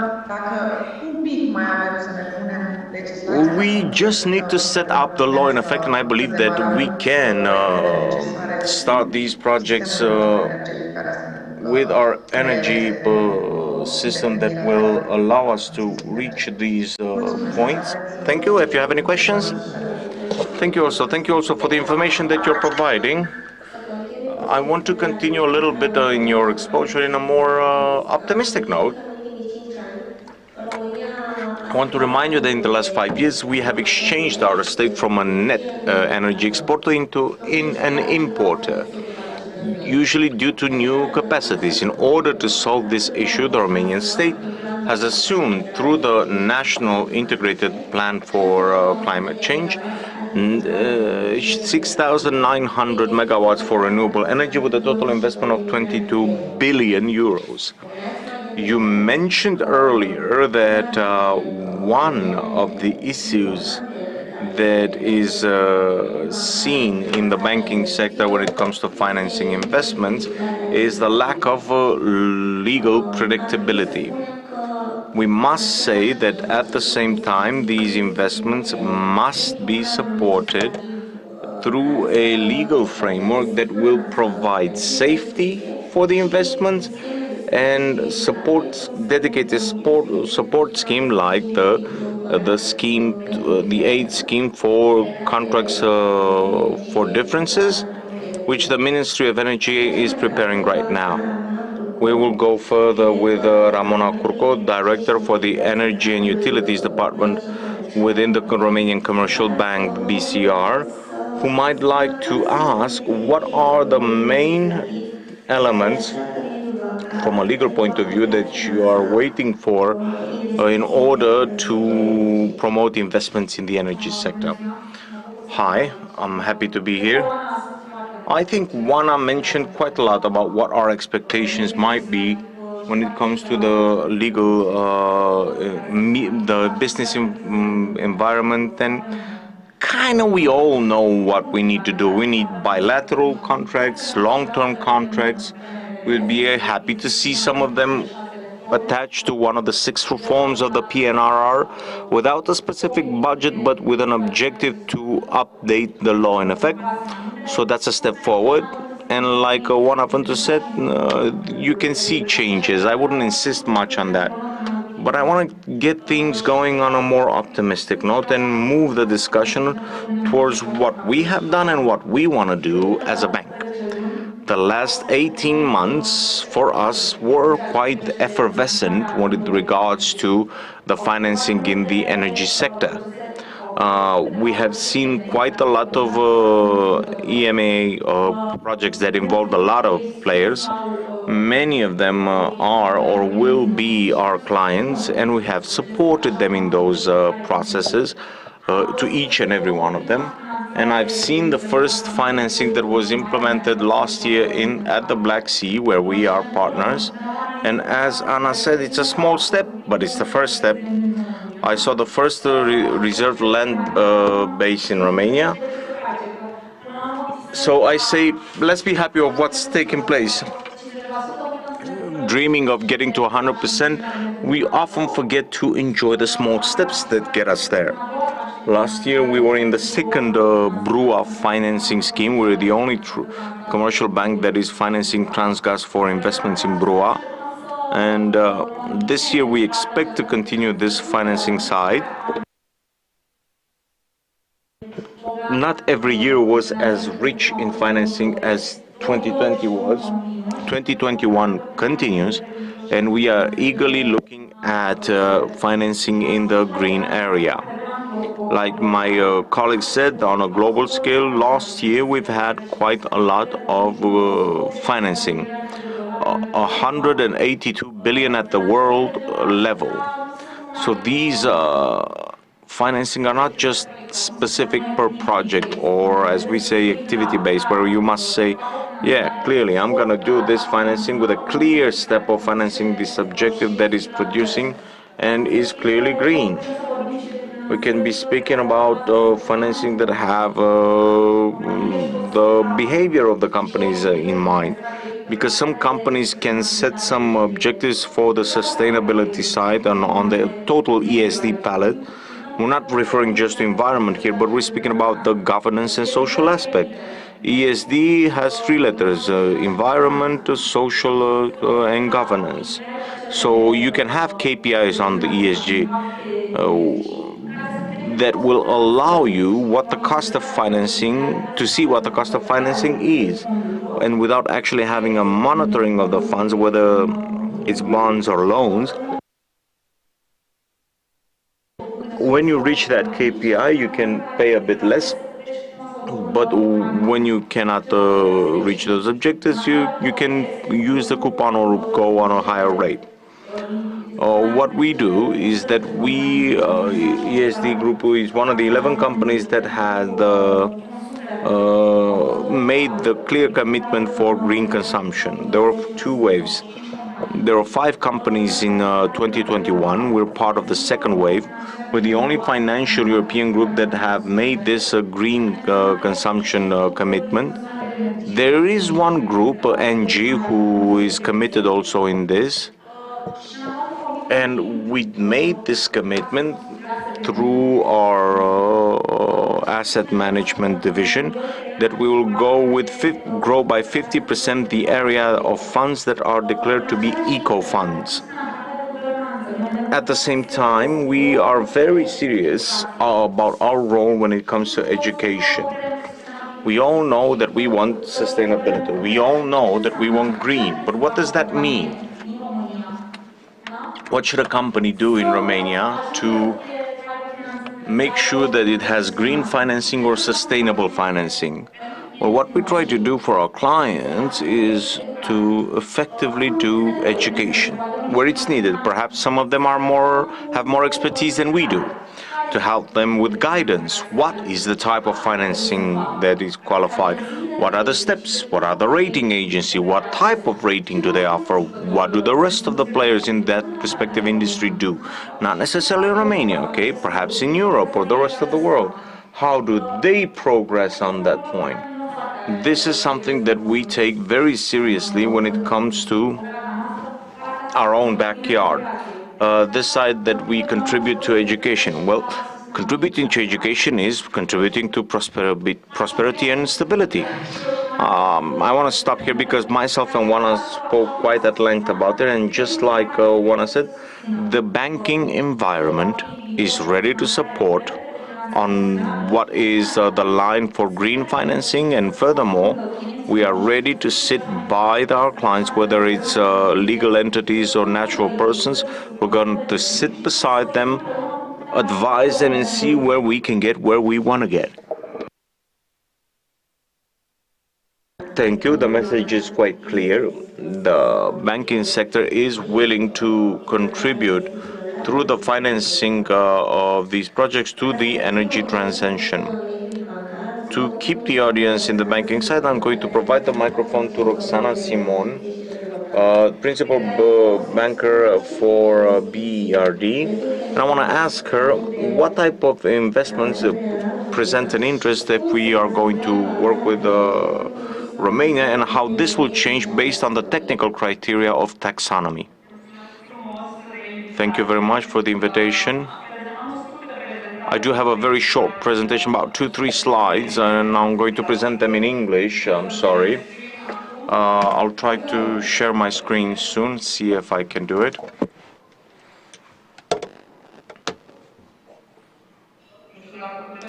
I don't know if you can see my slides. Deocamdată nu le vedem.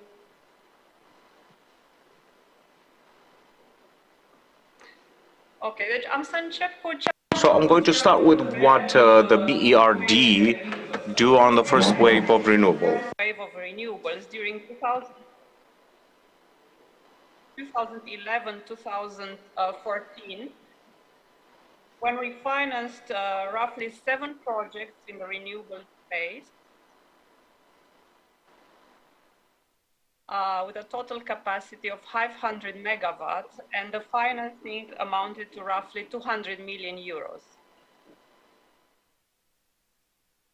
Every single of these projects was project financed, and we had either IFIs or commercial banks as co-lenders.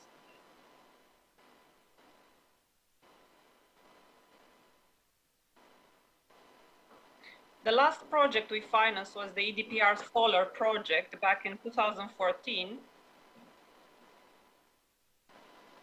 This project was financed in the midst of the regulatory changes, so I would say it was quite challenging because we had to take full merchant risk for the black power price, and we also had to take the regulatory risk by changing and postponing the number of green certificates from 6 to 4.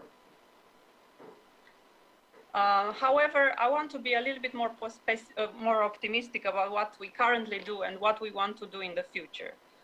So currently we are involved with the Ministry of Energy, and with the help of CMS, we are assisting the ministry drafting the CFD scheme. This scheme is supposed to take roughly 12 months to be designed and notified to Brussels for state aid clearance. So we expect the first tenders for the CFD contracts to take place in a year time from now. However, because we are IFI, we are fully committed to EU Green Plan, and we are supporting the ministry with the CFD scheme. We are also want to support renewables before the CFD scheme will be in place. Therefore, we are very keen to see the first bilateral PPAs, and we are willing to look at the long-term financing based on a blend of bilateral PPAs and merchant risk. So what we are looking right now, we are in discussions with various investors to arrange project financing, so that this is long-term financing, 12 to up to maybe 15 years, maybe, based on a bilateral PPA plus some sort of merchant tail. What else we do currently? We have assisted the ministry together with CMS. We updated the energy law with the incorporating the Directive 944 in the new energy law, which was for public consultation until recently. And we also want to assist the ministry with drafting the utilization guide for the modernization fund, the fund which is dedicated to the energy sector, and it's quite, I mean, everybody knows about the importance of such modernization fund, and the investors are waiting for this for quite a while now. There are a few more other technical assistance initiatives which we would like to undertake in the near future, such as the National Strategy for Hydrogen and the offshore wind regulation, but I would leave this for a different presentation. So what do we look at the future? How is the future looking like? We look at renewables. We are very keen to finance through project finance structure, as I mentioned already, through bilateral PPAs and merchant risk. We are looking at networks, both the transmission networks and the distribution networks. We know Transelectrica has a huge investment plan of 1.2 billion for the next 9 years. We know the distribution companies are investing heavily in the digitalization, modernization of the grid. This is expected to basically improve the absorption of the renewables project in the distribution grid, which we think it's a good step forward, because you can't have only big installation connected to the Transelectrica's grid. You also need to have small renewables, the so-called distributed generation, connecting to the distribution grid. We are looking to finance any storage projects, and also a combination of renewables and storage, and possibly hydrogen as part of the overarching hydrogen strategy of the EU. And I mentioned the Transelectrica grid. Hidroelectrica has also an impressive rehabilitation plan of all their HPPs. And last but not least, we encourage the restructuring of Oltenia. We hope that Oltenia will manage to be restructured in a good way for everyone, so that we can get cheap electricity for the end consumers, and we can also support the investments in the renewables. I think that's all I had to share. If you have any questions for me, I'm happy to take any questions. I'll stop my presentation now.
euro, the price for megawatt.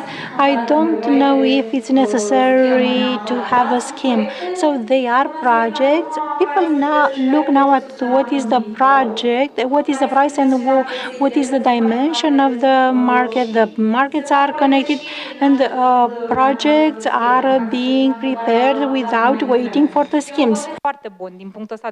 This is a very good context to prepare projects, to ask for financing from the banks. So there are money on the market. There is money on the market. We are waiting for the project.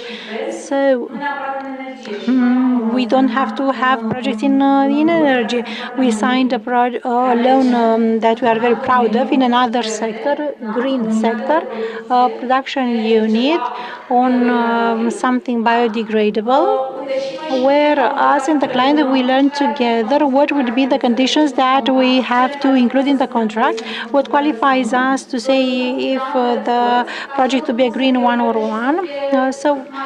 Our desire was that project should be as productive as possible for the client. So thank you very much for the optimistic note and for the stimulus for investments.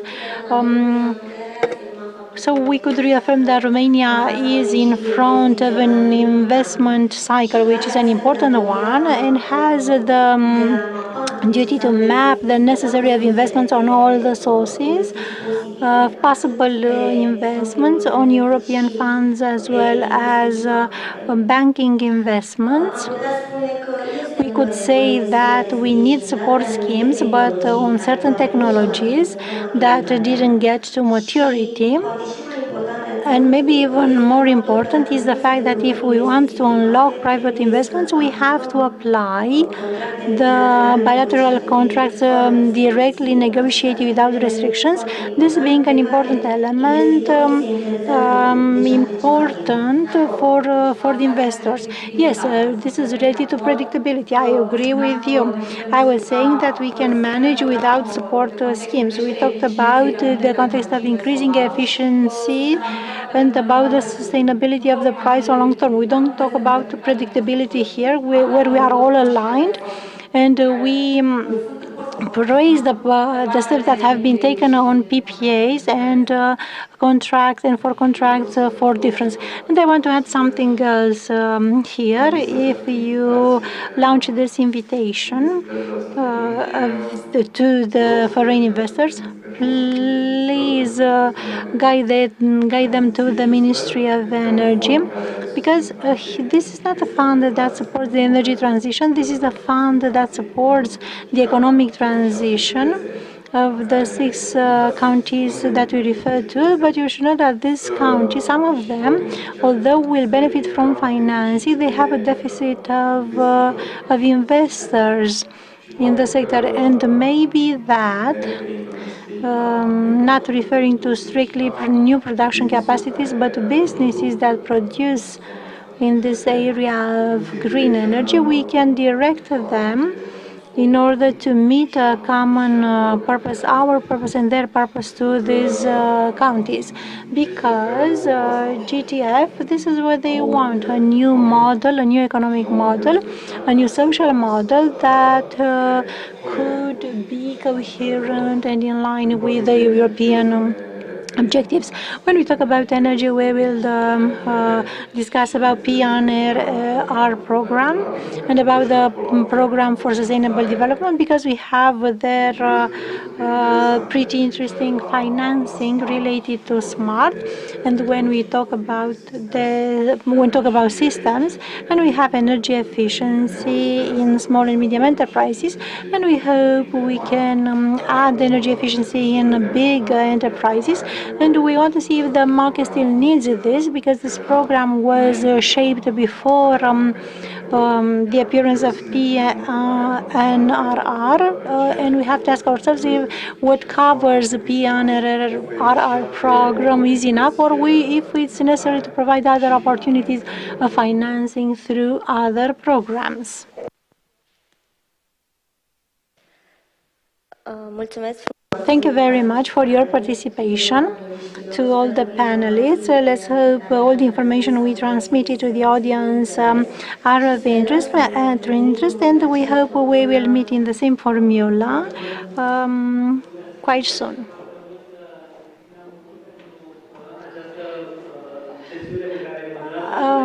Thank you for the session that you moderated, where you had the opportunity to show the things that you know much more than they have been shown, because this gives a sort of humanity to every phrase. We have 2 or 3 phrases, and I would like to ask Mr.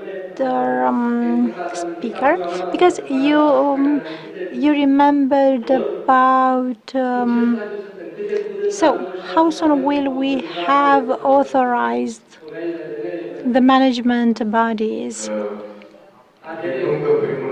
First of all, I didn't say anything about this.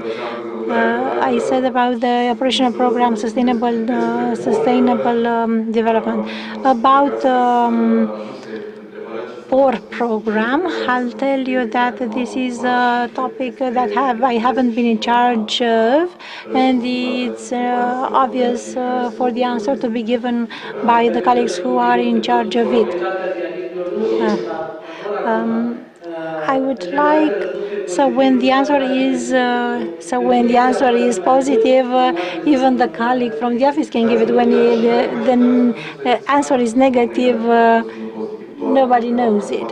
I want that behind the answer should be the person or the people who can give you the right response from their perspective of coordinators of the preparation of the program. So I can give you answers only about the program that I coordinate. I leave them to give the other answers. But I'll ensure you that this answer would be also a good one. Thank you very much for the information that you transmitted. Good luck from now on. We have a big interest in this period for those that become management authorities, because they are part of the partners that we have in our view for the series of events that we have in view for the big cities. And it's necessary to talk to the management authority, because we talk about many millions. I hope this will happen as soon as possible, to have these institutions, to have them functional. They look good, some of them, and move well. Thank you very much. Thank you, Christina, for intervening.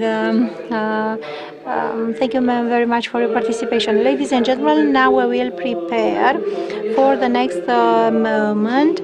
In Zoom, is the next speaker, with a very interesting speaker, because today something important happened at the Opcom level and also for the electricity market in Romania. I give the floor to Mrs. Cristina Șetran, the representative of Opcom, the director of program development implementation project. Good afternoon. Do you hear us? Yes. What is the novelty and how this was carried out? This day was, let's say, a day with an emotionally charged, but the technical processes and operational processes were carried out.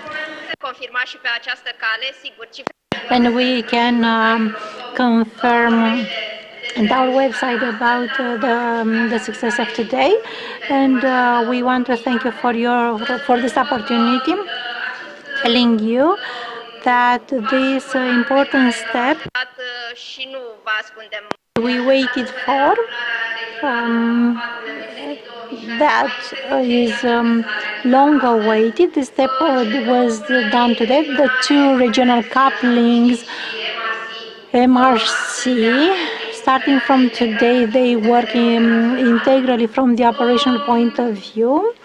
The processes are run at the European level. The platform and the algorithm used in the determination of the prices is part of the European solution for the coupling of the next day market. Consequently, we think that starting from now, we can talk about this integrated market from the operational point of view. We will have the coupling on the border, at the border with Bulgaria.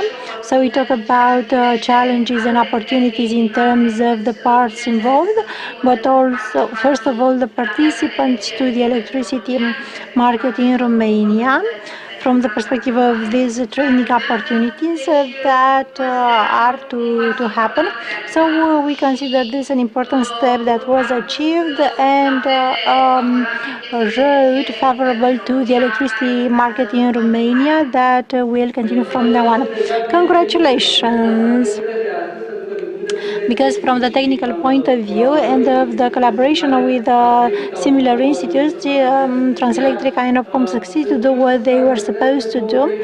I'm curious to see if you could tell us about how the behavior of the participants to the market is supposed to change. Of course, that I didn't. This achievement is the result of a common effort and supported effort of the two directly entities, Transelectrica and Opcom, with the support of the National Authority, Energy Regulatory Authority, and we had them by our side, as well as the decision players. In terms of the participants to the market and I would like to mention not only the participants to the market, but also the parties in charge of the balancing, were stood by us in this process from the benefits, from the perspective of benefits on an extended market. Through this coupling, the opportunities of trading will grow, the liquidity also. First of all, for the benefit of the participants to the market. Today we talked about opportunities of import-export, and I think that from the allocation, we are dependent on the capacities on the border with Hungary, but we believe that together with all these steps taken by our colleagues from Transelectrica, from the perspective of the investments infrastructure, in trans-border infrastructure, these trading opportunities on an extended market are even more supported through these trans-border capacities, which are increased. So we expect to have a liquidity to the benefit of the participants and of the stability of the price on the next day market. We want to have transparency from now on also for new and for all the parties involved, because transparency remains an important thing and a landmark in developing the electricity market in Romania. We expect to have an equal access of the participants, and we know that the market and the markets administered, managed by Opcom provide equal access to electricity and to trading possibilities.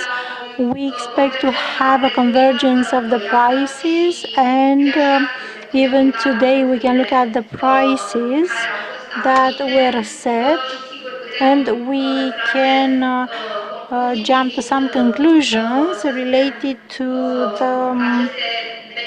these benefits of convergence of the prices according to the external factors.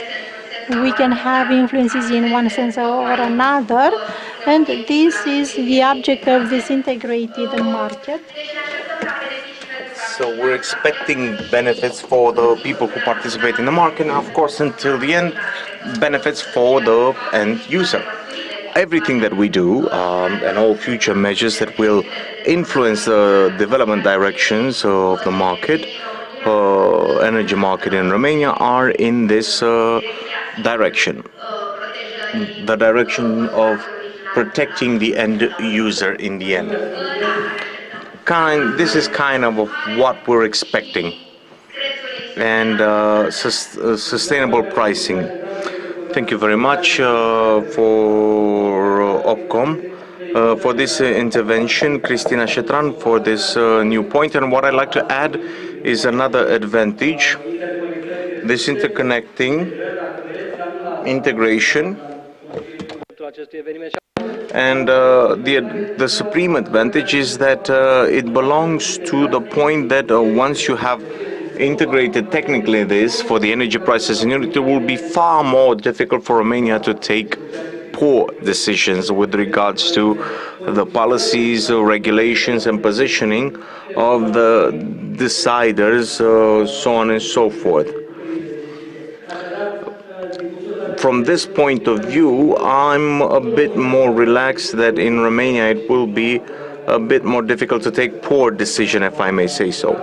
So, thank you very much, and we can close this moment. And before going to the last session of the day, Mrs. Cetran reminded the pricing. She couldn't say in which area the pricing will go, but perhaps we can get a comment from Mr. Florin Frunză, the CEO of Med Romania Energy, one of the speakers of the panel that is about to start very shortly. Together with him, we will have Georgian Albu from behalf of FEL Romania, the CNRCM, and Mr. Nicolae Vlăduț from Transelectrica. I'd like to thank them for being here in that sense. And online, we're waiting for Mrs. Gabriela Dan, the manager of Acropo, and the moderator will be Adrian Borota, the RWEA, which is the Wind Power Energy Association. We didn't speak as strong as we should have. 5-minute break, and we'll come back so that after this last session to close the day with a conversation that we have programmed and established with Mr. Cristiano Rubi, the Secretary General of Euroelectric. I expect it will be interesting. Thank you. Începe înainte să fii pregătit. Nu există momentul perfect. BCR Școala de Business.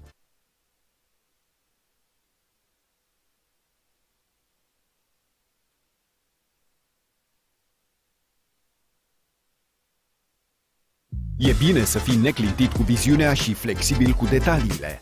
BCR Școala de Business.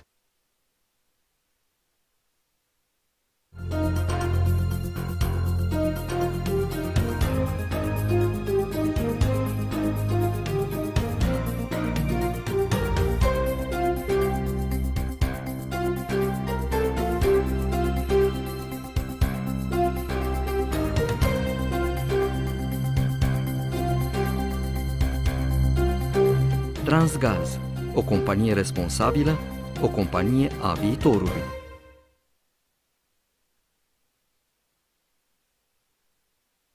Complexul energetic Oltenia garantează de 40 de ani siguranța sistemului energetic național. Pentru că vântul nu bate în fiecare zi, debitul apelor scade în arșița soarelui și nici soarele nu strălucește tot timpul pe cer. În schimb, cărbunele complexului energetic Oltenia mai poate furniza energie României încă 40 de ani de acum înainte. Și asta doar cu rezervele descoperite până în prezent. Complexul energetic Oltenia. Energia pământului românesc.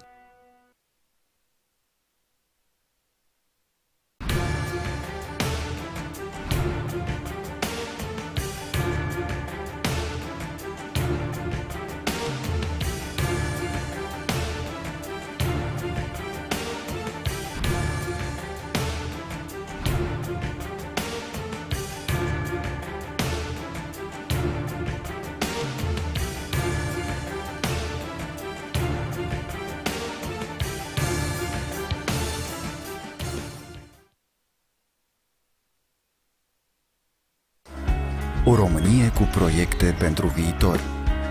O Românie care își pune resursele în mișcare cu înțelepciune. Pentru ca românii să aibă locuri de muncă aici, în țară.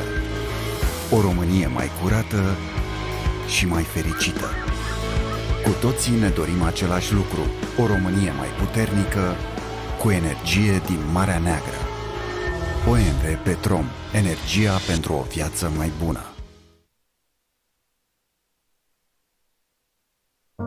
Împreună punem binele în lumină.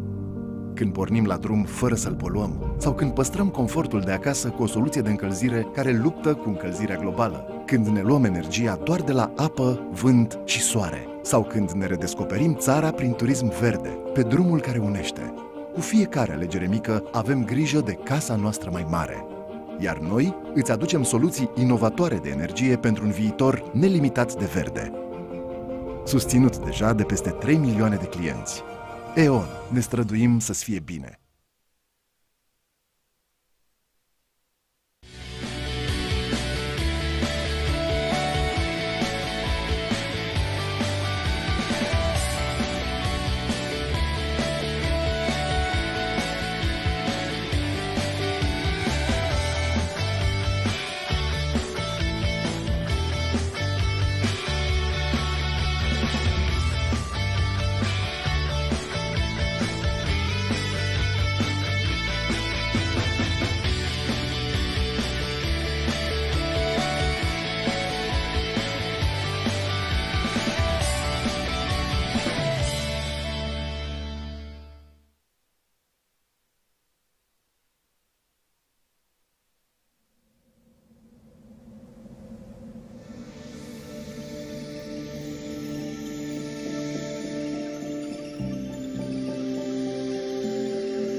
Sesiunea zilei, invit pe vorbitor să ia loc. Doar cu o So just one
the Vice President of RWEA. We will have a 20-minute conversation with Mr. Cristian Robi, the Secretary General of Eolo Electric, with an online format. So for the next 50-60 minutes, we will have a discussion that I hope we will reach topics like hydrocarbons or wind power, offshore and shore, export and import electricity or other types of energy carriers. So, a discussion about energy security. I'd like to pass the microphone to Mr. Adrian Borotea. So thank you very much. Good day to you, good day to your guests and our guests. And those of you that watch us online, I'm happy to moderate this panel. Just like all panels during the day, they have a particular importance and they could hold a conference on their own. The topic of session 4 is energy security. This is a topic of wide interest. You saw that the political area, especially in the last time period, has put a focus on this topic. We want as a country through our energy strategy to be a energy security hub in this region. So it's not just an ambition but a challenge for everybody. And the topics refer to the access for new energy sources, the development of new production capacities, both thermal energy and more, and solutions for great urban agglomerations and reducing the difference between us and other states. So, together with us we have today distinguished guests, but with your permission, and this time I'd like to offer the microphone to Madam Gabriela Dan, the President of Acropo, who is with us in an online format, and then we will continue. Thank you. Hi, and thank you very much for receiving me today online. I hope you hear me well and that you see me well. So I'll start by presenting myself. My name is Gabriela Dan, and indeed I'm the president of Acropo, which is the authority with competences to regulate the offshore oil business at the Black Sea. Since you mentioned the political point, I was appointed by the politics, so by the decision of the Prime Minister. If you want to ask me what is my opinion about these political appointees, I do have an opinion, you can ask me. And I would have wanted to start this session, so also my presentation, by mentioning a few words about Acropo and what this agency does, because I often receive questions about topics that are not related to Acropo. And I just want to mention in my introductions that Acropo is acting independently and objectively compared to other governmental agencies that manage the resources, mineral resources, and the development of projects from an economic and financial point of view. So, Acropo does not regulate licenses, does not manage them, or any other hydrocarbon resources. They do not regulate pricing, they do not do that point. However, we do handle the protection and the avoidance of major perturbances with regards to oil operations at the Black Sea. I want to bring to your attention another subject, and you will see in the magazine that came out today about the plan to settle the maritime space. This plan has delayed the offshore wind power projects, and quite recently I discovered why this plan is not advancing, or why the committee that must make this plan to appoint the public space here has never met. And actually today, or in June, if I'm not mistaken, We have the 4-year anniversary since a government decision was given that was regulating the nominal component of this committee that was supposed to set up the maritime space. And this government decision given by the government that was going to fall in a few days was given so poorly that the committee could not adjourn for even one meeting. Why? Because the component was nominal, and when I say nominal, I'm not saying that I don't know, certain ministries or agencies were the only ones that were supposed to delegate people for that point. So through this government decision, you find name and surnames of people who today, or even a few months after that government decision, could not be found in the ministries or agencies. So this committee that was supposed to prepare the inventory of the activity that takes place today in the Black Sea and to set up on the table these themed maps that will allow to define the strategy and the plan to administrate the maritime space, they couldn't meet due to the political hindrances. Things won't remain like that. We have seen what has taken place, and we will make up for the errors of past governments. I can halt here. If you have any questions, please, I'm willing to answer them as quickly as possible. Thank you very much indeed. We are a bit more calm knowing that there's people who are looking over with relations to the oil and gas people, that there's somebody looking out for us. This is important and it belongs to energy security.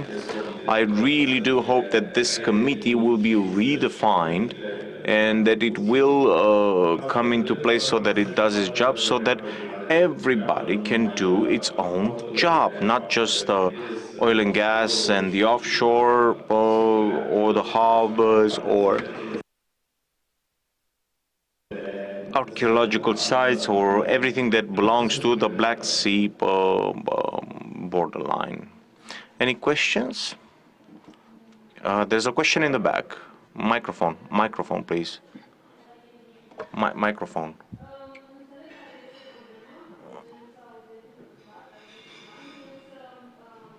Just a second. So, can she ask the question again? She doesn't hear the question.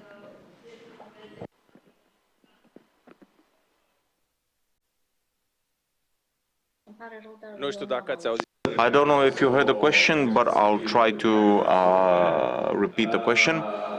So the question was, if there is a plan to go back in the shortest time possible to the normal activity of this committee, so that not just the other activities that you had previously mentioned, but also the offshore side, to be able to start in location their business.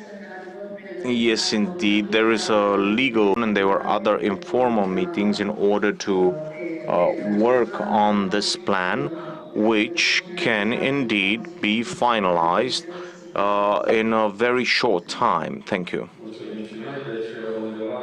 So somewhere during summer up until autumn we will have this committee, and it will start or continue the activity prior. Yes, thank you. Well, this belongs to the ministry because it shows its availability and our expert can work in daily. Other questions, if you have some?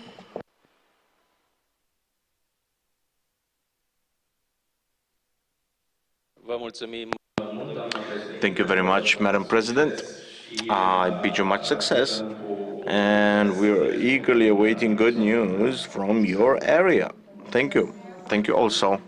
Good day.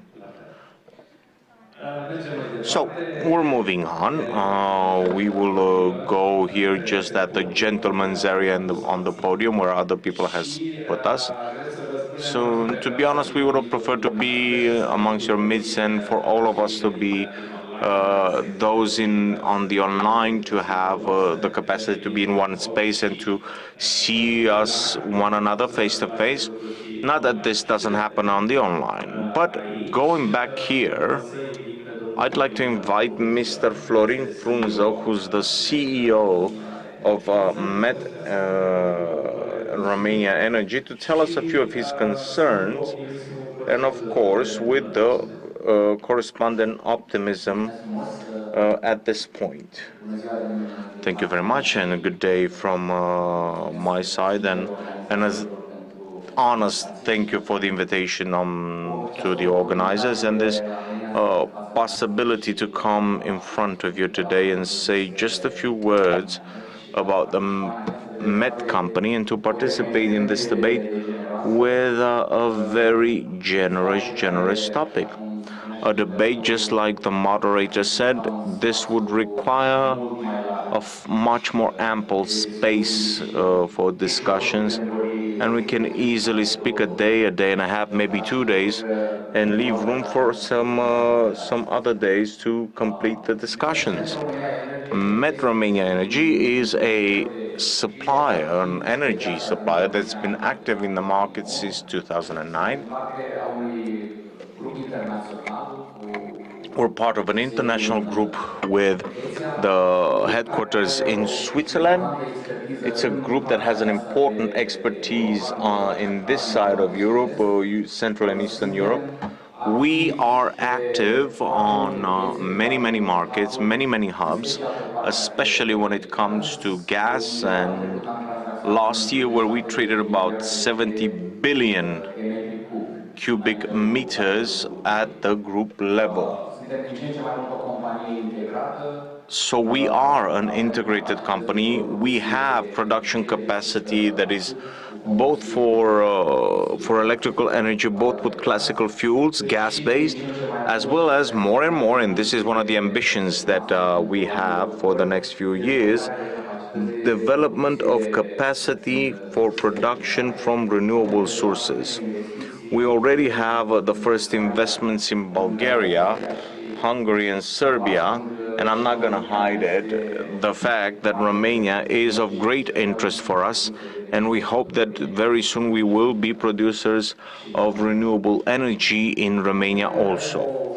In Romania, we have a team, a young team, but a team that already has a lot of experience in the market. We're active both on the energy supply side as well as natural gas supply, and especially when it comes to industrial clients, they are the ones whom we address. We have a few thousand clients actually. And our mission is to provide stability to these clients in terms of the supply of electricity. This means the client has to see what he's doing, to take care of his object of activity, and we have to make sure that the electricity won't miss when he needs it. The energy that we try to bring to prices, to competitive prices in the market. So that as everybody on the market, we had 2020 difficult year. The pandemic laid an impact on our activity. From the point of view of what happened to our clients, some of them reduced their activity for a period of time, while others had changes. We had to adapt, and we chose to stay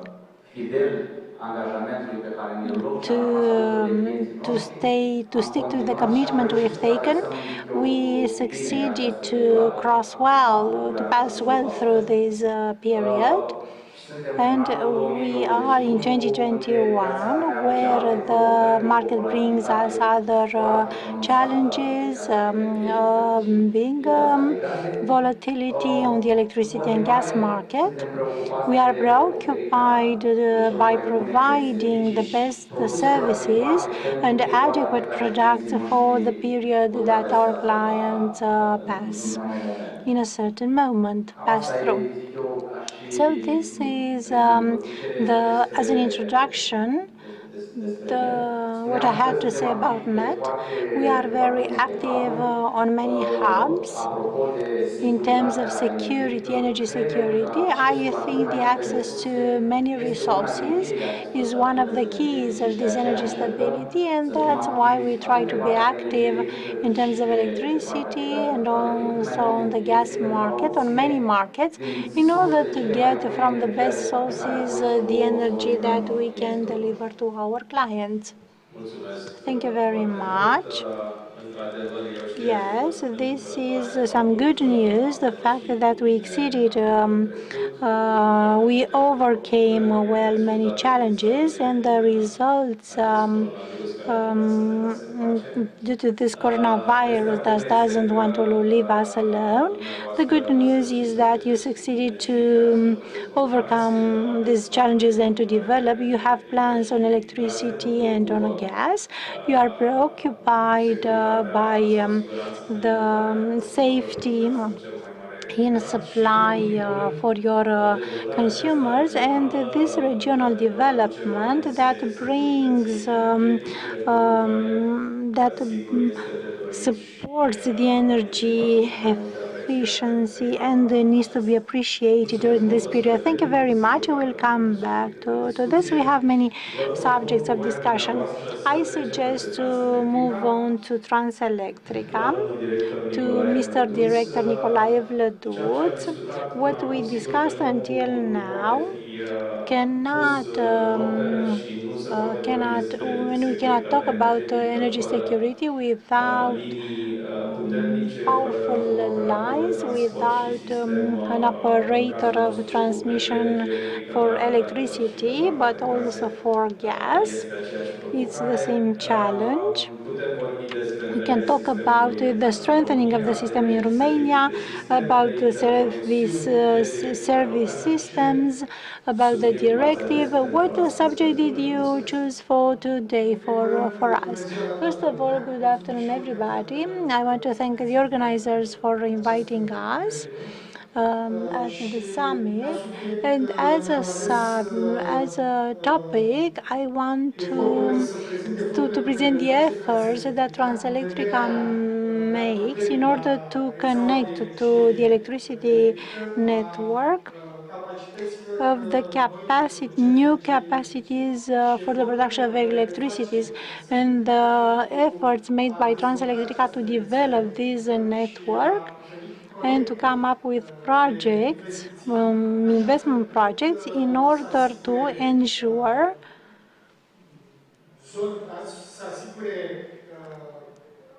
the possibility to take over from the areas with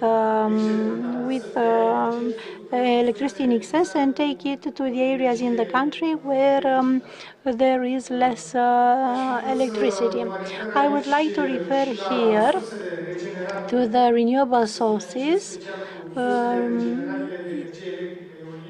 to the wind and solar. We know that the wind power is in Dobrogea region. According to the national plan, integrated plan, energy and climate changes, Romania committed till 2030 to increase the production of electricity in solar power plants from 13,000 megawatts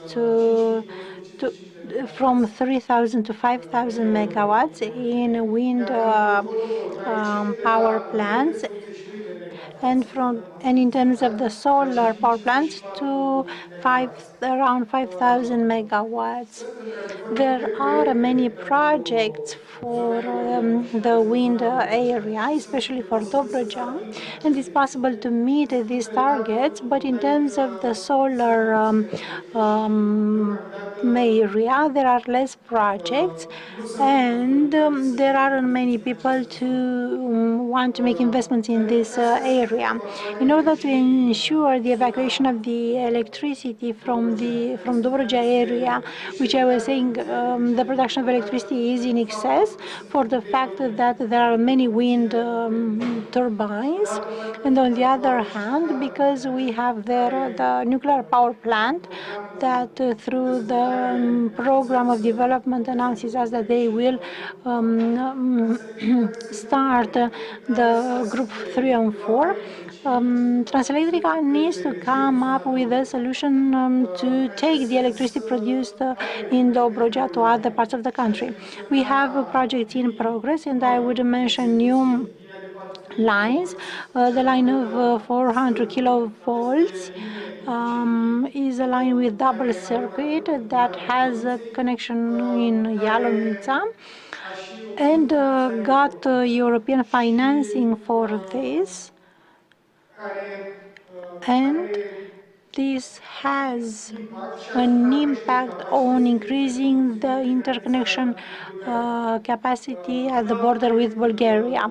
Another project destined to the evacuation of the energy from Dobroja is the line of 400 kilovolts from Smurdan. This is, as the other, this is a project of common interest, and this project got European financing. There are projects in progress that will ensure, at least for the next period, the evacuation of the electricity from this area in order to ensure also the electricity produced by the group 3 produced by the nuclear power plant from Cernavoda. In our program of investments, we have an ambitious program prepared for period of 2020-2029 and come up with investments in the western area of the country, where we want to build a new line of 400 kilovolts, Porțile de Fier Reșița, and this project is of common interest on the list of the European Commission, is in progress, and this would complete the ring that is under construction in Romania.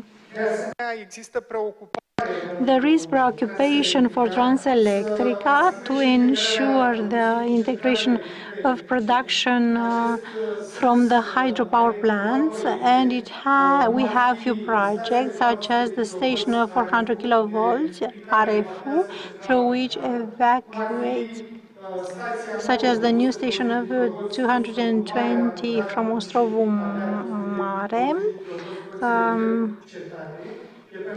This is for the evacuation of the electricity from Porțile de Fier 2 and the connection of the line from Stejarul Fântânele that is necessary to evacuate the power from CH and Stejarul.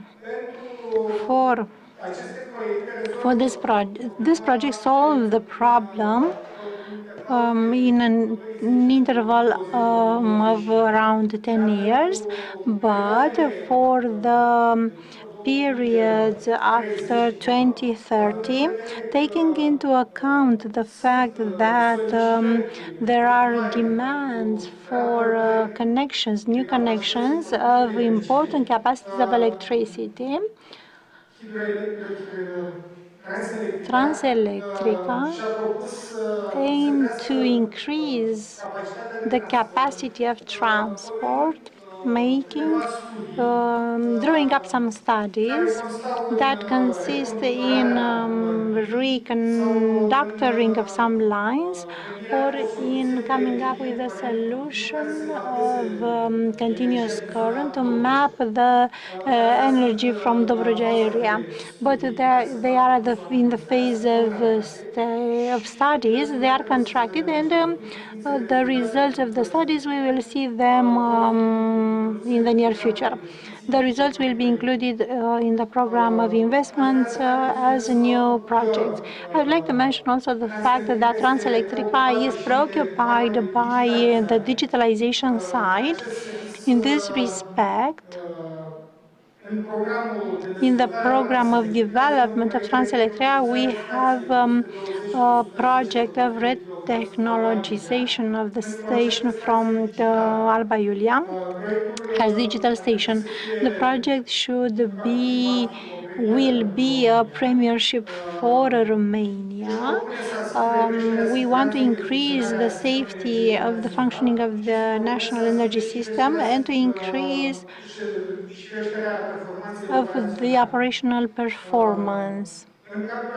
Within this project, I want to inform you that a stage of this project consists in creating digital laboratory to test new technologies before being implemented in the station from Alba Iulia. And this laboratory will be established within the faculty from Polytechnic.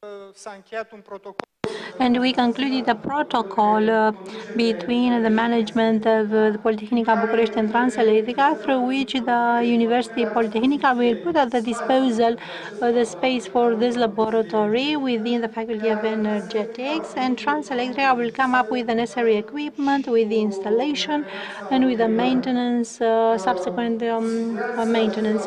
This laboratory will help also the students to get accustomed to the technologies that they will use in the near future.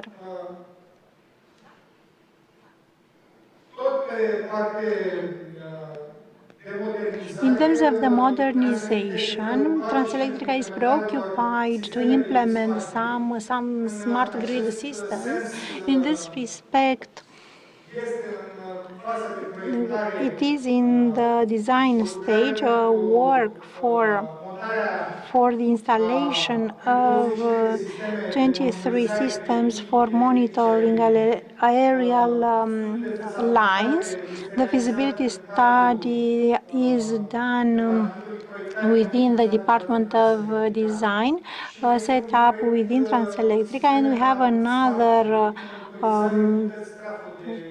another project for trafo stations, and this project is also in progress.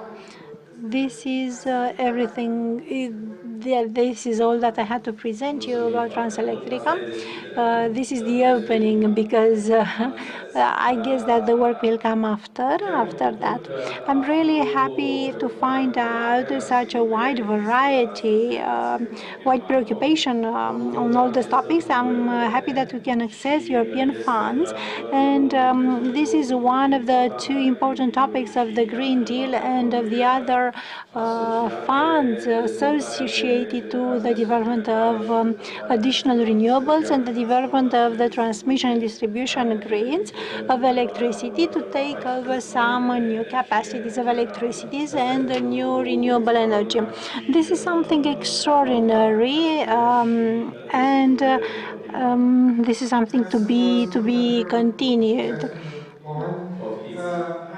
We had other projects transmitted for financing through the program PNRR, but unfortunately, it's good that there are other possibilities to access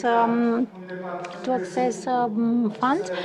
We have within Transelectrica a department for European funds for all the projects that we aim to carry out in the near future. That's very good. That's great. I think that today, taking into account the avalanche in the good sense of European funds that will come in the next years, it's very important that every company from the energy sector in Romania to look carefully and to try to promote as many projects as possible that will lead to the absorption of European funds, but real things that will help us and that will make our life easier in the next years. I saw that the preoccupation for the national plan, integrated national plan, energy and climate changes was included in Transelectrica plan, and this was transposed in a concrete plan of investments that should take us to take over of new capacities as soon as possible. And on the other hand, the producers want to access the modernization fund so that somewhere at the right time the producers and transporters meet and the things to happen, because we saw in the morning that there is an increase in terms of the consumption of electricity, despite all the problems that we had related to COVID and to those related. And still, we have in front of us challenges for the units 1 and 2. We will build the unit 3 and 4 from Cernavodă. We will reduce gradually the production of electricity from coal till 2030 or 2032. And then there is a high risk that in the next period to continue to be net importers of electricity, and here Transelectrica plays an important role in maintaining the stability of the system and of the security in supply. Thank you very much. We move on, but we will come back to you shortly. I invite now Georgian Albu, who is the President CEO at World Energy Council in terms of the young program, those who are young and want to change everything for the good. You honor me because I represent the platform of young specialists. Yes, this is one of the most important. We make a good team with the seniors. Thank you, Mr. Borota, and I want to thank Energynomics for the organization of this event, as well as for the invitation to the young graduates in the energy sector, because it's important to ask us to be strategic partners, because our contribution was a modest one, let's say, to this event. Allow me to be a good ambassador of Future Energy Leaders. For those who know us, Future Energy Leaders is the platform of youth of the World Energy Council in Romania. We have more than 50 members from the energy sector, and we have representatives from the companies that assure the speakers for this panel. Thank you once again, Gabi. And today I'll discuss about energy security with in the context of Green Deal. I hope that my intervention will have an important approach. I'd like to start at the speech from a clear conceptual breakdown of energy security, because I want to eliminate any situation where a legal initiative is promoted using or taking argument of the energy security argument. So, energy security, looking back, has been at the center of energy policies, while the concerns relating to that were somehow subsidiary to those. If we look at the topic of energy itself, It is a system that is used by the World Energy Council to take the pulse of the sector because it's based on those main pillars. Energy sustainability, climate change, and equity. So the two concepts do not actually overlap. Green Deal comes and associates the climate attribute to the concept of energy security. And they put the deciding factors in the difficult mission to elaborate public missions that will simultaneously answer the two challenges, which is sustainability and climate change. If we interpret the energy security in its traditional key, we will see that it does not adequately answer the promotion of energy transition. And here I'm just going to mention just 2 points, even though the list is bigger. The policy to renounce the renewable sources from coal, an objective that was assumed by 2023 through PNRR. It is within the desire to do that, the transition, but it brings a recoil at the energy mix because you create a generation deficit for electricity. On the other hand, it comes and disrupts the social economic climate because we're speaking about losing thousands of jobs here. What do we replace them with? Nuclear and natural gas. Basically, this is what the draft for the strategy, national strategy, shows. However, also these are under the auspices of that point if you think of the taxonomy. But Romania is counting on these resources. So what would the solution be? Well, we at Future Energy Leaders at FEL Romania, the optimum manner to bring those two together is to develop an energy based on hydrogen. It will be hard to go on the steps of Mr. Stan here. I just want to bring an added value to what he mentioned. In an economy based on hydrogen in Romania, I will report to just a few of the conclusions and recommendations stated by the International Energy Agency. It is a report that has been made or urgent in accordance with the COP26 under the patronage of UK conference. So let's go back to a few of the conclusions that I found interesting as well as recommendations. Priority investments in the technologies that are associated to electrolysis and batteries. Stopping the sale of cars that have internal combustion beyond the year 2035. Banning new oil agreements with the exceptions of those that exist beyond the year 2021. Interesting. Pay attention to the rounds of concessions that are about to be made by the ANRE, the National Agency for Energy Regulation. Limiting the carbon dioxide emission. And here we're speaking about certain prohibitive elements for apartment after 2025. An auto fleet where we have the propulsion on oxygen and a massive expansion for renewables. Good. Well, if we are to go on, and I'm going to take the page next, changing the chapter, yeah. What is the largest advantage for Romania in embracing this as a solution, hydrogen, for the future? It's referring possibly the SREs here.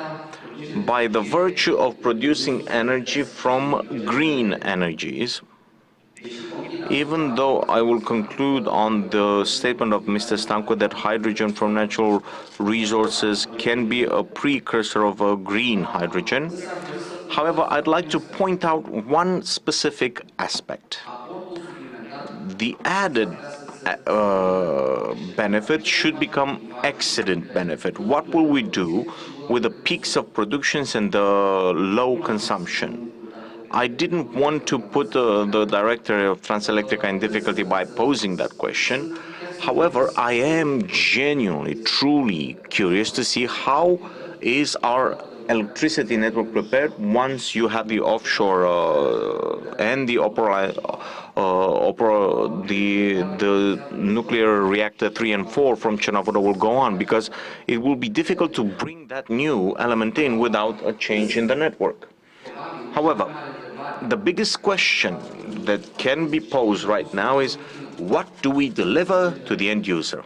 Green hydrogen, blue hydrogen, but perhaps even more important is, how do we deliver it? And here Romania is greatly advantaged. The extended network for natural gas, nominally speaking, about 50,000 kilometers for distribution and 40,000 for transportation.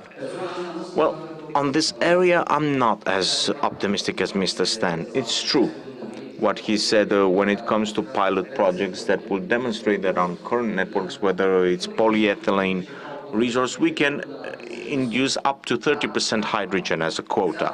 But outside, our network is a Soviet standard. We don't know how it will handle that pressure.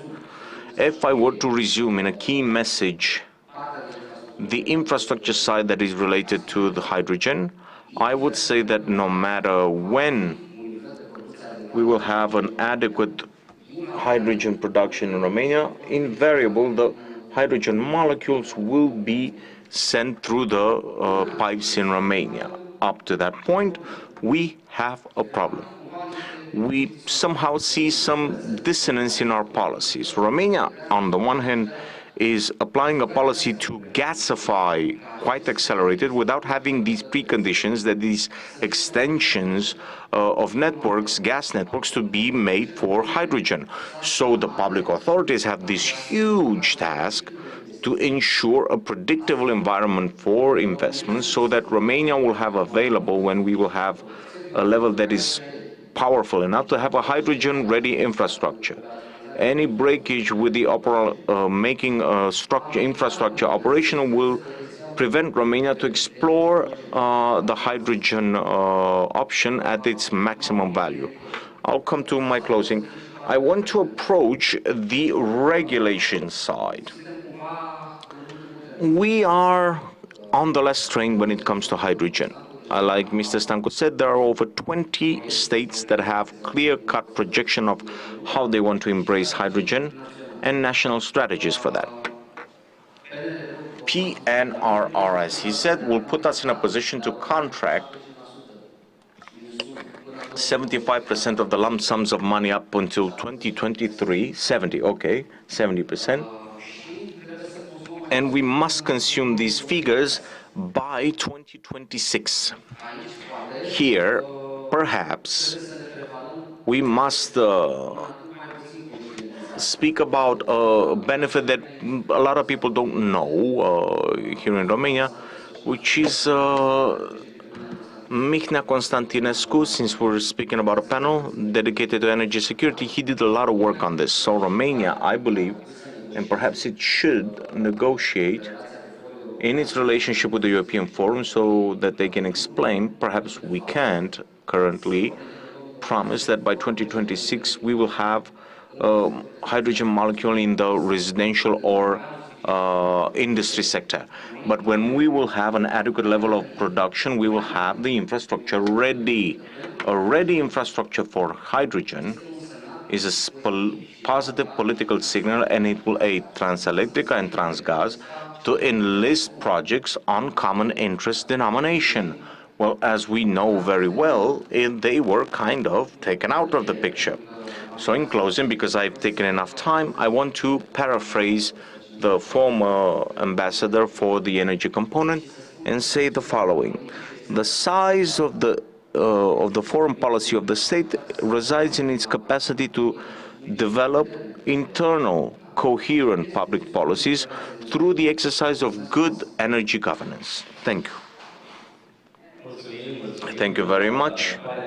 I'm very glad, and I think that I've noticed from the very beginning the creativity of the youthful side of the World Energy Council. Indeed, hydro energy is a resource, even if it is at its very infancy. Not only that it has potential, but it has to be explored quickly and on EU money.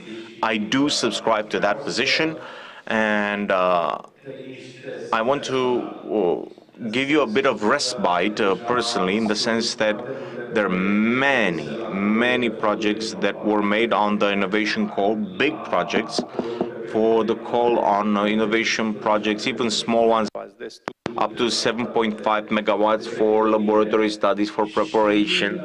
And I think that at least half of the projects that have been made available at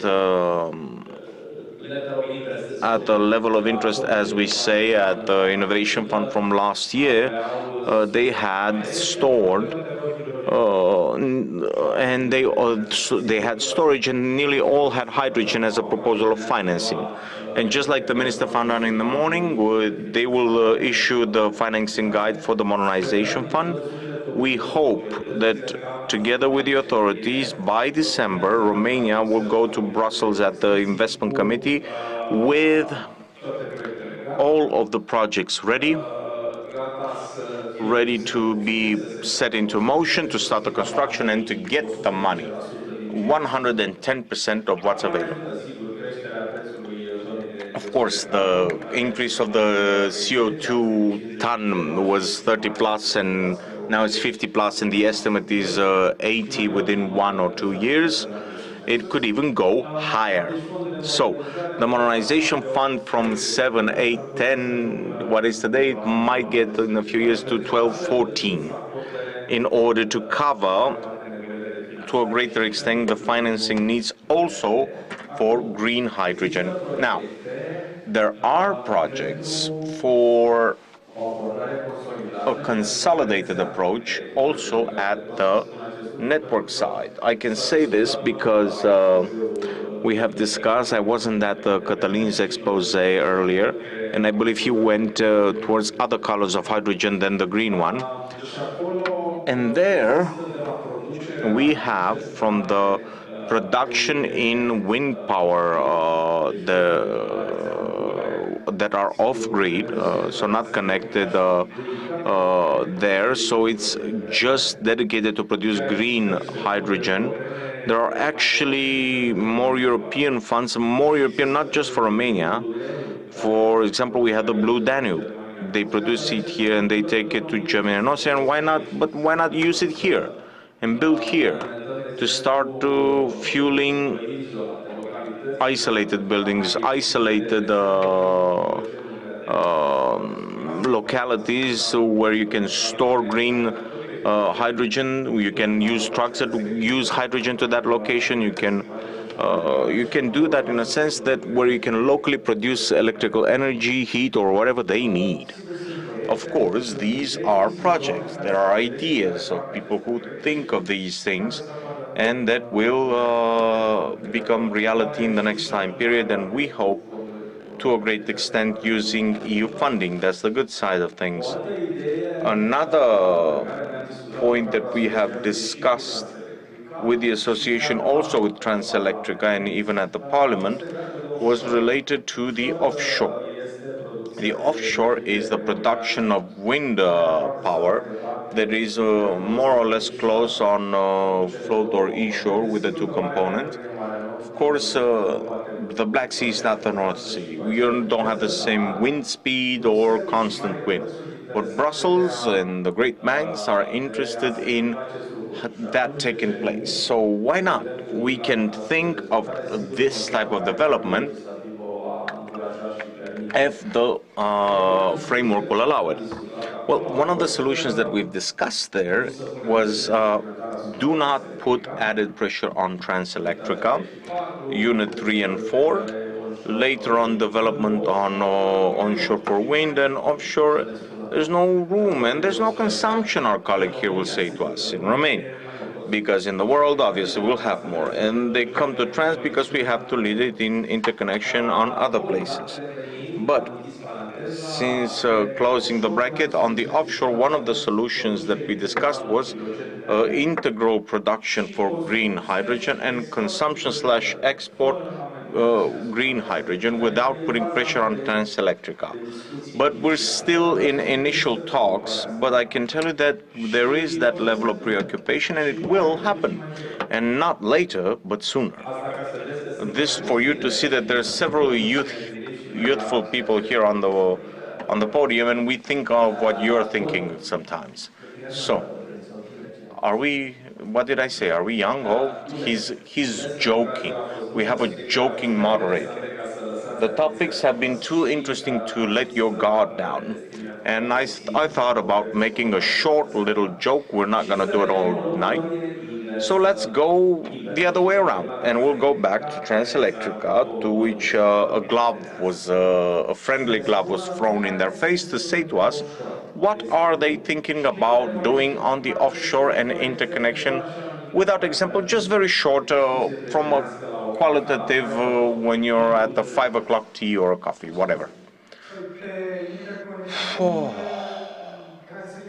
For interconnection, Transelectrica is within the ENSOE. It's the European mechanism for electrical energy transporters from all countries in the EU that have joined this mechanism. And within this body,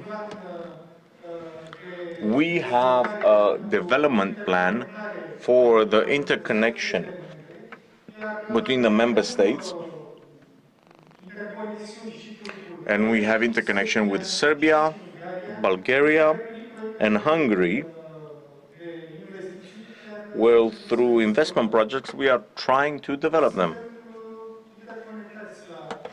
We are interconnected to this part of interconnection with the member states. I would like to brag, and here I'm sorry to intervene, I'd like to brag about the fact that we reached 10% this year on the interconnection, meaning we go back to the club of the good countries that have at least 10%, and the plan is to reach 15% in very, very few years. Well, yes, this can be done through the investment projects that we have ongoing. And just as I've mentioned earlier, there's projects in the west side of the country. We must close down the 400 kilowatts volts ring. And as that closes down, we will increase the capacity to interconnect with the countries around us. Thank you very much. Transelectrica will take measures in that sense. I'm absolutely certain. I just raised the ball and you hit it running. Let's go back to where we are in the supply side, green production, gas and energy.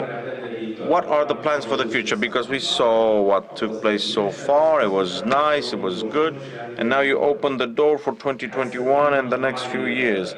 Let's be even more brave and provide one or two details for 2021 and perhaps a short or medium-term action within the context of our discussion today.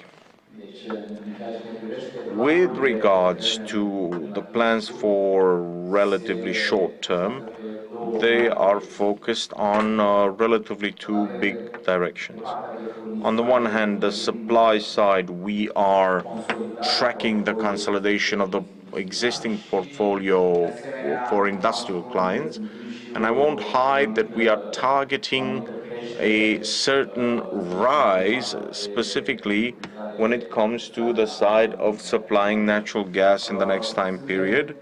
However, we are quite interested in having a stable portfolio. We are interested in having an increase that is a healthy increase, and we will have the possibility to go in a partnership with our clients for a longer term. That would be one direction. The second direction, as I previously mentioned, is that we have preoccupation to become the producer. We already are at the group level, but we want to grow. Our ambition is to have a few hundred megawatts installed for 2023.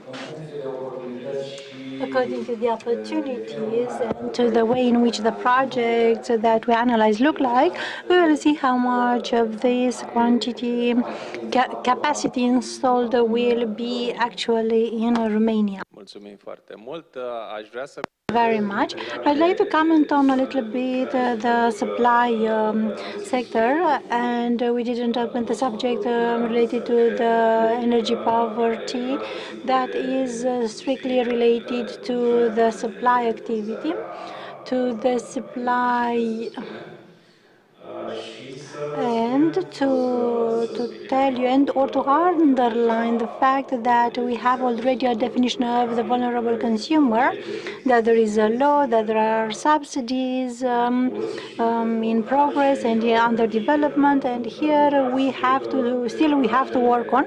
Of course, that the disparities as purchasing power of covering the electricity invoice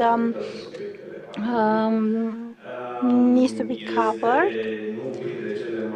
This is not among the best in Europe, but we are working on this. And then, yes, you are right, and I think we should say that we are not the only one facing this problem. This is a problem with a social component extremely important that happens at the global level. And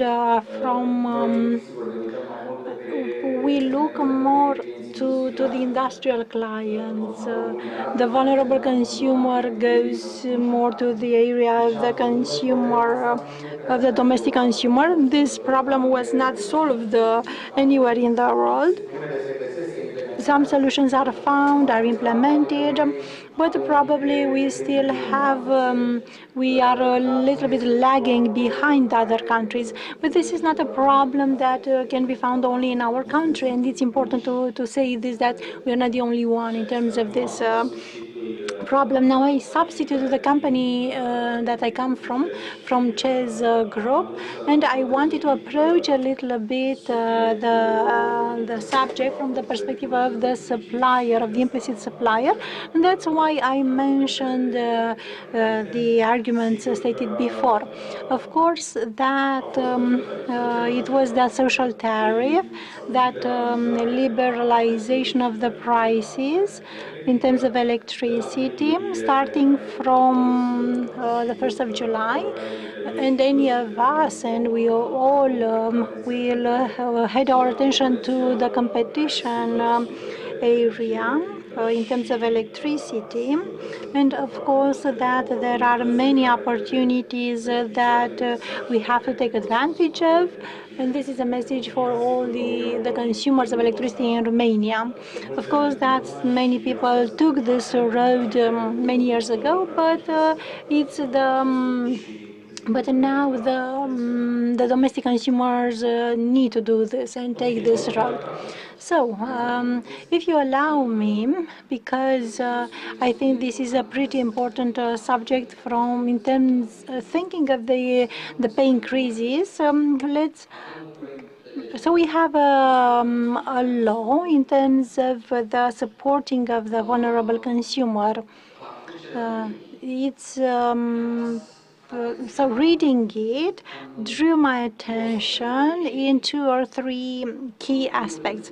First of all, because I agree with Mr. Frunze, because it's a problem of social order. If we look at the legislation from the past, we will see that the industry producing natural gas was the one that led all this, that bore all this difficulty in terms of the vulnerable consumer. So here, there are some things that would lead to the idea that, again, such a fund could be constituted and targeted is the energy industry. Consequently, we have to say quite clearly that the energy vulnerability is a matter of social order of the Romanian state and of the representatives of the entire industry or of the entire economy, not only of the energy industry. Second, so we create a fund, but we don't know for how many years we create it. ANRE speaks about a figure, the other companies speak about another figure, because we don't have a concrete criteria. And then we discuss about income. That makes redundant the other criteria of health and so on. I think that the first step is accounted for the profiling of some criteria related to the specificity in Romania to delimit concretely, to try to see what are the main people who are vulnerable. Secondly, the support schemes for the vulnerable consumer are as subsidies, or the new Directive 944 talks about a plan to fight against the poverty. And this is a concept. So, from my point of view, Romania, and Romania is not the only one, didn't understand well this fact. So the vulnerable consumer is the one who doesn't, who is the one who doesn't know how to choose his best offer, energy poverty. So they somehow superpose, and it's a but energy poverty is the problem, is a serious problem. Treating energy poverty, you solve the problem of the energy consumer. Or the energy project, energy law, grants subsidies, doesn't treat the cause of energy vulnerability, and all it will continue the current state. I'll make a connection now to the gasification. The fact that it relates for free, this was an argument for the vulnerable consumers, and I think this is wrong. The fact that you connect for free without having the certainty that the man has a certain solvency, it creates the premises of increasing the vulnerable consumers. And we have to identify the vulnerable consumers from the stage of the connection to the electricity grid. Thank you. Shall we talk between us, or shall we talk to the others? So I would like to invite you to ask questions to the people from the panel, and I know that you will find challenging answers. If there are questions for the speakers from the panel, it seems we don't have questions. I will address a question at the end of this question for each one of you. One of the topics that you approached earlier, the fact that what is happening with the consumption of electricity in Romania? Will this grow, or will it decrease as a consequence of the energy efficiency of the policies and so on? I know that naturally we are all waiting for an economic strategy of Romania that should lay the basis of this. But I'm interested to see what is your perspective as active people in this industry. How do you do your plan for the next year, for the next 3 years? Will the consumption grow, or will the consumption decrease? Thank you.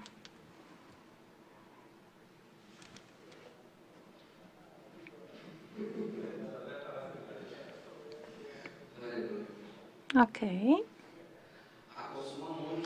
To consume a lot is not an equivalent to consume effectively. And according to the energy efficiency policy, Romania has an enormous potential on this area. If we look at the particularities of an average household, the energy losses are around 50%. Trying to make the correlation with the vulnerability subject from before, it would be optimal for this law project to include a better synergy with the financing possibilities from PNRR or from other mechanisms. One could be, I think, Next Wave or a renovation fund. Thank you. This at the residential level. In terms of the consumption at the industrial level, I am for the added value for the valorification of the resources at the local level. And here, somehow, I am in antagonism with Mr. Stanku said. I see how hydrogen capitalized at the local level, the revitalization of the chemical industry, the regulation, the new regulation in public debate brings a chance to Romania to be a supplier of chemical products or of other products such as aluminium, because it extends practically the principles from EU ETS of the states outside the European Union. And what can I say in conclusion? Probably it's an optimal moment for the Romanian state to think of the consolidation of its administrative capacity to plan integrally on average and long term in a better manner. Thank you. Yes, energy efficiency normally leads to decrease the consumption of electricity, but we have to take into account the fact that the cars will be replaced with electric engines. This means consumption of electricity. We have to think that the climate gets hotter, which means that the people will use the air conditioning more. So as a whole, I think the energy consumption will grow, not will decrease. And from the industrial point of view, to develop as a country means to increase the energy consumption. So the industry, if the industry develops, the energy consumption will grow. And this is an indicator. For us as suppliers of electricity, an increase of consumption would mean for us an opportunity to grow our business. But as a prudent supplier that we are, we look at what is happening in the market and we make our plans based on the consumption that we see now. This is taking into account the preoccupations of our clients from the discussions that we have with them, who have the fear of reducing the consumption through different means. So we look not necessarily at the dimension of consumption, big or small. We look at what the client wants to use in the next period, because you see here a change of mentality. More and more the clients ask for products that should be completely green or that have a green segment in it. And this is what we are working on, not on something more, but to have to work on the quality. I'll ask to Mr. Moderator an answer from his quality as an important player in the market. Of course, that there are many factors, some with plus, some others with minus. We all want to develop, yes. And I think that here there are no exceptions in Romania. I'm talking about the consumption, industrial consumption. There's no company who wants to enter into insolvency, bankruptcy, and so on.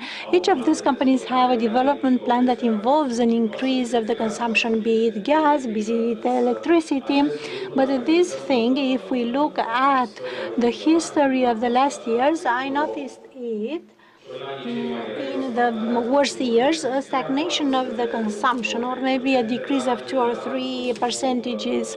But the consumption in terms of industrial grew, and I think that in the next period, because we have all sorts of plans, because we want to develop on horizontal, because we have European funds, and the industrial production and the consumption of energy consumption will grow. Yes, there is the pressure of energy efficiency, and probably those who will change, and here I move to the household, those who will change their old TV with a new TV, this will be reflected in a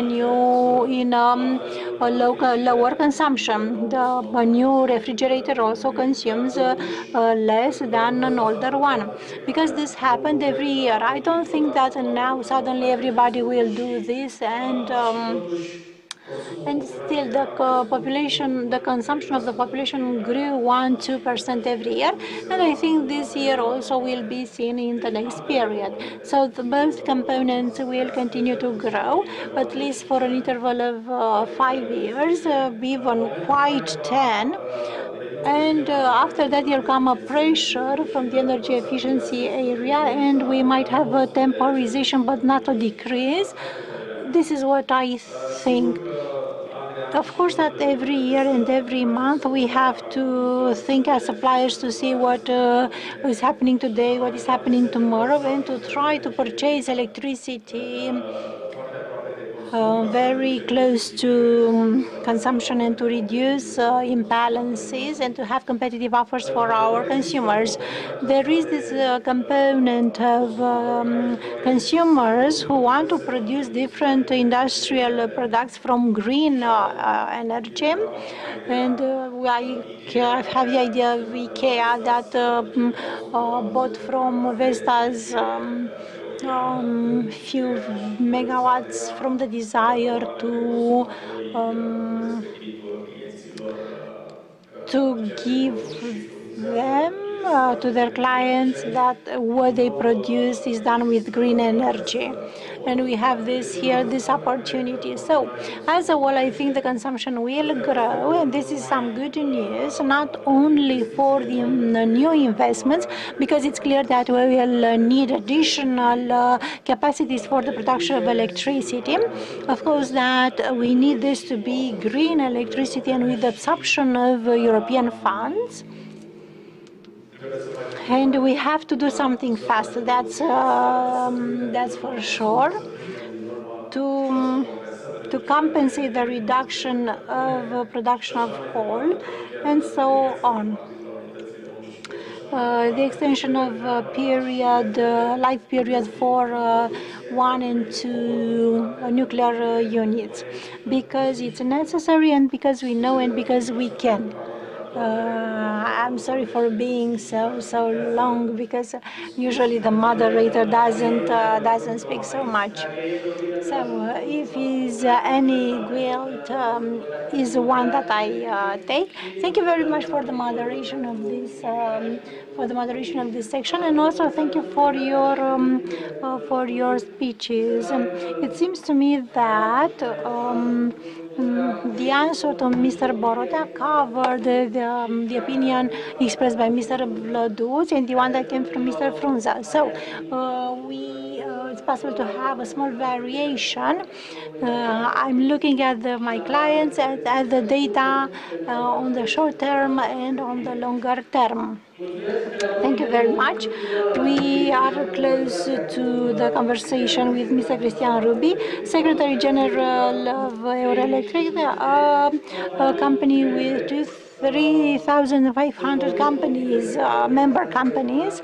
I'm sure that the opinions he will present are very interesting for us and for those who who follow the works of Energy Strategy Summit, because during today we saw this balance between zoom in and zoom out, between the wider perspective at the level of the European policies till the level of decisions within a company or of a ministry.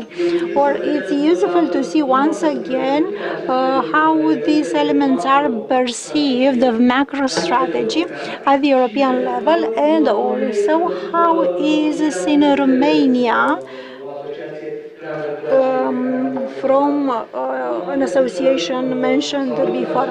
And I salute, I welcome the fact that Romania is present in this association for a few months, for a few weeks. Mrs. Corna Popescu was chosen as Vice President of Euroelectric, and is one of the things that we have to greet, because they are in line of what we saw earlier. Another personality from Romania gets to an important position at the European level, and this makes us to be happy. I'll switch to English to enter in a conversation with Mr. Rubi. Yes. You hear me? Yes, we can hear you now. So please a few words about the current status of affairs at the European level for the power industry, and maybe a little conversation in what is related with Romania and the countries in the eastern part of Europe in the same respects. Sorry, I only heard the Romanian translator right now. So if we could have a moment to hear the moderator. I will try to repeat, and maybe the sound will be right now. So I was asked you to make a few comments about how you see from the level of Euroelectric the current status of affairs for the power sector in Europe in this context of Green Deal, national resilience plans, and so on. And maybe a short comment aside about the eastern part of Europe and Romania. Well, thank you, and thank you for the invitation on this very, very hot day. This is really a day where we need the electric services for cooling, especially. From my limited understanding of Romanian, I could hear that you have all the big discussions going on about energy poverty, hydrogen, interconnectors, decarbonization, everything. It's all the same buzzwords that we're dealing with in Brussels. And right now, we are moving closely towards crunch time because we have the big legislative package coming from the European Commission.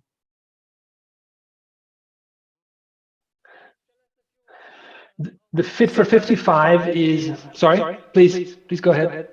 No, it was a long pause, so please continue. It seems to be a delay. Okay. Yes, I'm afraid the connection is not so good. So I'll just continue a bit.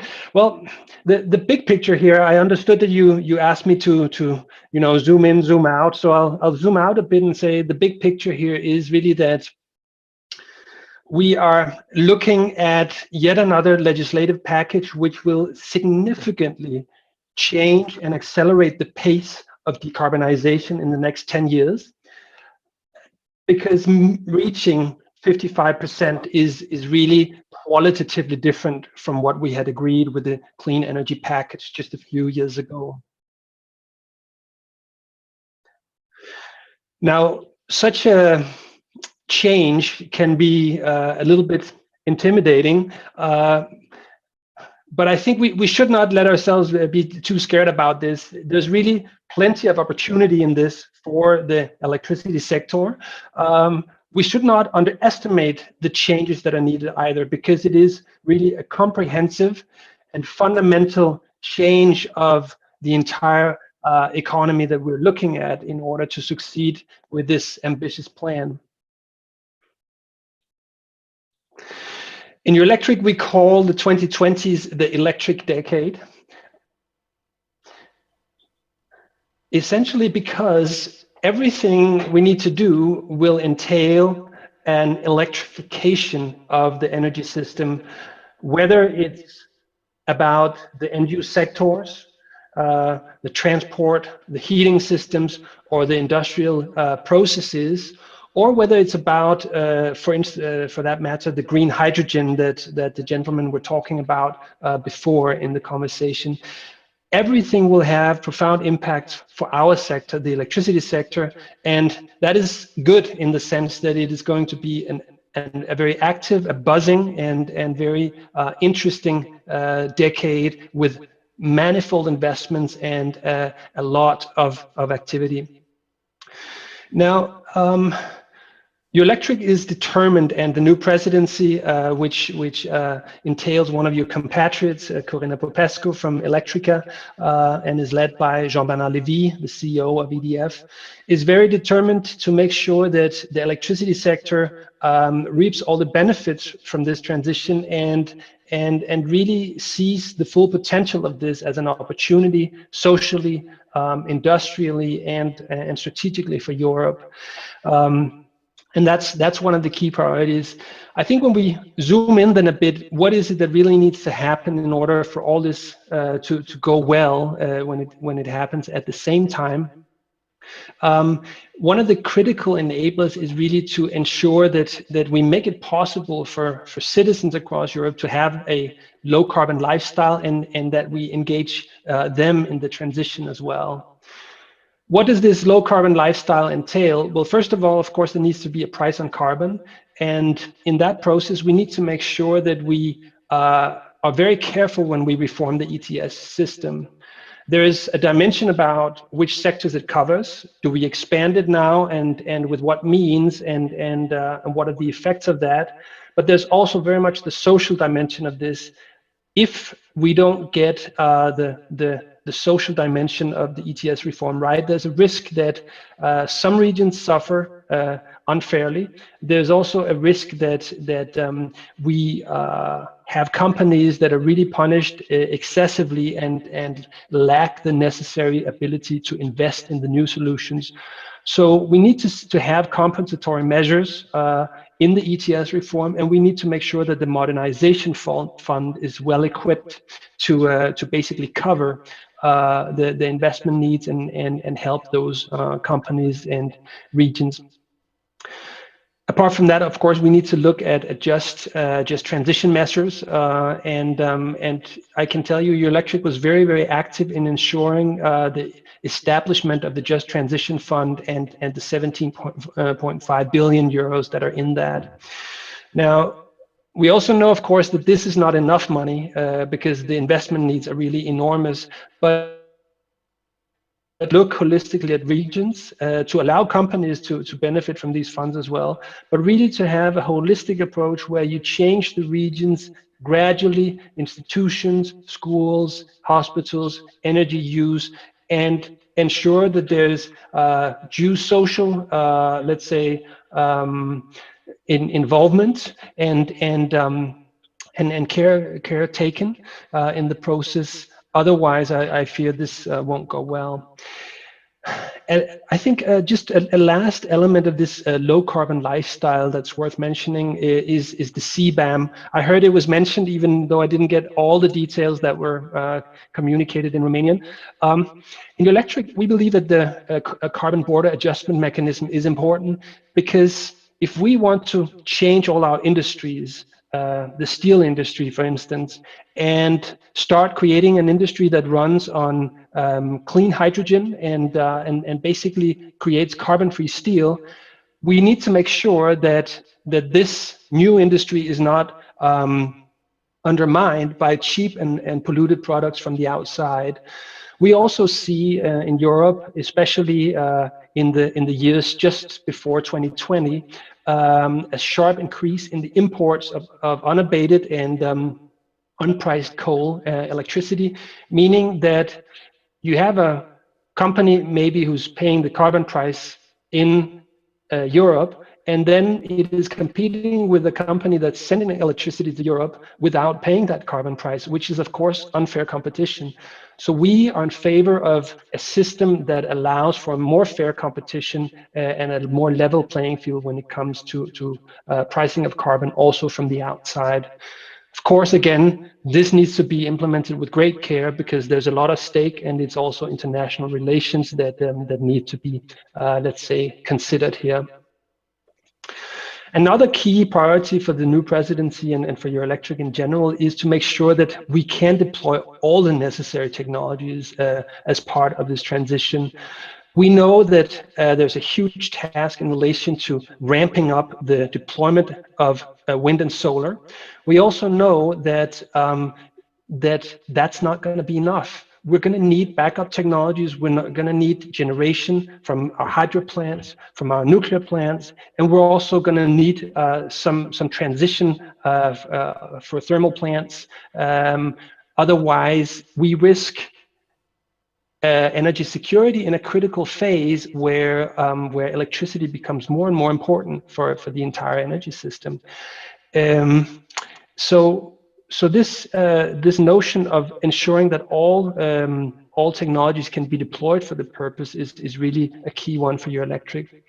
The last one is that that we want to show the resilience of the system. We need to work on the resilience and we need to invest to get the resilience, but we also want to show how a more electric system can ultimately become more resilient, more capable of handling, for instance, fluctuations, because more of the demand side is electrified, and because we have a whole range of technologies that are contributing to it. In order for that to happen, we need to have the right investments in the grids, and here I'm particularly thinking of the distribution grids. The gentleman before talked at length about transmission, which of course also is important. What we tend to forget, in my view, is that 70% of the new capacity that we need to deploy will be added to the medium voltage and the low voltage grids. And those capacities will join the low and medium voltage grids at a time where we're also sharply ramping up load. We are adding millions of electric cars to the system, millions of heat pumps. So we are looking at a distribution system that is taking a much more central role in the value chain. And we need to have a distribution system that is able to handle more complex flows and do that with digital solutions. So remembering and prioritizing the distribution grid investments as part of the resilience plans, as part of the recovery plans is really something that I would like to underline as a key priority in order for this to be a success. So I think I'll keep the my first intervention here fairly short. So I just say, we're looking at a fascinating, roaring, active decade for the electricity sector. We must not be too intimidated by everything that needs to happen, but we shouldn't underestimate it either. Policymakers should not underestimate it. Regulators should not underestimate it. Industry players should not underestimate it. We need all to work together, and we need to have a sharp focus in order to succeed. And we need to rapidly do away with any obstacle that's in the way. So thank you very much, and happy to take any questions you may have. Thank you, Mr. Ruby, for this overview and for these perspectives. I'm convinced that some of those ideas you presented in respect to the distribution grids, for example, are soon to be a reality, a present concern for the Romanian economy also.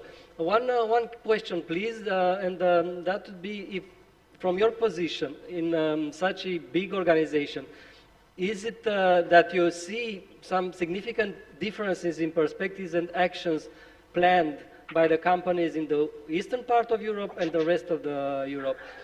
Just as a side comment, we just find out that Spain and Portugal had already their national resilience plans approved, and those plans are filled with energy projects, with green energy projects. So if you can make a little comparison between some groups of countries in Europe, I'd be very much obliged.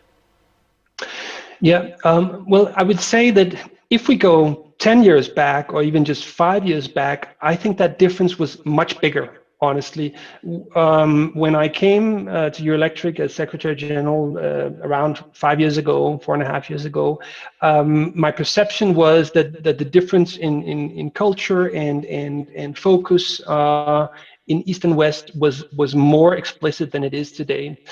I would say there's still differences, and they relate to the fact that there are different starting points for the energy transition.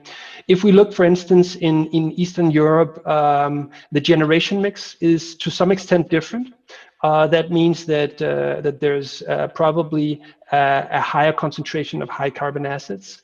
So that means that the changes that need to happen now in the system are more fundamental than the ones that need to happen in some of the Western European countries.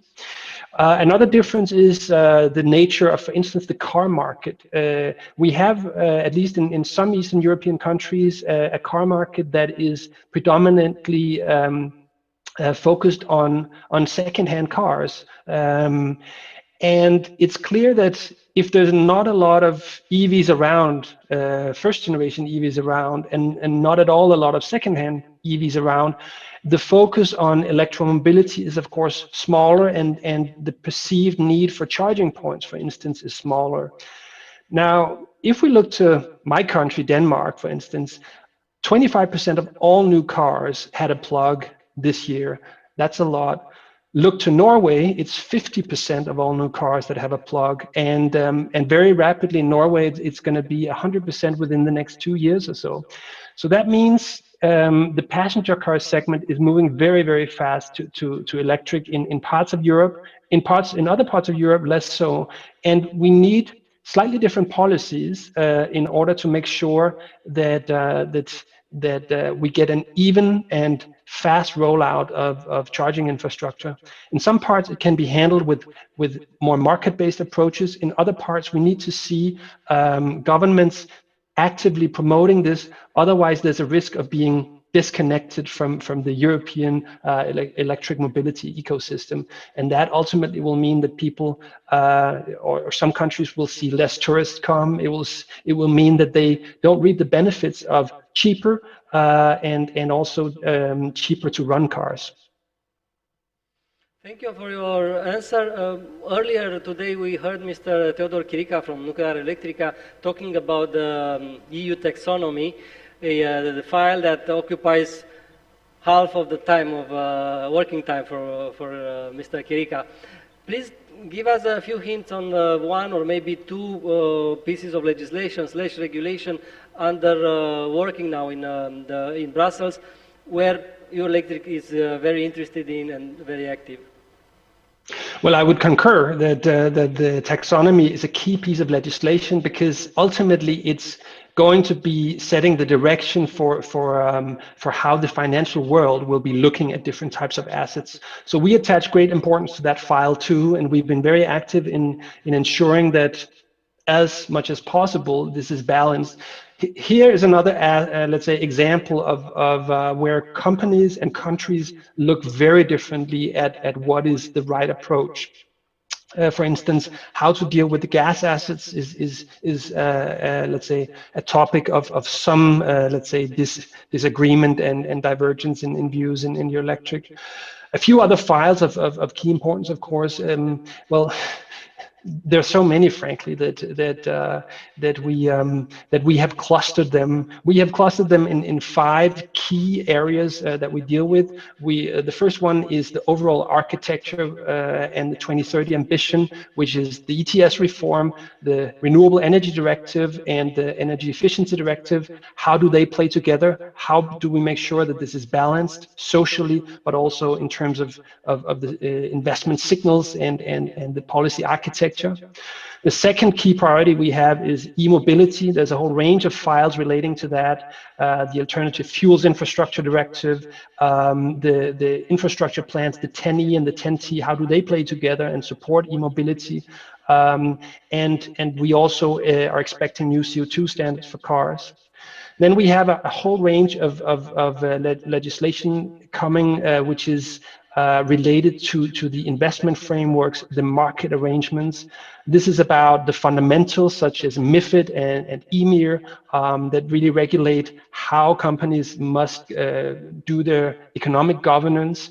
It is about how the markets are structured, and here we feel that there's a clear lack of investment signals. It is the state aid guidelines and so on and so forth. Our fourth priority is the energy sector integration. You've been touching upon the hydrogen gas classification. What is green? What is pink? What is, what colors get what credentials and so on and so forth?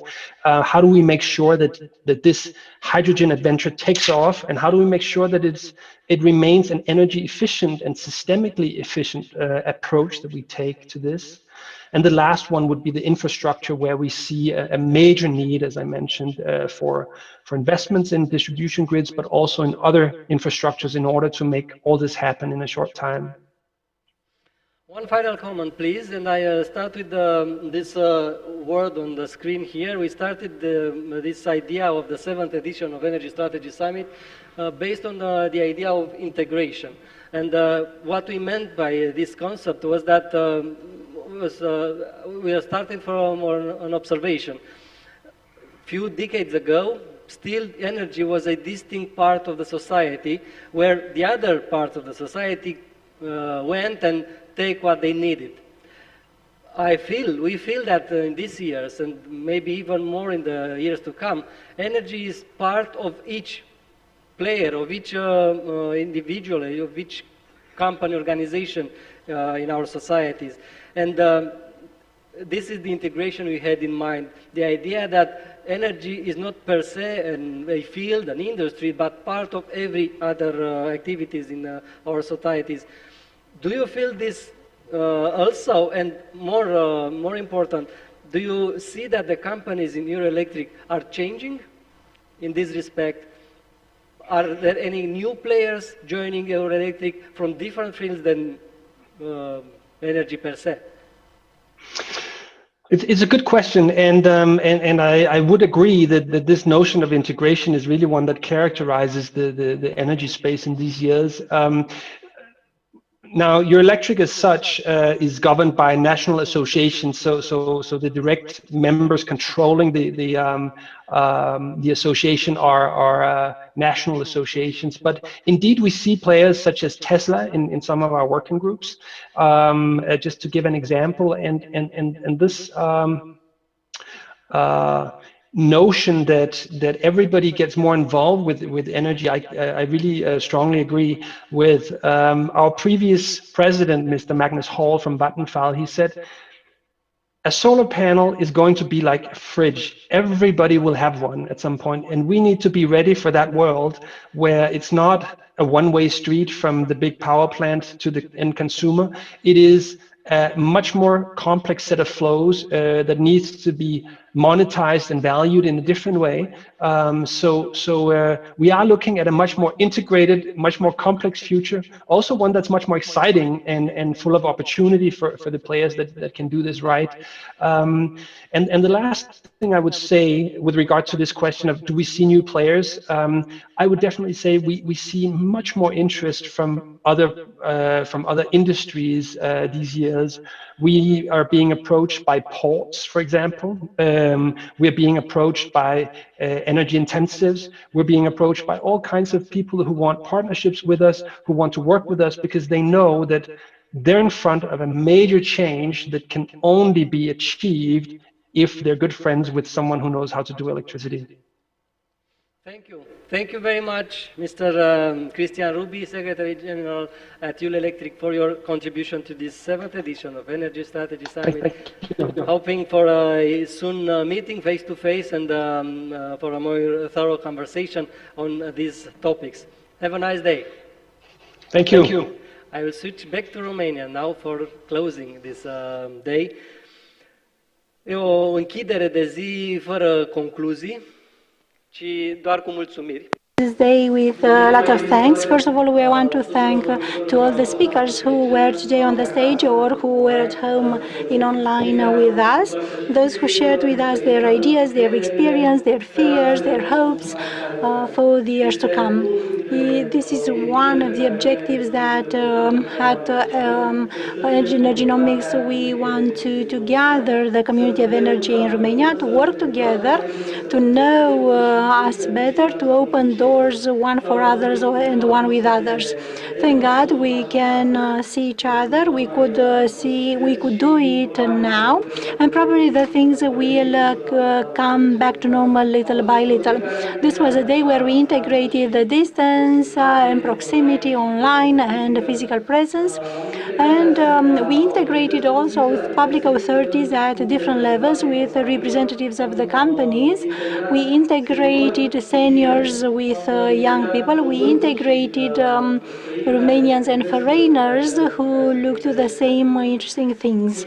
Thank you very much to all the people who made possible this, and I will read fast because the partners who were close to us.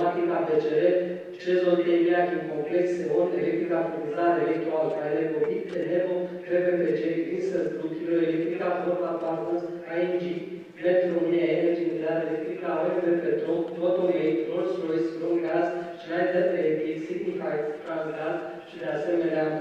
and also Aqua Carpatica and Sâmburești fields.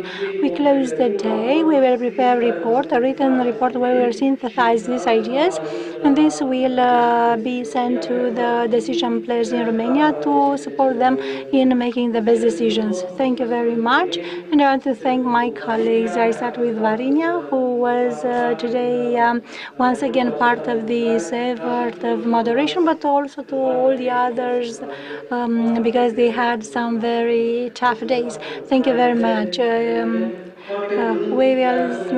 We have another interesting event in Timișoara in a week. We will talk about energy efficiency in Timișoara. So have